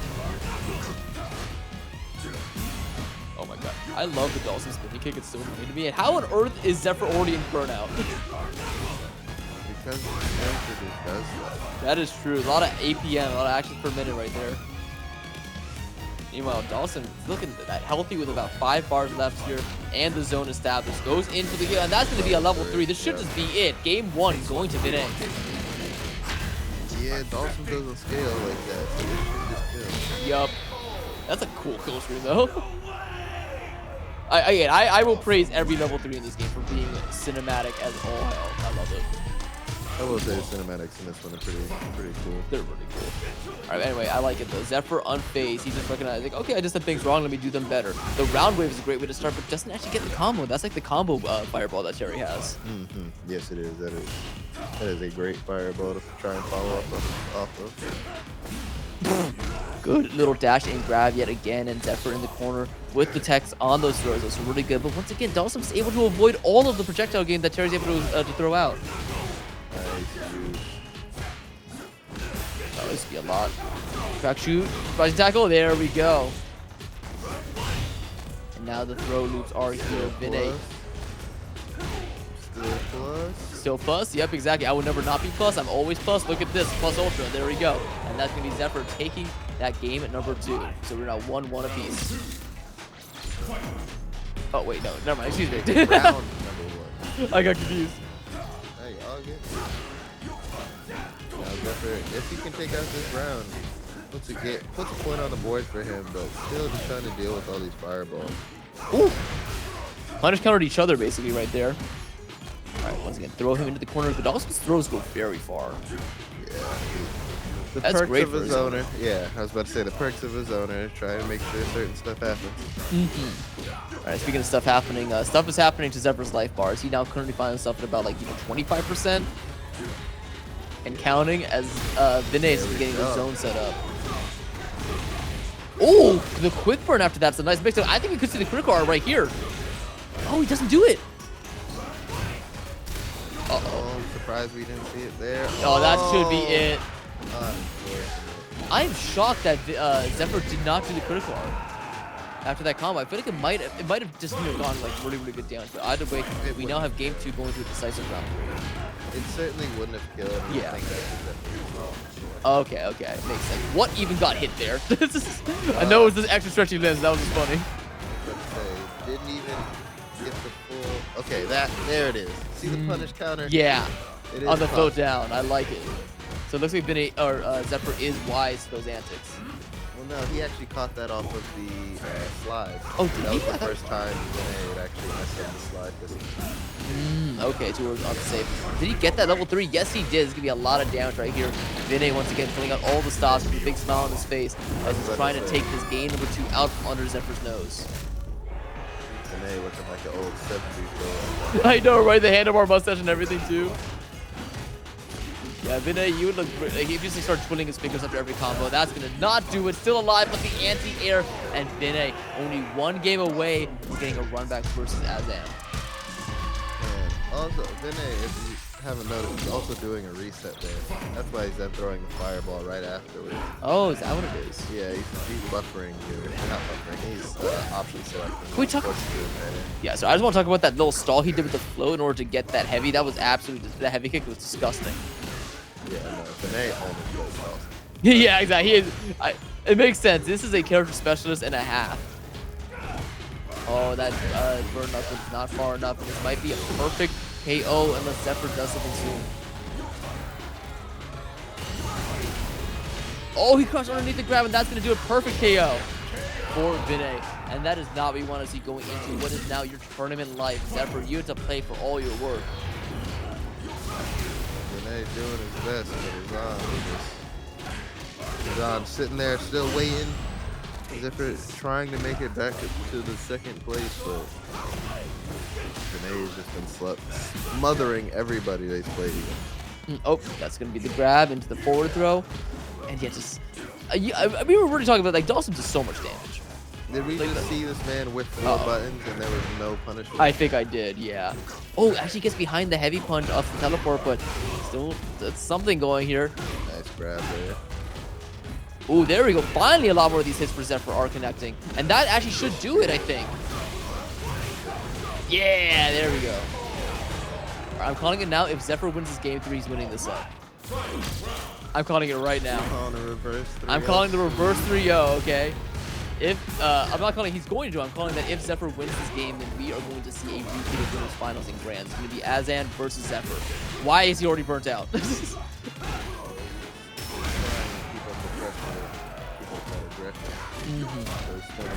These slides. Oh, the crack shoot got him body. Oh my god, and just like that, the teleport behind the jab, and now getting the full level 3 is gonna be so much damage. That crack shoot was dirty. Yup. I don't know how that whiffed, but hey, at least he's almost out of burnout. Just a tiny bit more to go, but these drive impact, I think that should actually just be it. And I think with that, Vinny has secured his winner. What? Oh, he dropped the combo. This is CA. It's so much damage, but you're not. Not dead, So but much still damage. another fighting chance. No, that's gonna do it. The teleport heavy punch, and Zephyr smile on his face, knowing that he got right there. Great stuff to Vinay, who now gets a run back from winner semifinals. What you unplugging for? What you unplugging for, Vinay? Yeah, wait, go back there. Wait, you're not done what yet. What you unplugging for? Sit back down. What Dude, we getting need up you. for? Come on. No, where's he going? Oh my god. He's like, I've done what I've needed to do. I've gotten second place. I will be gone. Yeah, if you've ever played in a bracket tournament and you're at the gauntlet time, you see how they Yeah, call look at it that. back Yeah, there over? we go. Okay, we're fine. Bring your cheeks back over here, boy. Sorry, lovely little TO right there saying, like, get your butt back in your seat. Park your butt, mister. Yeah, bro, you ain't going nowhere. Just Mhm. 101. If you're ever in a bracket and you're running that gauntlet, don't Yep, get up. Don't get up. TOs will just make sure you stay there. Yeah, don't get up. Don't unplug nothing. Make sure you're comfy, bro. Like, that's your spot now. And- Unless you lost, don't yeah, exactly. move. No, well said. And with that, we are down to 2. So, Vinay, who has gone on an incredible losers run here in top 8, 3 straight sets after losing again to That's all. Azan in winter semifinals. Before then, getting a number of good wins on a lot of other really great top 8 seeded players as the 12th seed. So we have our first versus the 12th seed. So again, we are down to our last set of the night, potentially 2 sets if Vinay absolutely pops off. Because I'll be honest, their winner side set not that close. Yeah. Azan kind of waxed him. Yeah. So Yeah. let's see if there's any adaptations that get made there. I feel like Azan, or this has been the closest set. Vinay Azan today has been the closest. Yeah. The thing is, I'm kind of scared because I'm loving Vinay's play and I love seeing him win. But if Azan wins, it's gonna be the triple Jamie Ali victory, right? Yeah, this will be the 3rd alley in a row that a Jamie has won. Yep, because Azan won the May one, and then Roligan won the July one, and now we would have Azan winning the June one, and then now Azan winning the July one. So, Nah, Vinay, look, man, you can't win. This man's cheesing too hard. Look at it. Look at it. yeah, there we go.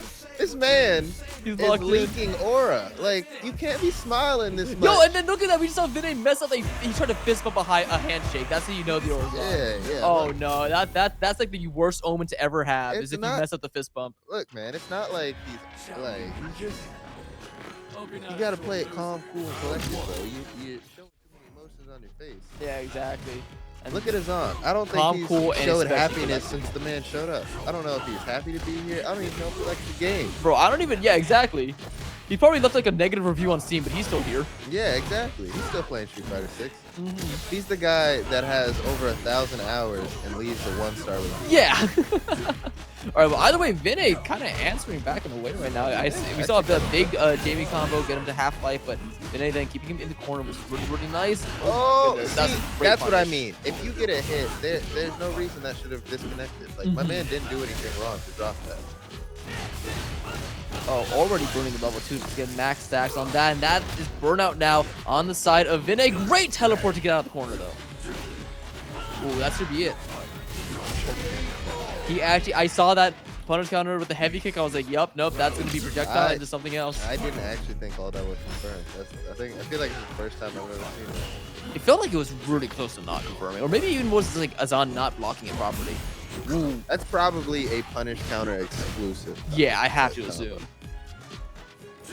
All right, but just like that, Vinay, doing work, putting in the hours. All right, so Zahn got first drink on deck, but now are you gonna get a second one? I don't know, but oh my god, actually he's able to armor break the drive impact, which is something you rarely see. Yeah, Jamie has a great deal of moves that are built into this kind of dual effect. Something I've noticed, and like for all the time I've been watching, oh, that's a big fun. I think back though. He keeps doing drive reversal out of the corner a lot, and I just saw, and Azan is the first person I've seen tonight actually deal with it and block it properly. Yeah, no, I've noticed that too. Every time someone's gotten their first like interaction down on him, they go for something meaty, and he is reversal every time. Exactly, but no, Azan once again calm, cool, collected, and especially patient. Is the other thing too. He's been doing a lot of reactionary gameplay where he lets his opponent move first and then does the optimal punish after the fact, and that's exactly what we saw right there. And what's unfortunate that we've also seen is like Azan's chasing him down so much, he has to spend so much meter just to even do that. Yeah, exactly. Surprisingly, Dawson was really making Azan run for it. Alright, so that gets the drink on. Oh, another drink too. Yeah, when that neutral's there, and actually gets the hit. He confirmed off of that. Yo, I can't cuss that. Go over there, just move the mic away from his mouth to get that F-bomb drop and Iris bench, and he's still able to combo this because of the level 3 and gets the 4 drinks needed to close out this game. So unfortunate. That was an insanely well played round number 3 in game 1. I didn't even know that was that's what look, you can't be smiling against his Yeah, exactly. No, you need to lock in. You need to hate his guts, okay? That's how you win this. You need to hate your opponent. Yeah, you can't be happy to be here, bro. There's already hundreds of dollars on the line here. There's $80 on the line. If you win this, you get 200. If you lose, you get 120. Be bad. Okay. Yeah, bro. Azan's actually digging in your pocket, bro. Yes. Bro, you're giving your bank account password right now. Oh no. And it just doesn't stop. He's getting so much mileage off of these dive kicks. So with a force palm too, is that gonna still combo? Yes, it is.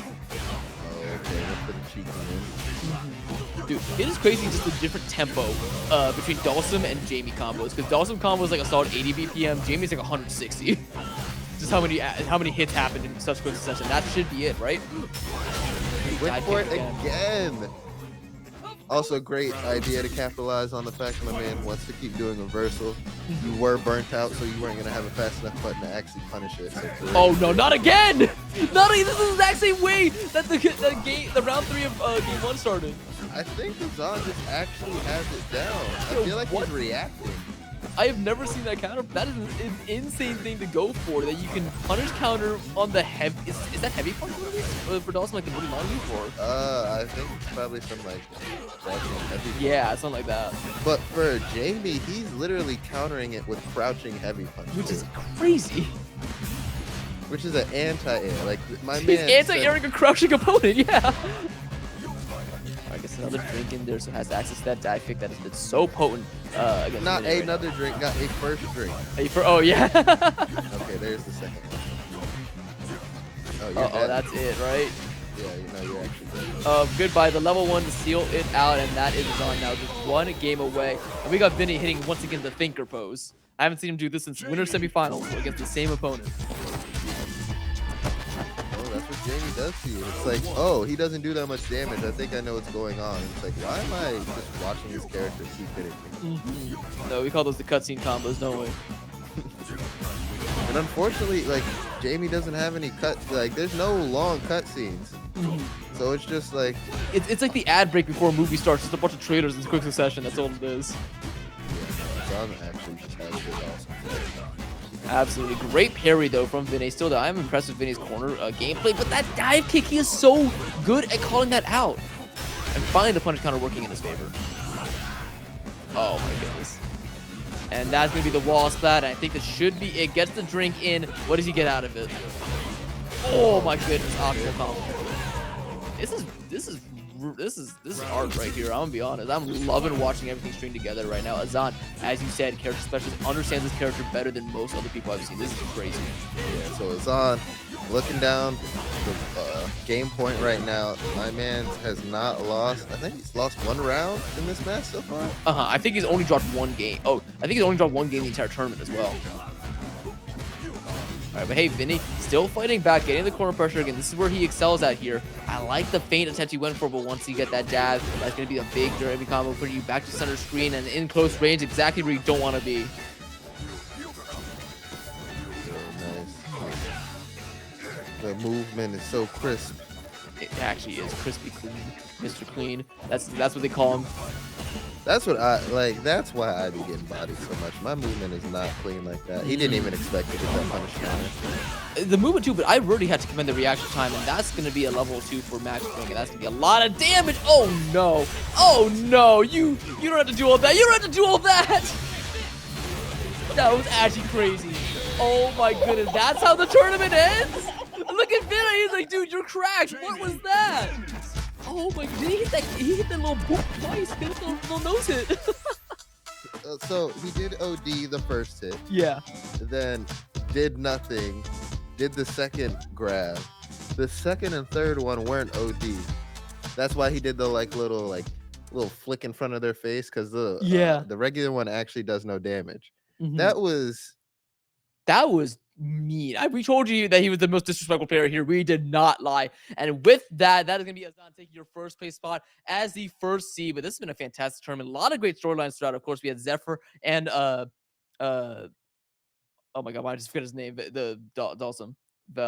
Vinay, thank you. Sorry about that. Go on insanely good losers runs as very, very low seeded players. So incredible stuff there. But hey, we got the hat trick here. We got the Jamie Ali victories starting from May and now going well into July. And I personally want to see it go all the way into the rest of the year. Okay, we got another Ali coming for you next month to look forward to. DC run by team. By Jamie. There we go. Jamie, let's go. Run by these folks over here.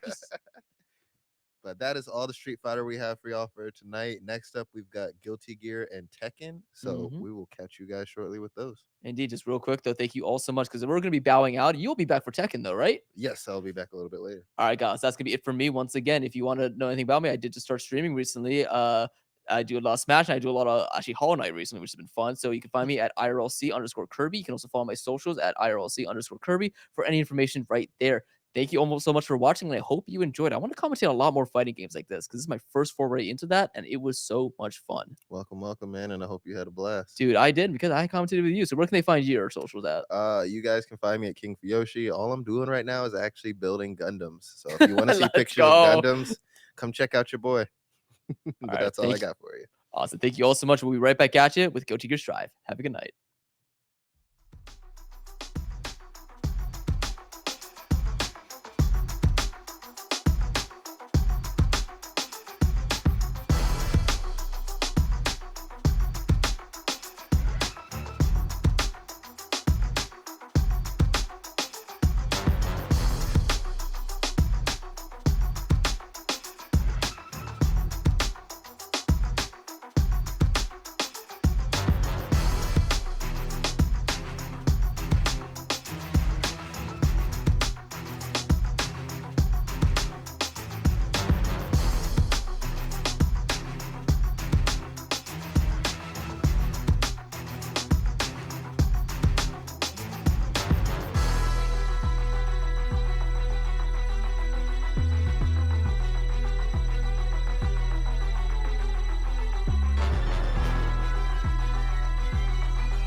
right, welcome back to the alley. As you're taking a live look at our players, many people still hanging out after a long day of fighting games. We've been here for a while, and we're here to bring you even more fighting games. Street Fighter 6 is done. We are moving in to Guilty Gear Strive. You can see one of our players there at the bottom right. That's a really funny camera angle. Let's But go. yeah, so it's the Alley 21. I'm Gavin. I'm joined by my good friend Brian. Brian Ricardo. Hello, everyone. Hope everyone's having a good night. Can you believe we're 21 alleys in? I was here for the very first one. Me too, actually. I think. Dude, it's so cool that we're here like this far in, and we've got basically the 3 games that make up the DMV, in my opinion. We've got Street Fighter, Tekken, and Guilty Gear. 3 pretty much the biggest games in the region. We got a lot of awesome top talent Definitely represented here tonight, especially in Guilty Gear, as we bring you the back half of our top 4. So we're going to bring you losers, semis, losers finals, and grand finals. And I mean, just to give you a quick rundown, we've got Calvbunga on your left, Emera on the right. Winner of that will play Flock. Winner of that will play Stitchface. And I'll get more to those players as we get closer to their bracket. But right now, Emera, very self-proclaimed Testament player. The type of Testament player that puts it in her bio. Oh, and I only say that because I looked up her bio to get an idea of what we're about to watch. And then you mentioned Calvbunga. We have seen already. Yeah, we did see Calvbunga play in the Street Fighter tournament, get really far. I want to say loser semis. Yeah, loser So, semis. Habit Chaos. Oh, I don't know the last time I actually casted a Habit Chaos. So there aren't that many like dedicated Habit Chaos mains who are active in weekly locals. Like there are not many Happy Chaos mains. Yeah, for real. At least in the weeklies that I go to. So it has been a second. Played against plenty of them. Fortunately or not. You can see in the middle of the screen there. Thanks, Tex. We do have our prize breakdown. So these players aren't here for nothing. Here for trying to get the biggest share of the pot here in Guilty Gear Strive. Yep. Let's see what happened here. They're doing button checks right now. We were just talking about like how privileged these other games like Street Fighter 6 are that have like in-character select button check where you can like preview the buttons. Sure. Strive came out too too early for good features like this. It came out just in time for rollback. It also doesn't have an actual ranked matches. Dude, we might get it for EVO. I'm pretty excited. I mean, EVO's coming up. Yeah. So for many of these players who are going to EVO, this might be their last major tournament, or at least monthly before then. So shouts to everyone here who's going to EVO. I'll see you there. But yeah, I mean, we're on the cusp of a major balance patch. Yes. We hope. They said we were getting a balance patch of some sort. Soul Bad Guy's getting a new move. We're probably getting Lucy. I hope that patch drops literally 5 minutes after the trailer drops. I want ranked in Strive so badly. Yeah, I was watching some stuff earlier, so I did learn about Lucy. Yeah, I'm not the biggest Strive player, but definitely I have got to floor 10, and I do main Kai. There you go. I mean, what's more honest of a living in Strive than like just getting to floor 10 with Kai and having a good time? Yeah, it could be worse. It could be out here committing like war crimes. Yeah, literally. With, like, Happy Chaos or other May, as you're about to see. Oh Jesus! All right, Calvbunga, Emera, here we go. Let's rock. Welcome, the alley toy. Oh no! Was this button check the whole time? Oh, okay, they're going to. This is button check number 2. Okay. That's all right. That's okay. So anyways, where were we? The Alley 21, Guilty Gear top 4. Thanks everyone for joining us. Speaking of Happy Chaos, I did watch. I was at Evil the Year where 11 won. So I did see that like in the arena. So it's a lot less toxic this time around. Happy Chaos has been slowly power crept down, and a lot of other characters have been slowly power crept up. So you know, he's not top 3, and he arguably not top 3 anymore. He's not like undisputed at the top. If you see if you're not playing Happy Chaos, you're trolling. He's not that good anymore. He's still a great character by merit, of having a hit scan pistol in a fighting game. Yeah, probably has like insane numbers too, right? Yes. I'm not sure if this is one of them. I mean, I'll admit I don't see Happy Chaos versus Testament very often. Testament a lot less popular, but I imagine it's going to be.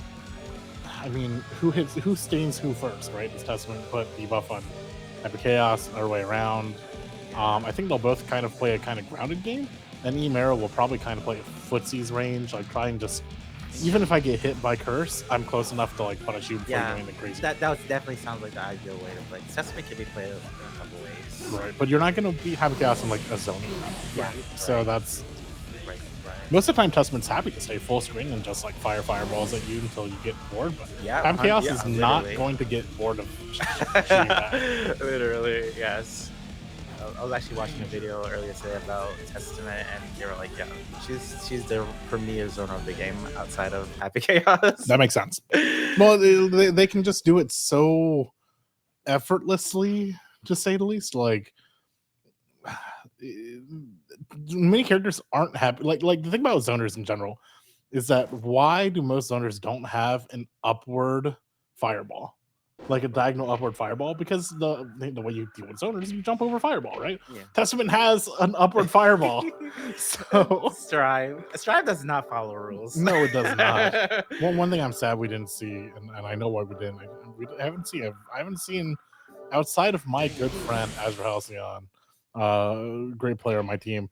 I've not seen anyone play Venom Oh my god! who also has wild projectile arcs. I love Venom's design, but I also heard like Venom is not considered that good currently. Currently, Yeah. might get buffed to my good friend Azure's. To his displeasure, there's not going to be a balance patch before Evo. I keep on telling him he's going to be the best Venom player at Evo at like 100th place. He's gonna be the top ranked Venom. But, sometimes like people will not know the knowledge because Venom's not played much. So yeah, no, I mean, but that's like what's supposed to happen, right? yeah, Is that you're trading low tier for character unfamiliarity? yes. I don't know if that holds up quite as much in the age of online rollback netcode, where you don't have to have. Hi guys, for the first time on camera. You don't have to have a local Venom to play against Venom. You can just find them Right. online, right? Because that used to be like kind of the arcade era. If you didn't have a Bridget in your region, then you had no clue how to deal with her. God bless. Things like that, right? But Mhm. I don't know. Character unfamiliarity is like, I mean, we have so many resources nowadays in the fighting game community. You can play anyone online all the time, but There's even like Discords. yeah, you can just like go.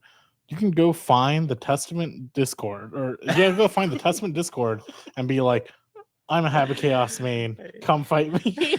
I mean, some anime fighters are like more of a small like fighting games, Mhm. as you know. They're literally called like anime Discord fighters. Yeah. You only find matches when you go to Discord. Yeah. Strive is blessed that Yeah, you can Strive is fun, so- generally find matches online pretty well. So it's fun. So. But I mean, there are like 10 Venom players and all of online. Would be my joke. Cool It's character. True. It's true. We're gonna get Lucy soon. Unica came out a few weeks ago from the anime. We did have a Unica player in bracket. I didn't catch their name, but she is not dead on arrival. I did see a Unica. That's great. I love seeing the new characters. That's like my favorite thing. She's so confusing. I haven't played enough against Unica. I'm dead in the water if I play her at Evo, against her at Evo. Because she's just got the giant motorcycle gun thing. Yes. And to me, visually, she's just like a walking hitbox who just swings it around. I have no clue what she's doing with it. Like I understand. her DP is a grounded DP, Oh my. which always God. messes me up. Yeah. She's like always like side with her weapon. It's like It's very cool. Guilty Gear designs are so cool. yeah, they are. Anyways, our players are figuring out some technical difficulties. I assume that there's some controller. So it's the bane and the blessing of having a full PC setup tournament. Is that they run great, but then they have device issues. So It's fine. that It's happens. fine. what have you been playing that is fighting games, and what have you been playing that isn't Hmm. fighting games, Brian? Let's see. So I've been playing Street Fighter the most, actually, like a lot of our other commentators. I even like Capcom dripped out today. Got my Oh, Capcom I see that. trader. Oh, that's awesome. I'm Yeah. jealous. So I finally got to master rank. I did the grind on Rashid. And non-fighting games, Marvel Rivals, still Ooh. addicted to that. It's pretty addicting. I have to say that I am too insecure of a person to play Marvel Rivals. Oh, And insecure is okay. the word I'll use because whenever I play Marvel Rivals, I'm the best player on my team every single game I play in, and everyone I play with is garbage. That And so I happens. just can't play the game with a straight face. I'm just mad at everyone all the time. I am not built for. I'm just not built for Marvel Rivals. As the best Marvel Rivals player you're ever going to be. And this is why, exactly what you said, is why fighting is better. I don't have to worry No worry about teams. having a tank or not in. Well, now 2XKO is going to come out. And then I can now rage at my teammate again when they don't block the assist. Well, surely, hopefully, that would be a friend. I don't know if you're pugging. I have low-key had a little bit of friend drama, even in the betas of 2XKO, where like. I did have a salty friend, so I understand. All right, I think we're finally in. Okay, Califbunga, Emir, we got the controllers. You figured out. Cool walk up. Let's see. Okay, here we go. Loser semis. Winner's gonna play Spluck. But first, you have to win loser semis. And this is kind of what we were saying. That I mean, really, the way to have a chaos is to not let have a chaos go. Sort of like this. Gonna reload. I mean, you've got the corner. Why not keep it for another round? This, okay, ups for install. You may have played with your food a little too hard there, Cal. That's the nice range that he wants right now. Just waiting for Curse to wear off, but Oh, I'll mention that Mara still has Burst as well. He's going to hold it probably. So the fun thing about Burst, the thing that helped me conceptualize Burst the best, is that when you burst, you are making a contract with yourself that you're going to win it. Right? So I think it was good to hold burst there. Unfortunately, loses some to, or I say unfortunately, but had the resource for this round. Oh, good reversal. We're gonna take it all the way to the wall. We don't have any meter to go any further. No, we're going to do an air mix. Okay, I don't know if Pesman could have corner carried that from his screen. Very close, still very much one more interaction. Here. Really a one-touch game for both players.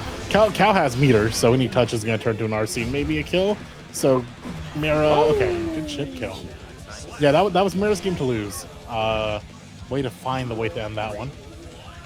You can see it on your screen, but just to mention, as with most Strive tournaments, all matches are first to threes, so still have room to kind of feel out your opponent. Yeah, Calvunga just doesn't want to really force wall break. You're happy to get resources and keep the opponent in the corner. Oh, 6P misses. Flicker's really active with air dash cross. Got it there. That's gonna be hard to deal with. So I think like right off the bat, Emira is her success this set is going to depend on if she can figure out how to block the have chaos air dash cross up. Yeah. Because that's what we saw in the majority of Oki situations was that cross up. So you know you got to beat that layer first. Everything else is really first. First used already. Pew pew pew pew pew. Oh, yeah, we're going for the burst. The corner pressure here. Good Ooh. frame. Just Is he gonna good do frame. it? Just Oh, he good did it pressure. this time. Decided he had enough bullets. Oh, good air tech. Curse is on, and that's going to lead to 3 shots and a super? No, okay. I mean, this is not where Mara wants to be with increasingly low life. Oh, okay. So got the low, but didn't opt to run in on it. I mean, I guess that was the calculation, right? Do we try to jump? Do we try to dash in later in a better situation or not? It's just the worst situation to be in when you have Yeah. a chaos full screen, one bullet away from killing you. And you have no meters, so you Yeah. can't FD anymore. Oh, air fire. Let's turn this into a wall break super maybe. Okay, yep, there it goes. Samara's going to get hard knockdown. A lot of damage. Right when you want it. So what's going to be the mix? Yeah, you basically have the burst. You also had stain on you, so if you took any hit, you were just going to lose the round from the additional hit. Oh, just can't stop the cross up on the ground or the air. Oh, okay, great mash. I kind of okay. It worked out, and I think Ymera should be doing more of stomp, or just more stomp mix up in general, because it's working out for her. But it's so scary to like autopilot end your combo with fireball to get your opponent away, because like against most opponents that works, right? You want to be far away, but against Type of Chaos, do I really want him to be full screen? See, more stomp. Yep, it's working. Ooh, good air stop. Should turn into a super into a wall break. Ymera may have found her footing.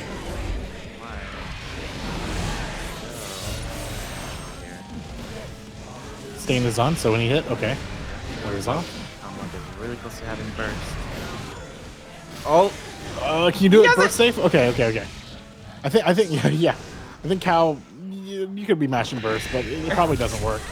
you think so? I think it would have worked in that situation, but I think most players would be like, oh, he's about to get burst on this hit. I gotta figure out how to wall break him, or like put a wild assault in the middle of the combo. Weird situation. And gets the hit. Oh, It's that whole idea where you do your super early, so they get hit before they get the burst meter, right?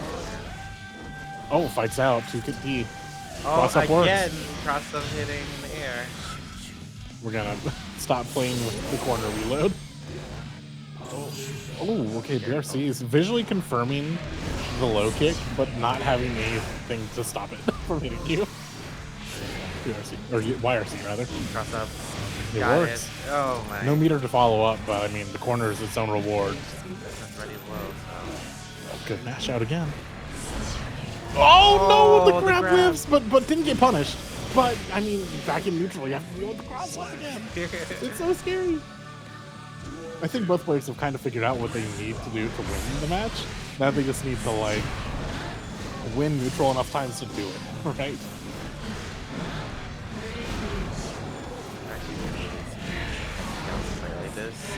It's new Hyper Chaos. He doesn't have to just like, he has to do more than just full screen cursing shoot. He actually has to go in. It's pretty awesome. Oh, the crowd's up once again. You have to do things like that, which is working really well for Cow. Oh, reload in front is always such like a funny move. You're just like daring them to hit you. That said, Mara has not been falling for a good stomp. Stomp is basically like, you can't do it every time on reaction, but it's such a good answer to a curse ball coming out. Oh, the dust lands, but no resources to follow up. Oh no! Okay, that was okay. Yep. You're just playing like the game of rock paper scissors right now. Yeah. Do you get crossed up by Happy Chaos? Oh my god, you just said it happened. See, next we'll see a stomp. Maybe. Oh my.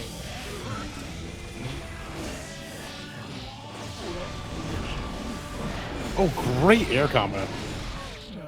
Not enough near to wall break, so we're gonna have to fight in neutral again. BRC again runs. Okay, so the BRC forward you do, you know, to just like visually confirm what your opponent's doing, but we're running into a hitbox that's already there, unfortunately. So I think Cow's probably not going to do their stomp. I think Cow is probably going to stop doing BRC. Because it hasn't worked either time because Mara just like instinctively throws out the kick for it to meet. Oh yeah. Oh, okay, jump stomp. And got curse. Oh, good run in by Mara. If Mara can get in, it's gonna be a wall break. With meter, okay, good PRC to cover, but gets grabbed anyways. Oh. There we go. Great job by Cow. and there you go, no BRC forward. grab though. A lot of meter to work with. PRC to spend half of it. Gets Oh, the so did grab. Mara. Oh, Mira is That was adjusting awesome. like crazy. She's feeling it. You can see in the player cam.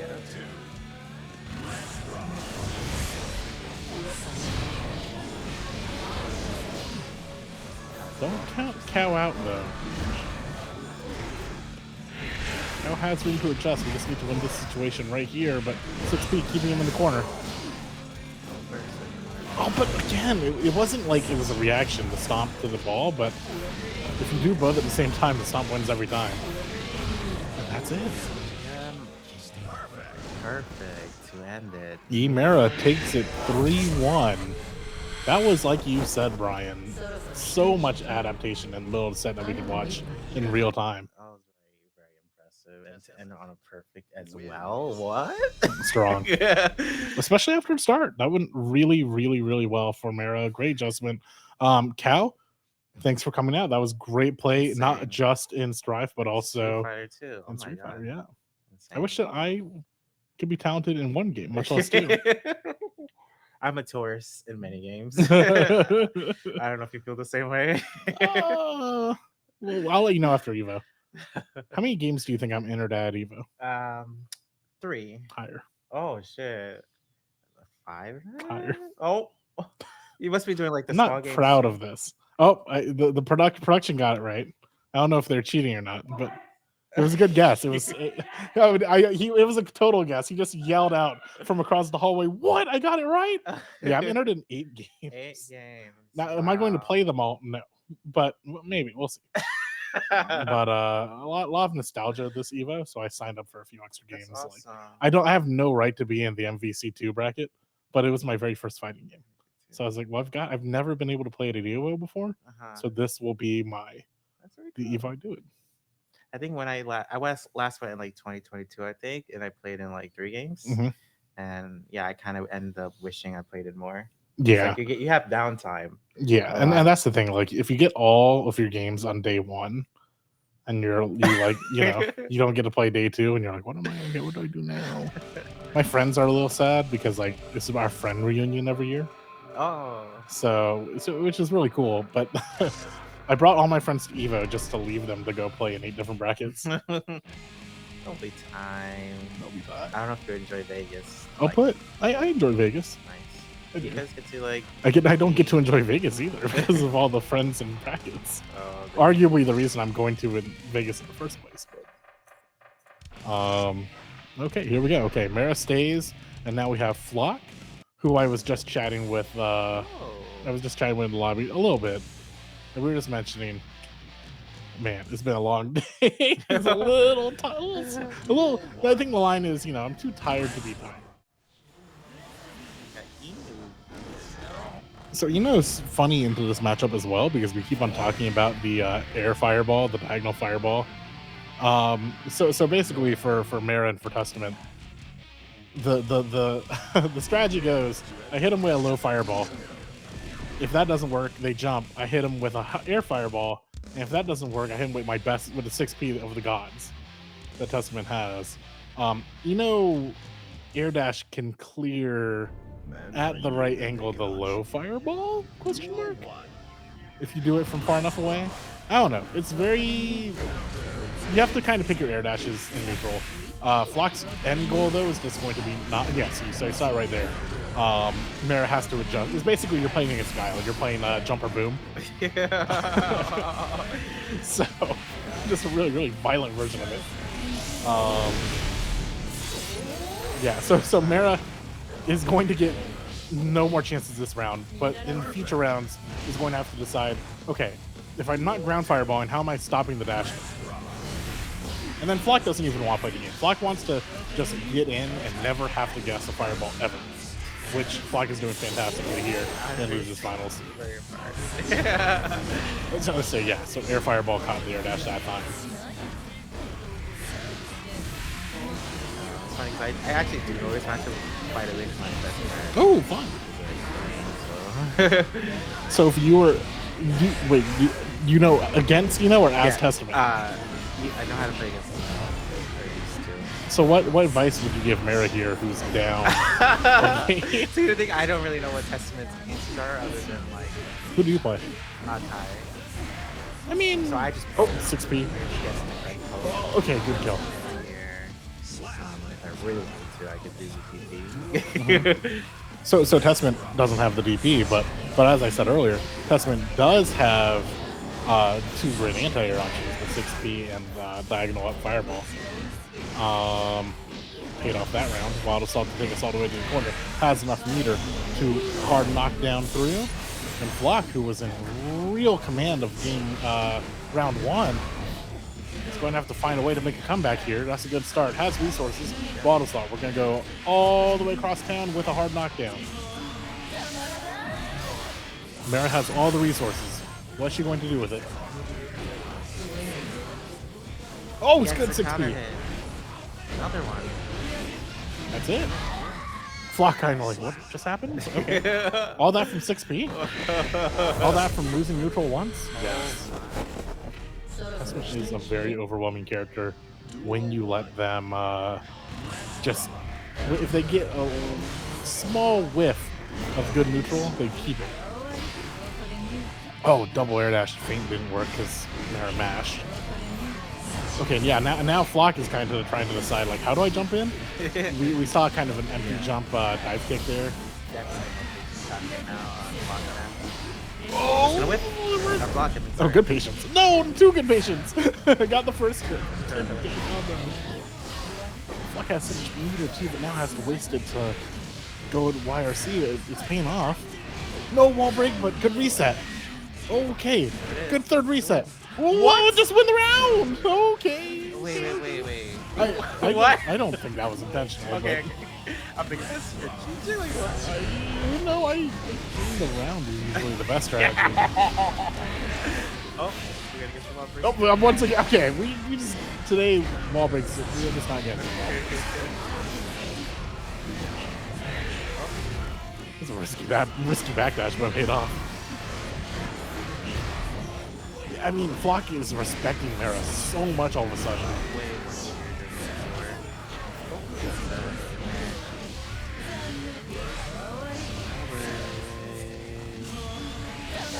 Mara is going to get burst back at the very start of this. Good tech. I'll mention that Flock also has burst, so you can always Wild Assault if Flock gets a confirm. Just to get burst out of the way.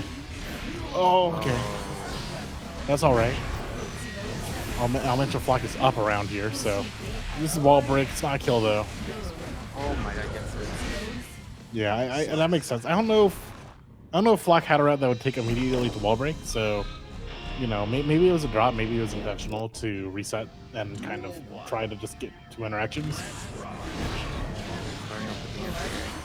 And then a burst falls into stomp. Oh, good weave. Yeah, Flock's figuring out. I always joke that when you play against overs like this, it's like they're making a Mario Maker level for you. You just got to figure out how to beat the level. I see it.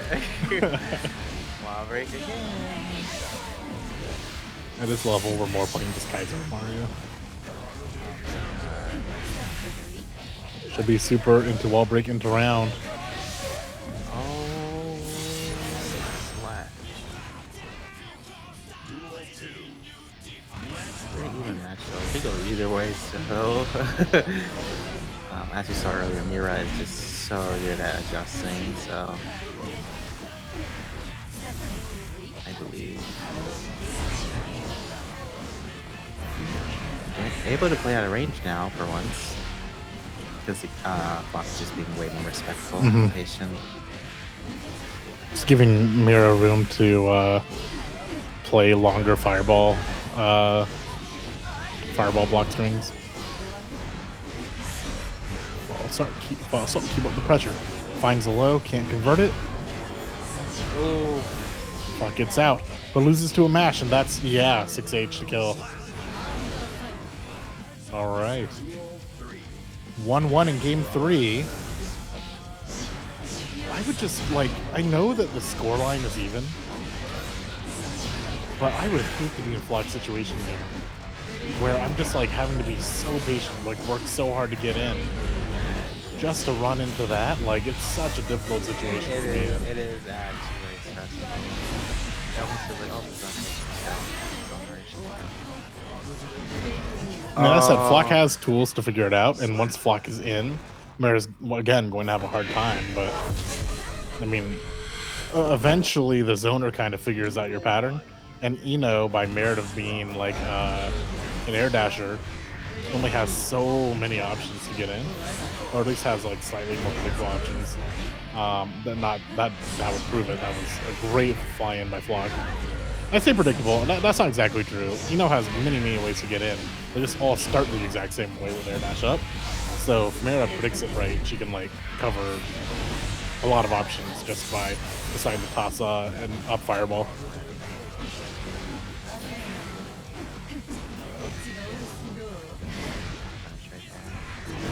Speaking of a fireball. Okay, Flock's kind of feeling himself now. Doesn't have meter, so can't turn out too much, but good 6P response. And Mira is one game away, one round away from finding herself in grand finals.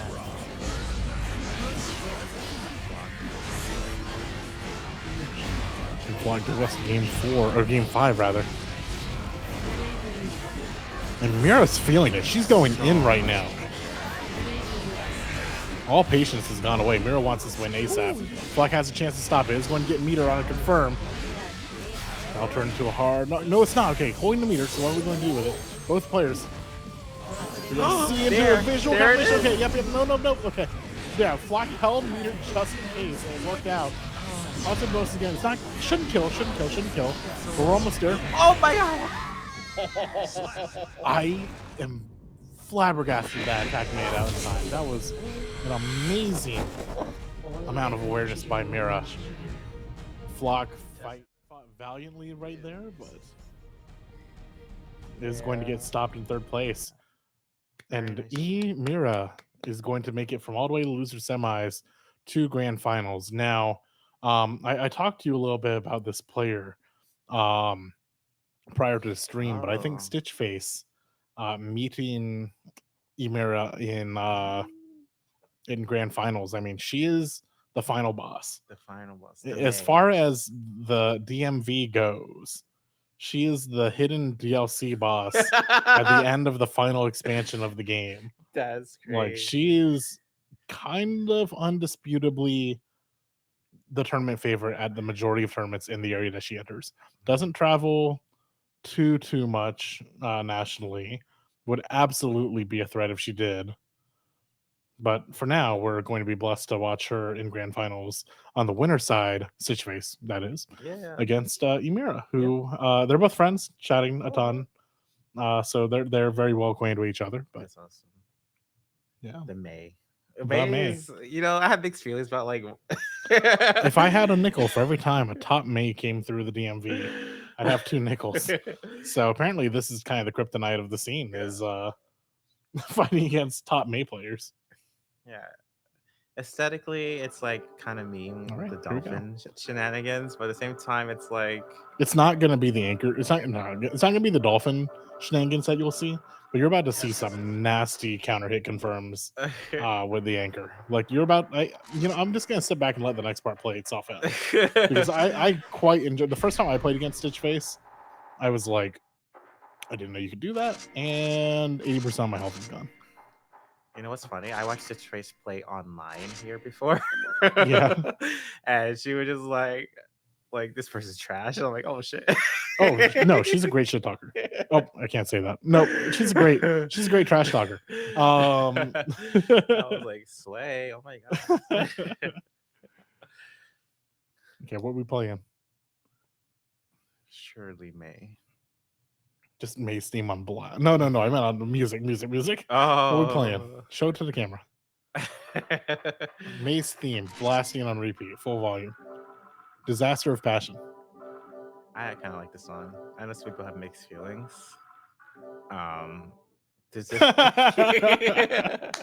Bit of a delay to the arena here at District D. If you're having a good time, I mean, follow District D on socials. Find out when our next event is. The alley is our monthly. Here, you can just click on this or click. You can scan this cool little QR code for our future tournaments. A lot of Smash Brothers, a lot of fighting games, many other things. We're also attached to a pretty cool restaurant, District Bites. A lot of good food got passed around the venue. I saw so These many good plates of pictures. nachos get passed around. All right, here we go. Oh, Grand finals, first of three. Stitch Face on winner side. Emera, all the way from loser semis. And this is exactly what I mean, That right? was Like, hilarious. no, and that's how Stitch Face plays. She plays in a way that's both incredibly frustrating and incredibly efficient, right? Like, look at the health bar. What? I can't even. No. This is not your average floor 10 maid. Stitch Face knows how to just get in your head, and then once she's in your head, she takes out your entire health bar. I don't know if I've seen Stitch Face at Alley. Well, we haven't had much Strive on stream, so this is going to be a treat for those of you who haven't seen it. But I mean, Emera is going to just have to make the most out of every single interaction here, because if you don't just put Stitch Face's May down, you are not going to get a chance for a comeback. Doing a good job so far. Counter hit Dolphin is a great way to start a comeback. One more confirmed. Wow, the jump back. Let's see. Okay, yep, burst or die. Looking for YRC, but I mean, can't find a chance for it. And Stitch Face, you saw the BRC back. That's just all literally for it. You can't YRC. You can't like defend. If you mash, I kill you. Like the anchor main normals just go so far and do so much damage just for a straight confirm, as we're about to see, right? Yeah, that's like it's it already. One thing we see from Stitch Face a lot too is notice that when she does a dash in with a dolphin, or rather does dolphin jump in, very, very often you'll see a dismount at the very end of it, just for that mix-up. I know, Brian. I've been on the receiver end of Gotta grab. it. Funny overhead in the throw. I think we should do funny overhead again. That'd be pretty fun. Mira still has burst available. And I don't mean to like make it sound like Mira is getting, overwhelmed. It's just that Stitch Face is really, really, really good. Or at the bare minimum, like, knows the combo routes to make it an overwhelming set. And that's 2-0 for Stitch Face.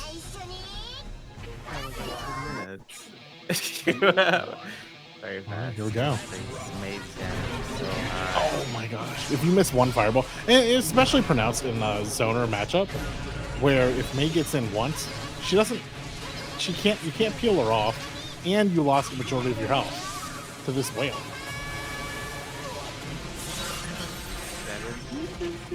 That was the punishment for missing one fairy fireball, by the way. Alright, that's gonna be the round. On a It's a cross up. You didn't have to. You didn't have to. You didn't have to. Stitch Face is like, if I don't, I need to win with mental damage. And Just laughing. yeah, I mean, I'd be having a great time too. Love that. That's the overlap you want, right? You want to win. You want to have a good time doing it. I think the way Stitch Face plays, and you can tell. Yeah, this Just- character yeah. is for her. Yes. Personality-wise. And the way she plays the it, way she too. plays it, yeah. Just full mobility. It's like we're playing a platform fighter. It's a Good grab. Okay. The only thing is Mary just doesn't have resources, and Counter that's hits. not gonna be it. That was a sour spot. But yeah, okay, there we go. Stitch Face, convincing 3-0. I mean, that was I wrong in describing her as the final DLC boss of the You were DMV? not wrong. Oh, I just got word. Thanks to Tex, our producer has been handling this. Who's been holding down the fort all day long. 4-minute set. Insane. Just so much damage. Oh my god. Well, I'm really just here to commentate Guilty Gear, and I was excited for more games, but Oh. instead, I got really good games, and they didn't last very long. No, we had a great top 4, and thank you guys for joining us. Congrats to Stitch Face for getting the dub, one of many. And I mean, if you think that you can do better, whether you're in venue or not, I mean, it's time to get training. So Definitely. follow District E on socials to find out when our next alley is. I'll be alley 22 again. I'm just gonna keep on saying the number out loud because I'm amazed we got this far. Thanks to District D for hosting us, for hosting the Strive Yes. community. I think what else have we got, Brian? That's pretty much it. We're gonna do Tekken next. Yep. So I'm excited for that. It's definitely a game I know a little bit more. I saw you playing Tekken sets Yeah, in the arena while we were waiting. Doing some casuals. Who do you play in Tekken? I'm a Lily main. Fun. Yeah, I've been playing her since I'm not like an old school Tekken player. I only started in like But the character you went to every time you picked up the game casually or otherwise. Yeah. Pretty much Lily. Yeah. All right. Okay, well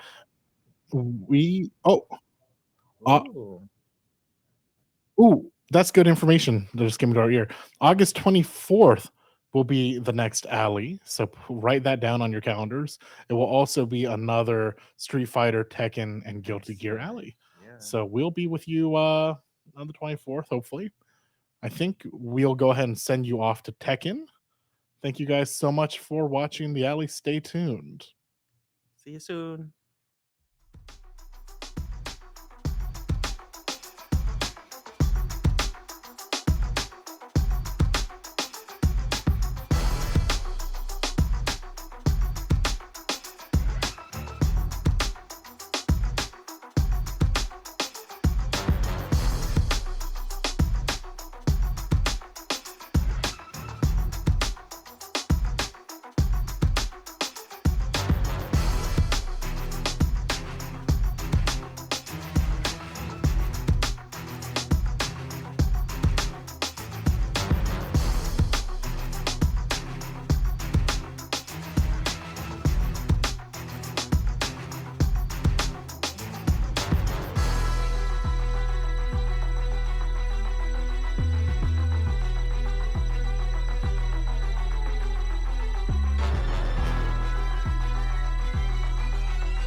back with some Tekken, y'all. We got King Q Yoshi back. Yeah, Mr. Ricardo, how you doing, my man? Doing good, doing good. I'm ready to see some Tekken. It's Yes. been a long day. It has been a long day, but oh, man, if you were here at the beginning of the stream, you will see people have cleared out. It is a Sunday. We do got work tomorrow, so if we're still here, we're just here for the love of the game. Sure. Or you're one of the finalists here, like Soft and Wet and Made of Clay. Yo, Made of Clay. I'm kind of digging the hair. I'm a little jelly. You know, when I saw him earlier, I thought the same thing. I was like, man, what do I got to do to my hair to get it like that? I actually thought the same thing. But are you jumping right into it? All right, Oh, and God. we've got the new man. He was just telling me. Yeah, we got Fakram versus Jin here. So has he been getting a lot of representation? I'm actually here today, yeah, in this tournament. Again. But in terms of like what pro players think, people have been saying he's low to mid tier. Just being a big hitbox, being a little bit slow in his pokes. But since he's new, it's definitely an advantage to that, right? Yeah, I was about to say you definitely getting those knowledge checks. And in games like this, though, you kind of got the legacy. So I mean, if you played 7, you might have an idea what he's going for. But for sure. Yeah, I heard he's a little bit changed, but for the most part, he's kind of like doing the same knee attack, has his pressure. I'm still looking for the same central approach. Still Muay Thai man through and through. I'm digging the fit though. Oh, that's actually. Alright, look, man, I don't play this character, but simply off the like charged up veins alone, I'm feeling it. Yeah, he definitely has it. Kind of after that. Hey, guess wrong. I think he has literally like 3 options there, so it can be really hard to see. Wow. Okay. I mean, I like what I'm seeing so far. Very. Honestly, I just like being able to see fighting styles in the character, so definitely very Muay Thai. I love his attire, honestly. It's pretty cool design. Yeah. A lot of pressure from Jin. Not even big combos, just a lot of pokes going out. Get off me. Rockroom still has a lot of resources left. He goes, he has a guess here. What's it gonna be? Oh, he just plays Space Jin. Still has his meter. That's where we're up now. Oh, you did guess wrong? Oh, guess right. Wow. Nice. Close match there. My man with the sidestep. I hate these names. All right, what's the guess? Sometimes you don't want to take the risk. Like if you're gonna like lead, like why? Yeah, why even go for it? Man, everything this man's connecting with just feels like it does a quarter of your health bar. The screen shake is just going for it. That's literally like being the big guy. That's always is. Get big damage in trade of like having a big ass hitbox. Yeah, I mean, you gotta take the good with the bad, but I mean, if the damage is there, it's right. Oh, are you dead for this? Oh! Now you're dead. Well, Jin ends up taking it there. Oh, gotta go. Stage switch. These names, in and of itself, are the most polar opposites. Soft and wet and made to play. Yeah. That's funny. All right, so now Made of Clay coming off that first dub, really feeling like he's got his bearings down. You know, like you said, Fakram came out this week, but still seems like he's got his bearings, knows what he's going for, sticking with the B&Bs. And we're seeing good defense come out so far. Nice. It's the low. And ankles. Fakram still has a ton. He also has Rage Art available. Oh, he whiffed the third hit.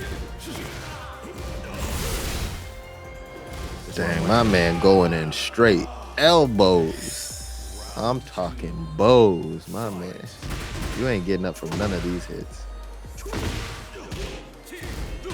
Like, I see what you mean with characters saying he's a little slow. Yeah, like his movements are super exaggerated, but I mean, it feels like he's just forcing the cool ball. He can. He wants to be more like range, like right there, like that kick. Yeah, I was about to say that. That is where he kind of wants to be, but Yeah, and I mean, you don't have to be new to this game. You could have been here on day one. Jin is still Jin. I will never make Jin. They can't ever make Jin bad.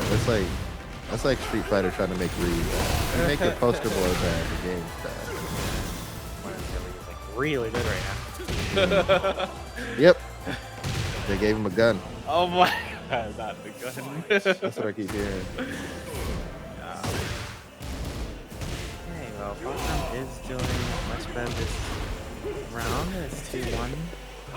Alright. One more round. Alright, I'll give you some lore after the match. Good pickup.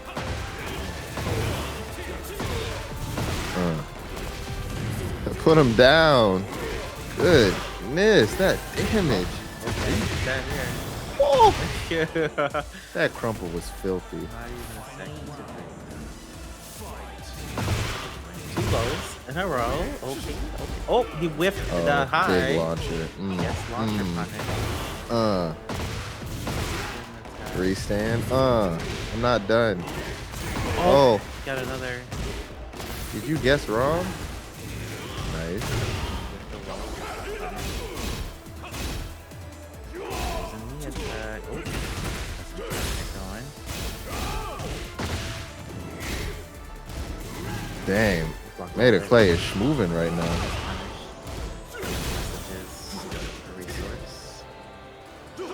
Oh, okay. Just like one more interactions essentially. He's just got so much going on. Like, there's just so much light coming from his body. There we go.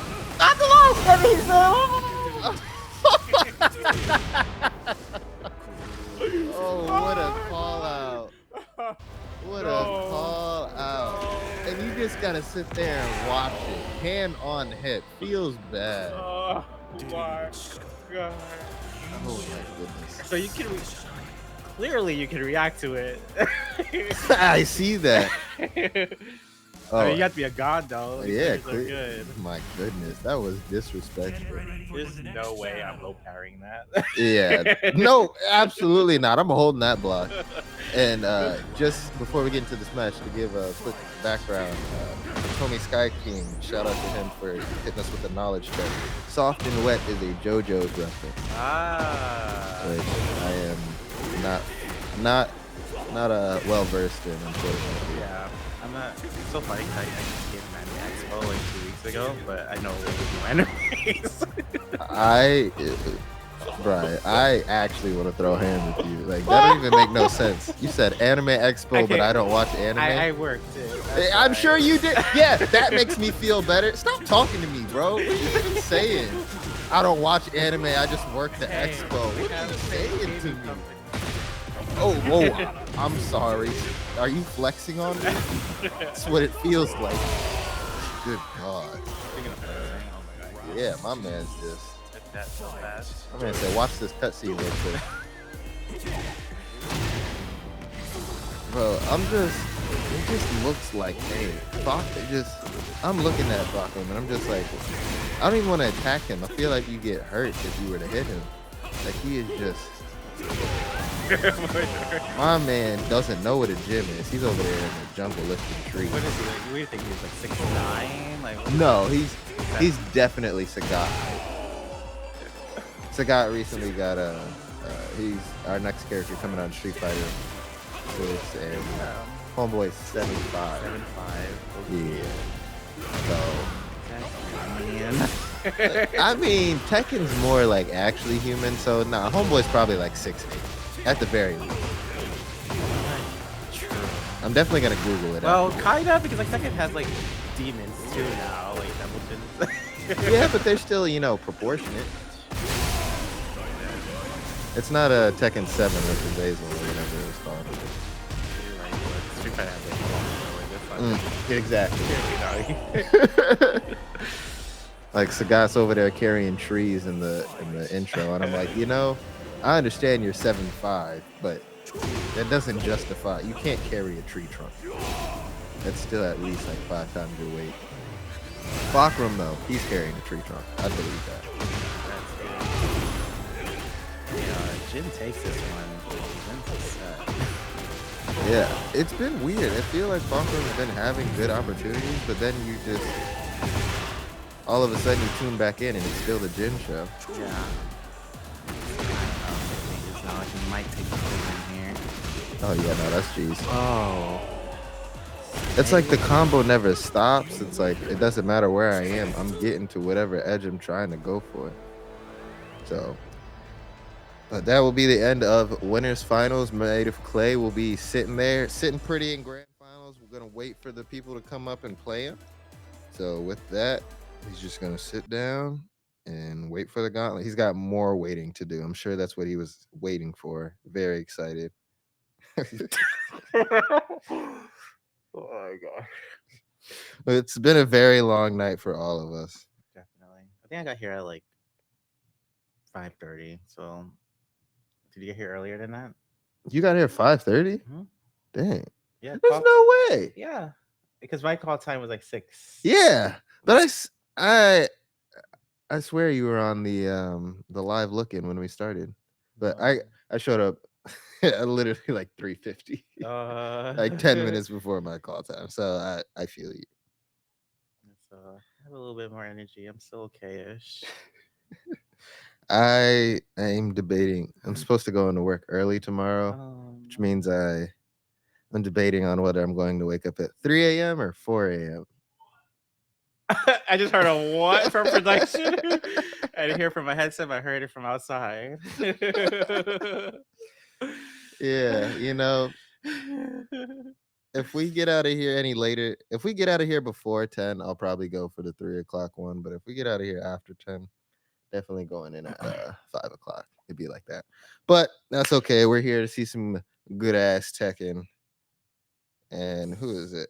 Next up, we've got Cusa and Eric. Yeah, definitely seen Eric Lee play before. Very familiar face. Okay, if I butchered anybody's names, I apologize. Y'all need to start spelling it out. What is it? Phonetic? No, it's not phonetic. What is it called when somebody like spells out how a word's supposed to actually be pronounced? Phonetically. Okay, I need y'all's phonetic name. I need y'all to start doing that. I mean, we got start GG. It should be in the profile. What is your tag? All right. What is your phonetic tag? Put it in parentheses on the screen. Right? Yeah, I think it's QSF. All right, Eric Lee. Yeah, QSF sounds like a new medicine brand. And Eric Lee sound like a fancy brand of water. Or maybe like a fan, something. And I'm digging Eric Lee's shirt.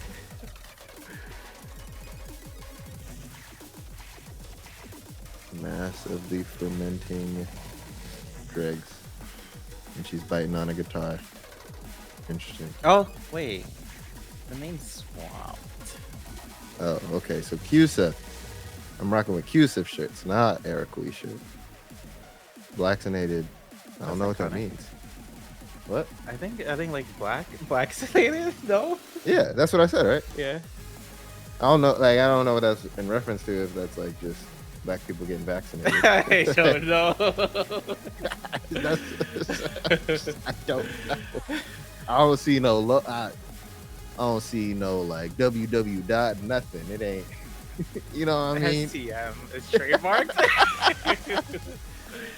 Wait, this could be his business. It could be. My man out there, he don't really even play fighting games like that. He was like free advertisement. Goes crazy. Oh my god. I mean, you're advertising too. I see you wearing that Twitch shirt. Yeah, somebody. Are you sponsored? No, I'm not sponsored. What? Wait, someone asked you that? Yeah. It was like, you just giving out free advertisement. I'm like, homie, it's a shirt. We're on Twitch anyway. Yeah, I'm like, I'm wearing a Twitch hat, actually. Right. You can't see it. what was it? I got, so in case they end up watching later, I actually got this from a Twitch meetup. Yeah, Oh, is it the local one? yeah, one of the DC Twitch meetups. I've always wanted to go to one. I've not yet. Really? Yeah. So the one I went to was right before COVID, and then it's kind of fizzled out since then. But I know, I I think wanna they did it last year. I wasn't available, basically. yeah, Mr. Busy. Yeah, I mean, Mr. I go to TwitchCon and Anime Expo, even though I'm not interested in anime. Like, Oh my what a flex, bro. That's like me saying I don't watch Family Guy, but I went to like whatever. I went to like the Fox Cartoon Expo. Like, that's what you just said to me. Oh my god. I mean, yeah, everyone questioned it, so like I understand. My sister's like, what? Was it at least a good time? Yeah, it was fun. I was, like I said, I was working, so I was kind of just like in the booth most of the time. You're in LA? Yeah, it's in LA. Gotcha. I was working in the Square Enix booth. So I was like promoting Final Fantasy 14, teaching people the game. I was about to say that's been your thing. you the poster boy of Final Fantasy at this point. For PvP. It's not questionable, it is. For the PvP content. That's pretty lit. It's fun. I definitely will say like commentating that game has kind of led me to like learn commentary for fighting games, so I definitely always like respect that game and thankful for it. Wow. Interesting. Yeah. Yeah, see, nah, I don't do PvP in games like that. Team games, is that it? Yeah, I know the better person's out there. I know they are. At least in a fighting game, I feel like I gotta kind of find them from time to time. Like, I can get a dub. I'm not playing no MMORPG PvP and expecting to ever get a dub. I'm just, at that point, I promise you, I'm only playing because an event's going on that's telling me I have to. Fair. So we got Raven and Brian. I really thought somebody was playing Clive this whole time, but we're just at the map, and this map is tough. It's one of my favorite, like, speaking of Final Fantasy, it's definitely one of my favorite stage interactions when, like, the Phoenix just, like, comes out and, like... Yeah, that was awesome. I was really expecting Clive to just show up and just start throwing hands. Should have been Tifa, though. I'll never not say that. Tifa will never get put in. I don't know why. Tifa, unfortunately, I feel like if there's any collab she would get put in, it'd be Dead or Alive. Nice, good job. Close to the wall. Oh, gets too low, Perry. They said you go to the ground one too many times. I'll show you what's good. The Phoenix, let's go! Oh, that's actually it. Love that so much.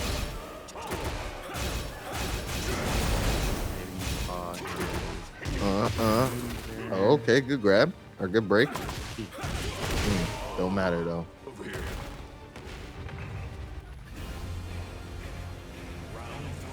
Oh, this is so cool. Oh my god, I never even looked at the details of this map just now. Have you played this Final Fantasy? Didn't finish it yet. I haven't finished it either, but have you made it through this part? No, I don't think so. Oh, Wait, in the beginning you do like the things for different. yeah. Not that, right? Yeah, no, this isn't that. This isn't much. Like, I want to say I'm only like maybe 20 hours into it. So this is probably like hour 8 or 10 that this seems from. But no, this is a super cool callback to the game. Oh my god. I think that whiffed. I don't think he hit a button. Goodbye. And you know what? These are like two different timelines. So the first one would have been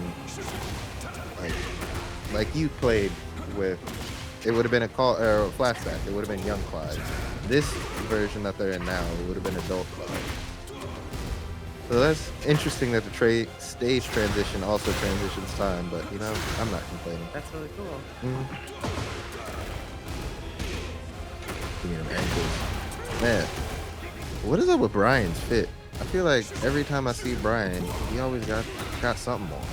Something ridiculous. Like right now, he looks like Cyberpunk Westwood. Matrix a little bit to me. Yeah. Yes. Like, Oh, guess the launcher. that trench coat is clean. Stage. No wall. The wall's really far away though.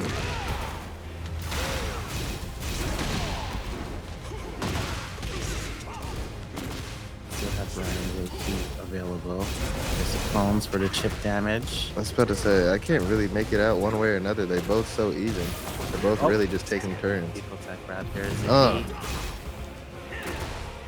Brian's turn essentially. Oh wait, maybe not. Give me them ankles. Oh, my nice block.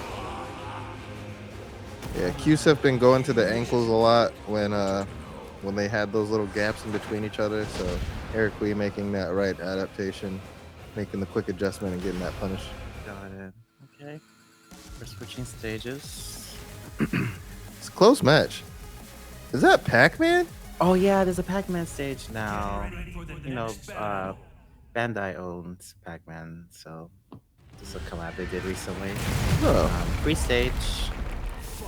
Everyone has it. It has some floor breaks, so Oh, that's actually cool.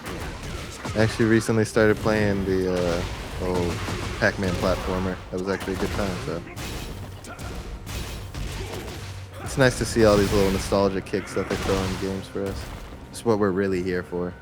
I'm not here to watch people get beat up. I'm here to see the background that I recognize. oh my god, hits us back. Yo, put my mans down. Oh, machine gun punch, the tried and true. That was already different. That's such a nasty move. Yeah, Brian way more aggressive. It's funny that they did select stage random, you know. Got it back. Honestly, I was hoping they were gonna get the Pac-Man win since Yeah, I I kinda saw want you to see it now. I'm not seeing it. Oh my goodness. Eric Wee just doesn't stop. And it's like, I feel like his timing is also really good because it feels random. Like when he actually decides to go in, there doesn't feel like there's a rhyme or reason. Oh. He's gonna want to. He wants to keep so bad, but decided to give him the space for that. Yeah, he wanted a big punish there. All right, Qsif quickly taking those first 2 rounds. Might just put a game on the board that quick. Goodness. Nice launcher.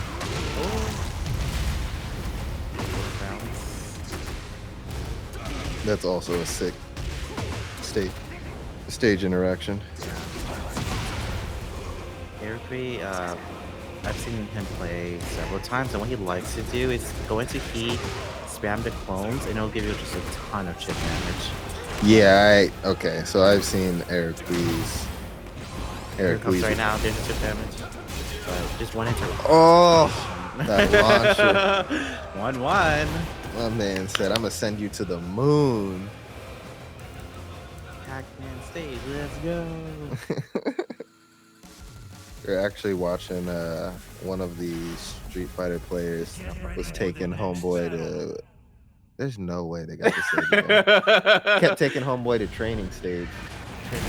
Yeah, and I was like, man, like, training stage, you can't knock it. Like, if you're trying to know spacing, training stage will make sure you get your spacing down pat. Get my homie down, bro. This is the combo end. One interaction, about 45% of your health. I'm gonna need that. It's not as bad as Strive. Well, I mean, I guess is Strive the worst? From what I could tell. You know what? You're right, because I've seen Slayer kill in 2 interactions. Yeah, we had made the 2 interactions earlier in the tournament. Yeah, Stitch Face is just kind of gross. Stitch Face.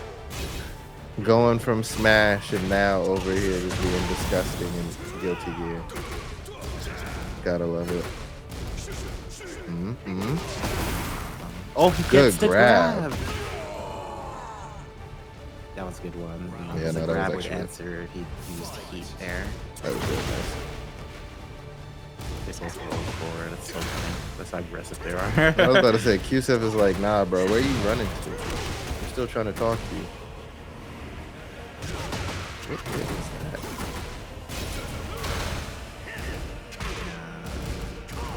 This is pretty even, but I definitely want to say Brian looks very dominant in the way they're playing.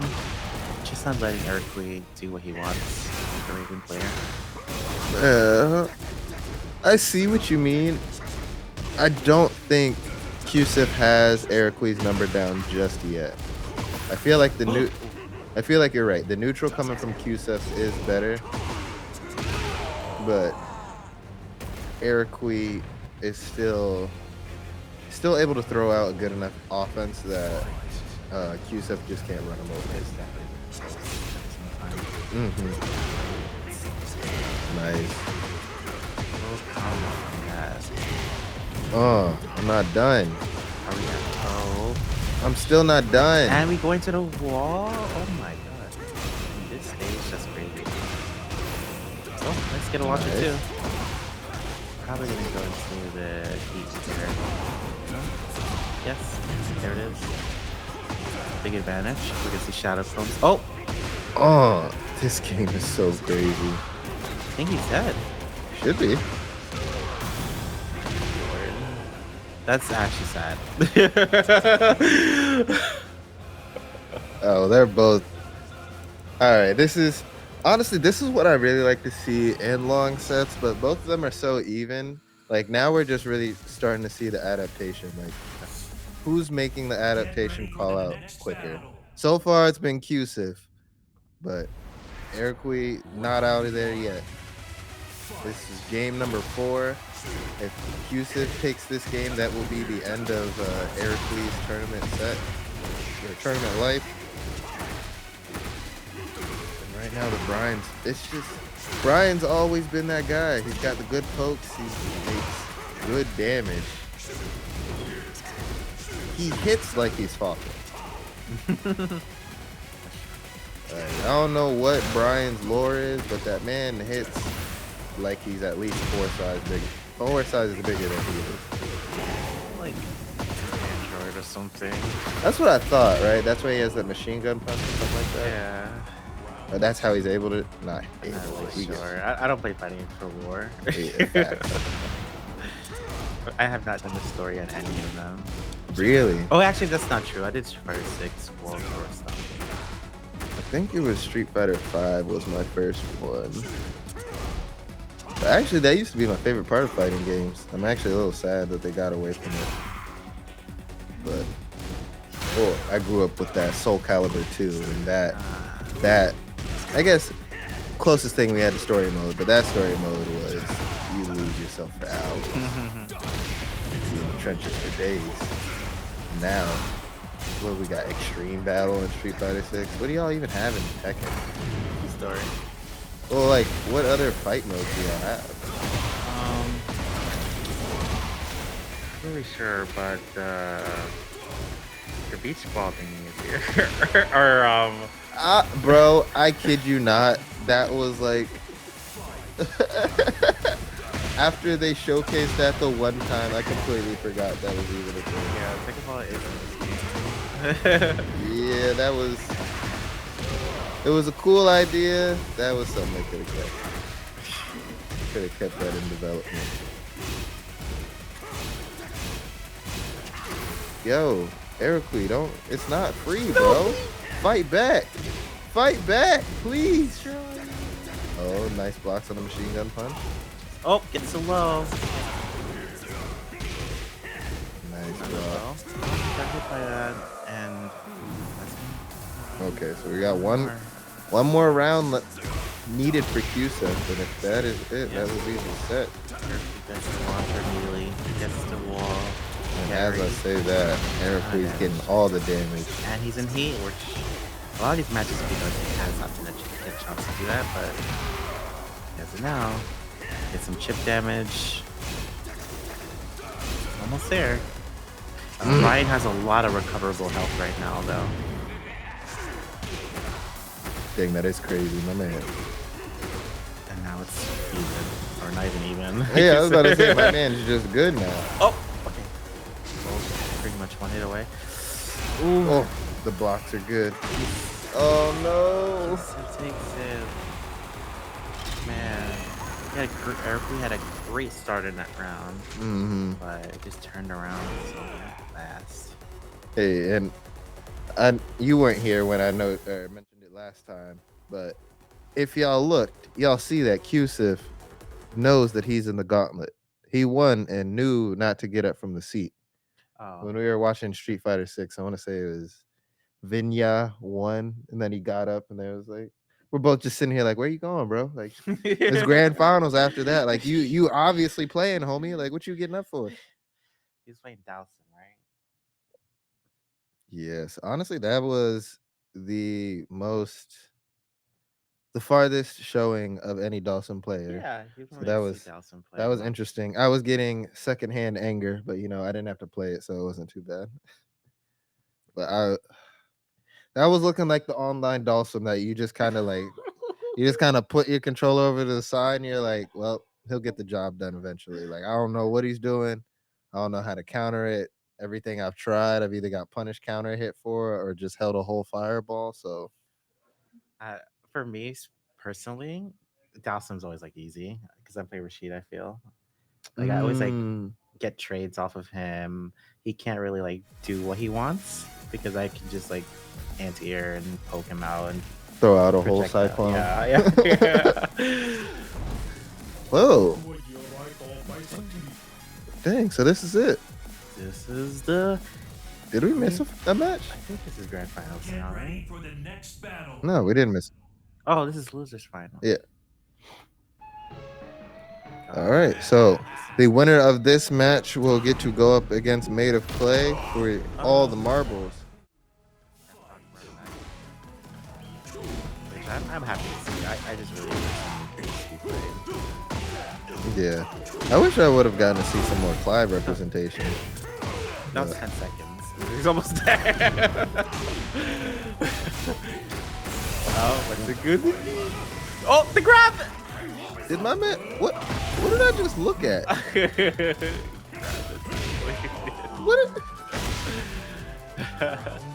Bakram over here. Nah, Bakram over here grabbing people like he Broly. This is not. He ain't a Super Saiyan character. What is going on? This is an entirely different set.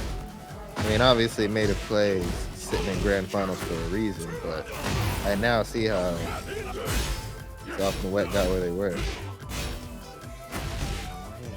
Oh, nice launcher. Break for him. Big like damage. I'm not done. Oh my god. Okay. Checking them calves. Open for business. That's a great low. Oh, it's on right away. Big damage. Taking all the way to the wall. I'm still not done. Like 4 hits on that screen. Yeah, that's one thing that'll never cease to amaze me in this game is the amount of damage you can get without resource expenditure. Like, you're not getting that much damage in Street Fighter unless you're spending some drive. Yeah. This game is, oh, did I get a good launcher? Well, as long as I can make it to the wall, watch this cutscene real quick.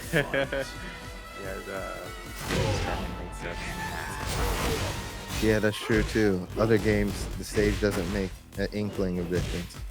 Like the borderline. Oh, you're at the wall. This sucks, but yeah, right. It's not gonna increase damage. Oh, wait, actually, sometimes it does. In Street Fighter 6, it does now. Yeah. I don't know if Street Fighter always had a wall spot mechanic, but there's some combos where like you can only do it at the wall too. Yeah, there's a lot of those in Street Fighter. But I don't know. I didn't play a lot of Street Fighters before, but I want to say this is the first one where they gave us the punch mechanic. That was nasty.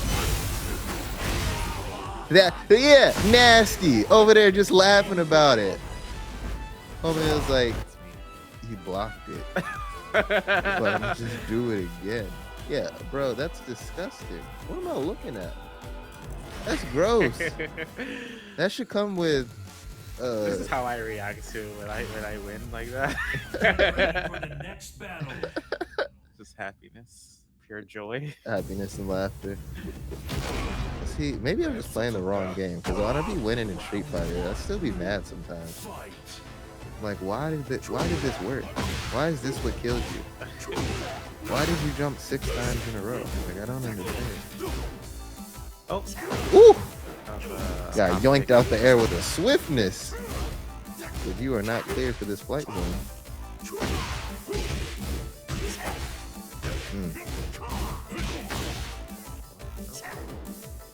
Oh, the launcher. He This does is it. Because he has a peek at the wall. We are just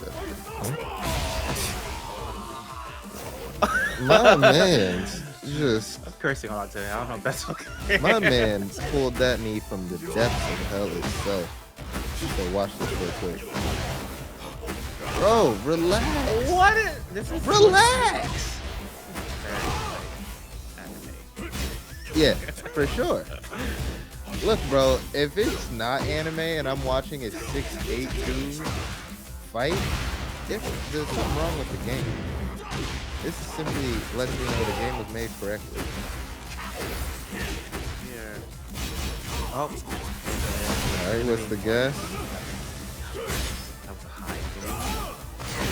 What the? Nice vibe check. That was so risky too, I feel. Hey, but look at that round count though. Alright, good checks here. Get off me. Those head blows So, are just yeah, that range, that medium range where you just can like hit you with a high or anything is great. And does it crumple? I am not sure about the properties. Like, I don't know if they're blocking it or if it's actually just connecting, but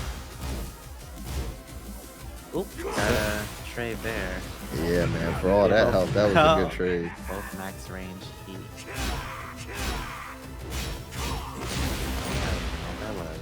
Looks like a counter? Oh, you're dead though. Yeah, you can recharge.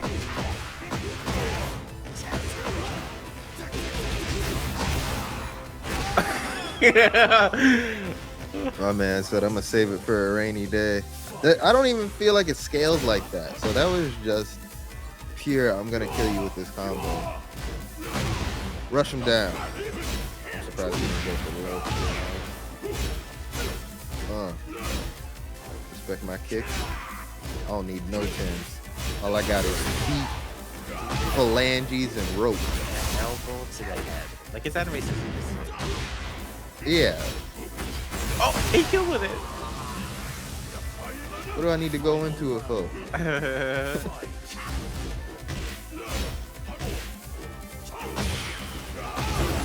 My man is just... Oh my I goodness. think that's what Yeah, that doesn't do enough damage. Why did that uppercut do as much damage as that whole spin kick move?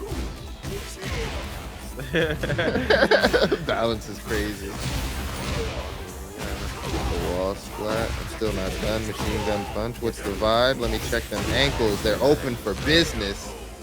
Wow. It wasn't Alright, ankles. That was like a mid or a high. But either way.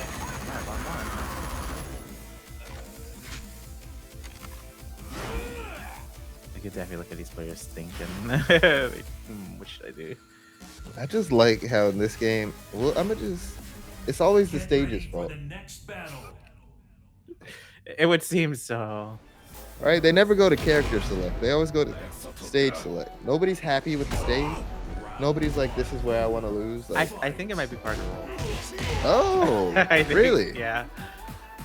I think I remember that when I played. It's been a while since I played the alley. But I want to say I thought the stage. So I know in Tekken, like you can pick to change your character or the stage, but you can't do both.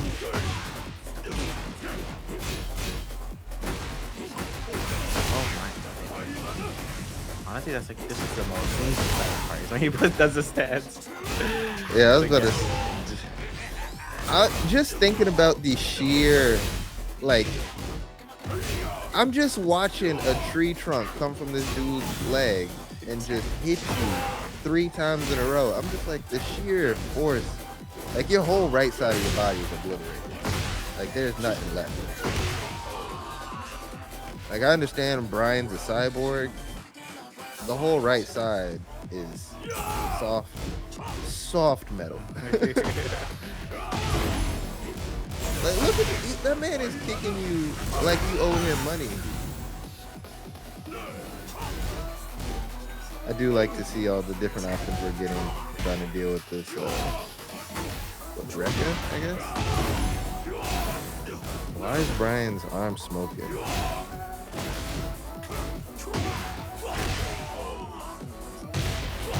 Yo, my man just putting hands and feet on Q-Sip right now. Just he to just start. It's insane. Here we go. I'm not done. Here Let's we go. do it again. The grab. Oh, door. He still has heat too, so he can just do whatever he wants here. Oh, being patient though. Yeah, patience is needed. I wanted to see that. So he threw him in the air and what? And then what? God only knows. Even if he only punched him, and that would be the nicest thing he could have done. He's Muay Thai. He probably hit him with an elbow or a knee. Oh my god. Yeah, I've never seen that before. But Brian is more brutal though. He literally jumps on you and like punches you. Oh yeah, Brian's over there doing the Donkey Kong Express. He just, I mean, if there's any 2 characters that are kind of made for each other, these are 2 characters just hitting stuff for the love of the game. Being honest, like Bakram and Brian both just throwing bows because they love to throw bows. They ain't worried about no money, none of that. The fit alone that Brian's got on tells me he's not worried about money. Yeah, let's see. Look at the hole there. Yeah, he's like, this is actually optimal for fighting. These metal clickers is actually so I can click your jaw a little easier. And Fakram's like, nah, I don't like any of that stuff weighing me down. I don't need no extra cushion, nothing. I'll fight you with a rope and a cloth. I mean, that has its fancy though. It also has The shorts is fancy, but I'm just talking about what he yeah. punching and kicking you with. That is cloth and rope. Going for the love.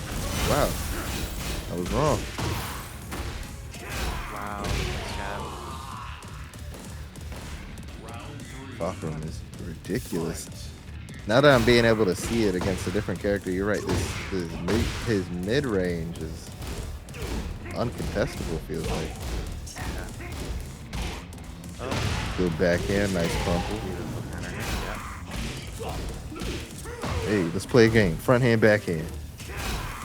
He's showing catching feelings. No. He said, I ain't trying to play front hand, backhand, nothing.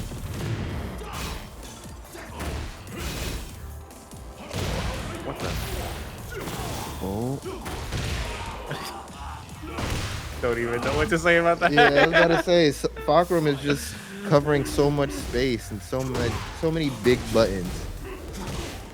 It's like, what is actually going on? Yeah, the aggressive has to do. But doesn't have much more chances. Nice Soft launcher. and wet wins this round. Mm. He's the one moving on. You can just do The it? low. And he gets into heat from putting him max range. Beautiful. Okay. All right, let's get the whole conversion. Can this kill? No, it will not. Oh. Oh! Oh, but it can. I stand corrected. Again, the stage. Thank you, stage. I was unaware of your gangster. completely because of the stage, the wall, and the floor. Yo, that pickup is actually disgusting. You know, for such a big dude, that was the most agile leg kick combo I've seen. Yeah. Surprisingly. Oh yeah, Cusif got this round for sure. I don't know, yo.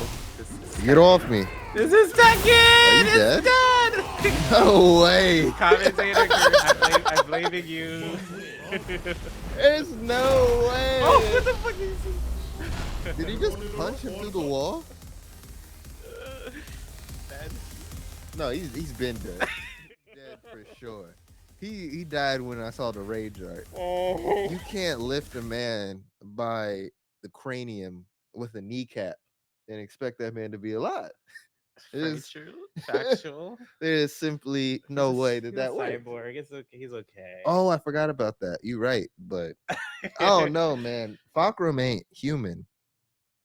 What are the main things? Like, I don't know the lore. I was about to say you can't uppercut somebody and then your veins become bright red. Like that's just Steroids? Question mark. Devil Jin's not even doing that.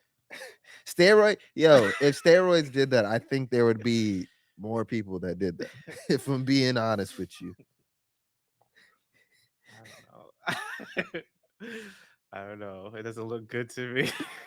That's fair. But with that being said, we are now into grand finals. We will have the run back of Soft and Wet versus Made of Clay.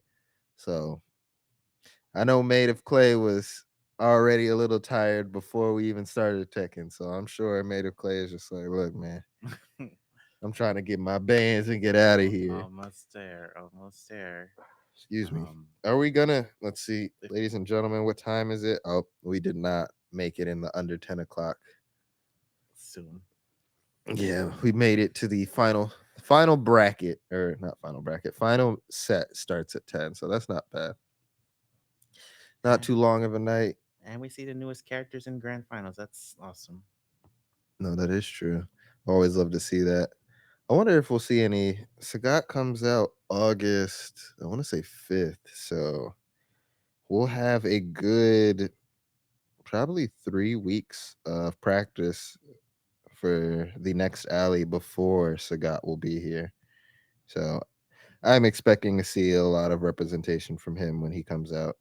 They added There's some a new moves classic. for him, so he's looking kind of nasty.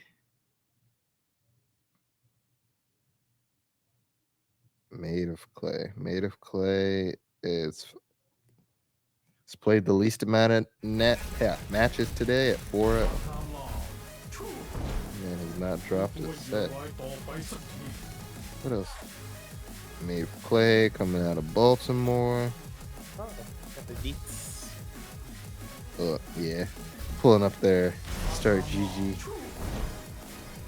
All right, so my man is... Oh, I honestly love to see that. So my man has been on the TNS grind. He's been playing some... Playing Tekken there. Made of Clay got 33rd the last 2 TNSs that he entered. So 33rd out of 246. He got 3rd.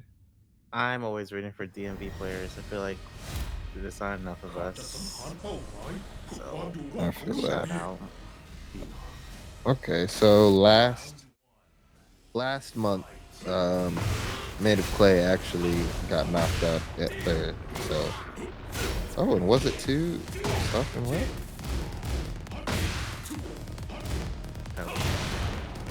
Soft and Wet actually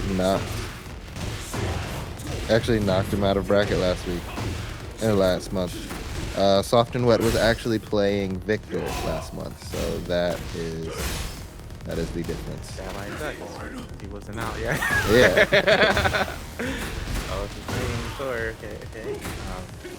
Whoa. I almost feel like we're seeing a different person play right now. Beautiful start. And right now, if you know anything about the hot seat, right now Soft and Wet is in the hot seat, so you could always make the connection. Potentially Made of Clay is, just getting into the seat might be a little cold. He's still got to make those adaptations, make those adjustments. But nothing you can really do to stop that wall splat. Nice launcher. That's gonna be big damage here. Awkward. Oh, wow. Wall there.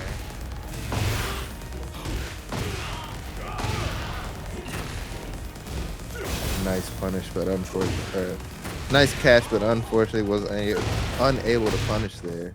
Soft and Wet taking the first 2 rounds. This is a different outfit for Boxer. Yeah, so this is the regular outfit, right?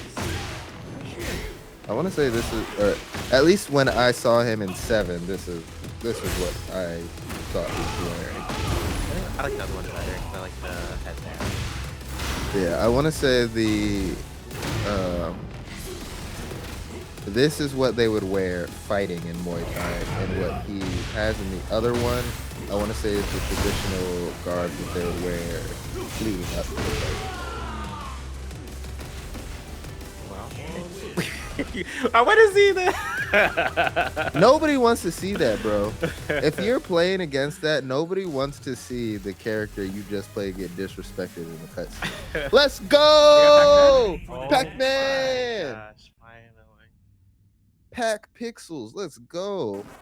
Okay, this does look ridiculous though. I've got this mass murderous 6'8" dude. This yellow part will break. Oh, okay. Does it like, do you go through or does it explode or what? Go through, okay. Oh, so it's like the, I don't know what that one tower is, that you can break all the floors.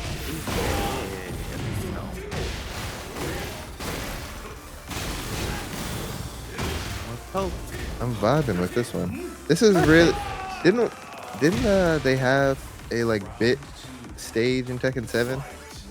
Like the all white one? I know what you're talking about. Yeah, right? Yes. That's what this is. Those are the vibes this is giving me. At least the outer portions of the stage. My favorite stage is no, but this match is almost over. That didn't kill? I'm actually surprised about that damage. Ooh, my man said I'm not done. I'm still playing the game. Yeah. And you're watching me play the game. Nice duck. In direction. Nice. Good poke. That was almost a massive comeback. Yeah, that was almost insane. Yeah, my favorite stage in 7 was in Azure. The basically no walls one. Which they don't do anymore in this game. Yep. They were like, what do you like? Yeah, we're not gonna do that anymore. Oh. I wonder why. I'm not sure. Maybe trying to make some more uniformity to the stages. Oh, unfortunate whiff. I'm gonna go down just so you see it. Lock him down. Right, that'd be nice. Yeah, There it thank you. Oh wow, that's See, actually and then really cool. The red part you go down. Oh wow, no, I actually really like this stage. It's so cool, and the background is awesome.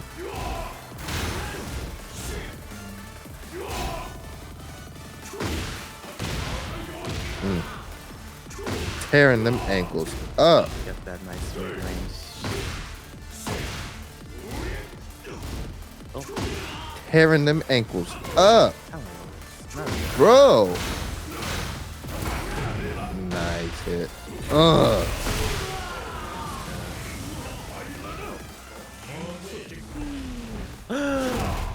We saw it. Kicks the life out of them, bro. My man sailed. Didn't lose no velocity. Didn't fall, nothing. I think he got knocked out of the stage. Get ready for the next battle. Yeah. I would say that's a safe assumption. All right, so if Soft and Wet wins this will actually reset the bracket. For those of y'all that don't know, when you are coming from loser's side for grand finals, you have to beat the winner, or you have to beat the winner's side participant in 2 complete sets. So it can go for quite a long set. So you got to make sure you got your stamina up there. So right now, Soft and Wet is just one more game away from resetting that bracket. Yo, checking them ankles. Good block. I don't think it's being let no. No. Ain't no way. Homie's Homie's got They just pop headphones off? in. Oh, He has headphones in. He's rapping to the song. got it. I mean, it's a little bit of a pop off. Homie got toothpick in his mouth. He feeling it. So hold on, let me lock in real quick. So you playing with my money? And I cannot play like that. I need to be like full focus, no music. Oh. Music, of course, but Nah, sometimes the music be helping. But yeah, everybody's different. But sometimes if you get a good song or it's got the right BPM, ooh, something about it, you just start cooking.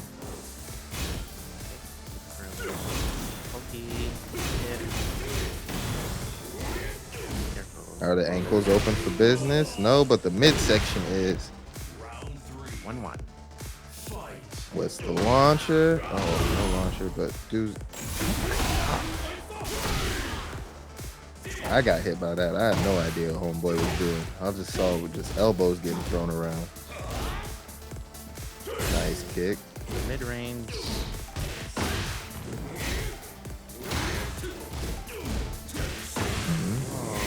Scary. Oh, Nice. Tearing them ankles up. Get off me. bunch of Get off me. trade. Oh, he got lucky. Oh, we're going down to the ground. Can you die for this? He's dead. Good. Why do I feel like it's scaling so damn hard? Yeah, I was about to say that's scaling insane. Yo. Oh. God, you're a god. Native Clay has said, I know you like to go for the ankles, bro. I mean, actually, he's like doing everything different every time. Yo, Native Clay is just actually nasty, bro. Homie said, I know I got a tick left. I know you want the ankles. I know you gonna check to see if they open. Just the fact that he's not blocking the low checks, the fact that he's carrying them, like, bro, what are you doing? Like, there's confidence, and then there's this guy.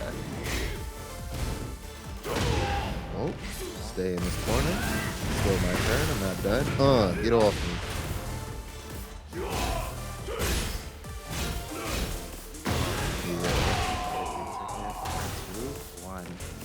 All right, so Made of Clay putting a game on the board. Now Made of Clay could just say, I'm not trying to get reset and just end it tonight. So Made of Clay still has to win 2 more games if we're trying to get out of here in 1 set. And Soft and Wet has got to win potentially 4 more games if he wants to take everything.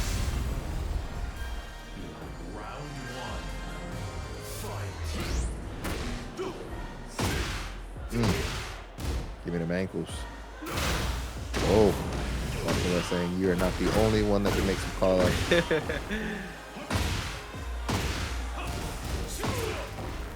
Oh my god, the running tackle.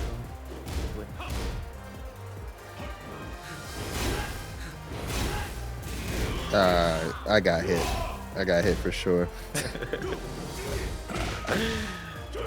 blocks. Hopefully repeat still. There it is, coming up from bottom. I was about to say both of them have so much resources, but that's okay. We're gonna spend the last of it. We're dropping the combo though. All right, 1 more mid. That's all we need. Soft and Wet taking the first round from this match.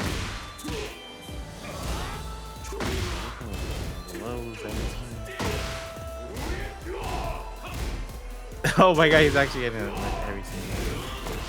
I mean, said if you gonna run, I'm gonna keep checking to make sure that abdomen open. Oh, he low parries it this time.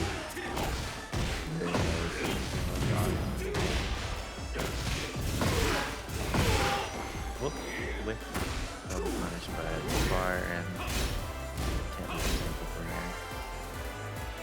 there. Good block. Okay. We're definitely in Soft and Wet's favor for this round. But just a second. Okay. Oh, Wow. yeah, you see the Made of Clay ready to pop up on that one, so not too happy about it. Probably a misplay, but that was okay.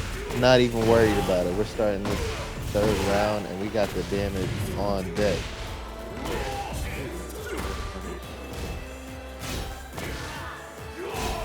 Checking them ankles still. Nice mid check. Still checking them ankles. I feel like he's gonna be a little hurried. He is. He's overdue. You know what I mean? Wow. Okay. I'm honestly. We saw it once, but I'm honestly surprised to see how rarely we see the rage drive. Like even in combo string. Like I get not just throwing it out there, it's a super risky move, but I'm surprised we just don't see it. Like, just throw it out there, get the damage tack on. Nice crumple. More damage. I'm not done. I'm still not done. Get off me. Whoa, this is gonna be a punish here. Big He's good too. He did not. I was about to say he's worried about that parry. Oh, so tricky. Fine. My man. My man. My man. Oh my goodness. We do see the rage art, like just. Made of clay. He says, I know when my health is low, you want the love. So I'm gonna parry every opportunity I can. Like that is just part of Made of Clay's game plan at this point. Another one said, I'm not done. If you gonna keep going for the ankles, I got something for you. I am not sure. Like, it's so hard to block from suddenly. It seems it, but right now they're both staring down a game point. But they do not want to give up. Soft and Wet does not want to have to keep fighting for these last little points to try and reset the bracket. Oh my god. What's it gonna be? Oh! What the hell was that? Is that unblockable? I don't think so. My man There just. goes guard break. My man just. Oh, guard break. Yeah. Oh, okay. All right, so Made of Clay, Soft and Wet. The bracket has been reset. So, ladies and gentlemen, we are sitting down for true grand finals. Everyone is at 0-0. The next person to take the set will win the alley number 21 and be the head of our Tekken 8 tournament so far. I'm honestly rooting for Soft and Wet just because it's the good character. You're rooting for Soft and Wet? Yeah. I feel like I wanted them to, but then once I saw that they knocked out Made of Clay last week, neither of them won last week. So I'm like, you know, I don't have. Usually I have that vibe because I don't want to see the same person win again, but neither of them got first place. So either way, I'm okay with either of them But winning. you said Soft and Wet beat Clay last week. Yes. So you kind of want to see Clay. Yeah, I kind of want to see Clay, you know, make the adaptations, get his run back. He did knock Soft and Wet down in the losers, so like, that was a bit of redemption. So at this point, it really is. Honestly, this is the tiebreaker. Unless they had a 2-set last week, this is whoever wins this not only will be easily declared the better between the two, but will also have a whole place seating to show for it. That was disrespectful. That was disrespectful. My man smothered him. Nice crumple, nice pickup, good damage. We're not done. Oh, nice wall play.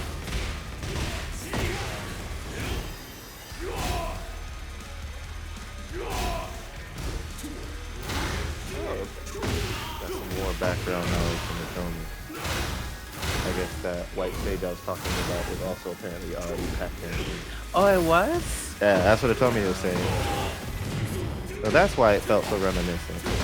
Or I want to say there was another one that he might be talking of that almost looked like a playpen. You know what I I'm talking do about? remember that Yeah. one too. I did not think they were Pac-Man related, but it makes sense. Bandai. Yeah, right. Bandai Namco. Where's my Gundam stage, actually? Hold on. Yeah, where's my Gundam theme? Like, what is going on? I would definitely want to fight on side 7. Oh my goodness. Bad guy is Elden Ring. True. I mean, if you got any Dark Souls fanboys out there, not my cup of tea, but like I can respect it all. Honestly, that would be a sick stage. Like because in Elden Ring they pay homage to Guts. So if they took the same spot where Guts' sword is at and used that as a thing, that'd be sick. It is anime talk. Is that anime talk is crazy.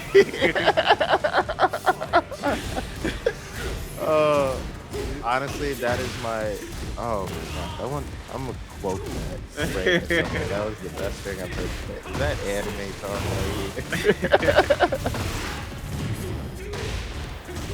Through the wall from that far. Yeah, native play, not easy. Oh my goodness. He's just way more aggressive now. It feels to me. So that, hey, I'll give you. Every other time I've seen somebody get beat up, like, yeah, I'd give like a few interactions was the stage. That was all the stage. Made It Clay was like, oh, you can't run nowhere, and just, oh my goodness. Soft and Wet immediately went to the. I don't know if it's just me, but Soft and Wet immediately rubbed his eyes. So I don't think he want to play here again. If what happened was any indication, I don't want to play here neither. Not to say that the set wasn't close, but they're both actually now starting to go for the same thing. Soft and Wet really starting to try and go for those overheads, trying to get those crumple off those crouching blocks.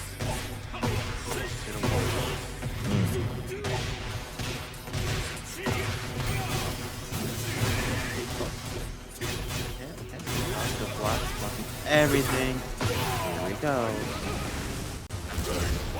Oh, it lagged a second. See what he did there, but it looks like native play does block it successfully. One more poke. Nice. Just chat him. Got a little too cheeky. Oh, just didn't finish the conversion of the combo?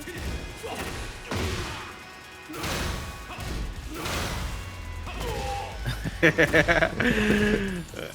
like he was teabagging for a second. Alright.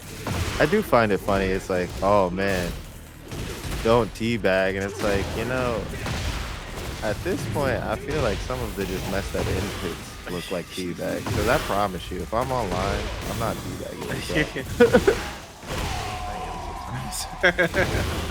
You have to be a degenerate for me to actually mean it. And like I just play a decent amount of characters that's just a viable input, and I'm like, bro, I'm not teabagging. My drinks for Jamie is down, punch. Like I promise you, I'm not teabagging. I think Street Fighter players are way more respectful compared to Tekken. Mortal Kombat players. So Yeah, no, that's fair. No, Mortal Kombat, they're upset that you're even playing the game. They're like, how dare you play this other game that I also enjoy as my player. it's like if you fatality, that's like toxic. Yeah, although I'm a little sad. Like, it's sad that the biggest mechanic and biggest pull of the game is DM. Like, bro, I want to see that. I understand, like, as the person who's playing, you don't want to see your character get cut in half, but like as a bystander, that's definitely that's what I turned on the TV for. Online, you'll see it, but like Yeah, online you're doing too much. At locals, I want to see that. This is what I paid for. Man, he's gonna take this. Very nice. All right, so this is just not the stage that Soft and Wet wants to play at, but unfortunately, that is not something they really get to choose. The Gambit's been Victor. friendly. He's pulling out the Victor. I'm calling it now. He's pulling out the Victor. He's pulling out the Victor. Oh, Hey. oh, my man said, oh, word.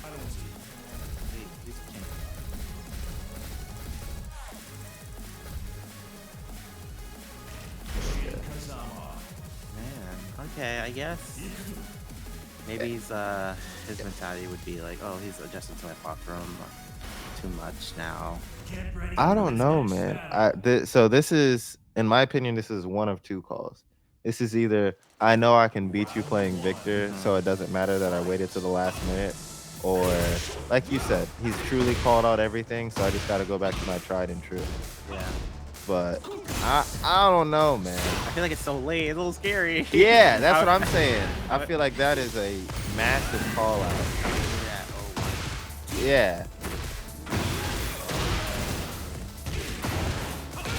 Yeah, we definitely would have done it at 0-1 because this is just Gamba. yeah, you're spending too much time trying to get comfortable with the character potentially. Like maybe you already have it. Nice launcher there. That's so goofy. He just looks like my man didn't even punch you hard. Just put his hand up and you flying. He hasn't been able to get much started yet. Yeah, he hasn't been able to get a good launcher or anything. There we go.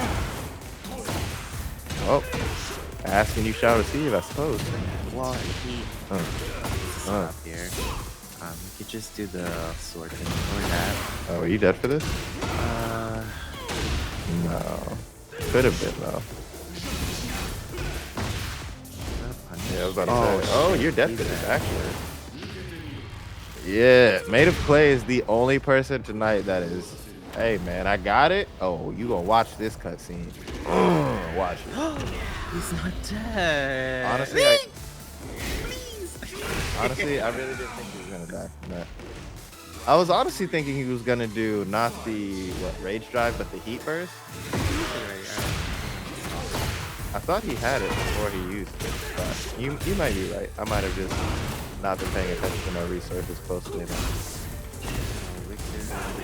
Nice launcher. This is gonna be big damage, and we're gonna probably take him to the wall, get a nice splat.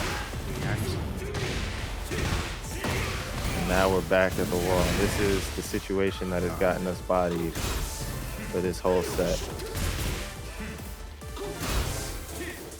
All right, so we survived the gauntlet. So now we really just have to take this. He has so much recoverable health. He just needs to not get hit. No! Oh my goodness. And just like that, Made of Clay got the run back, got the salty run back, lost to Soft and Wet last month, but not today. Made of Clay is your Tekken 8 Deserved. number 21 Alley tournament champion. Well played. Yeah. That was some good ass Tekken. That was actually really good. Very exciting to see. That was some good ass Tekken. Well, look, man, it's getting late. That's all I got. Thanks for having me. Street Fighter was awesome. Guilty Gear was awesome, but I don't watch that. So y'all have. It was fun good. with It was good. I that. promise. And thanks for having me for Tekken. It's always a pleasure. Yeah, it was super fun. Thank you for having me as well. District E. Always fun time. I'd be on socials. Y'all ain't gotta follow me. I'm just building Gundams and whatnot. So Yeah, my tag is there, Brian Ricardo. yeah, follow the Final Fantasy guy. Oh god, Keep up. I'm more than that. I'm a Capcom creator. Oh, excuse me. Stop flexing on me, bro. All right, It's not on all right, you, it's let's on wrap the it up. world. Let's wrap it up. Let's just get out of here. All right, man. Y'all have a good night. Bye. Have a good night.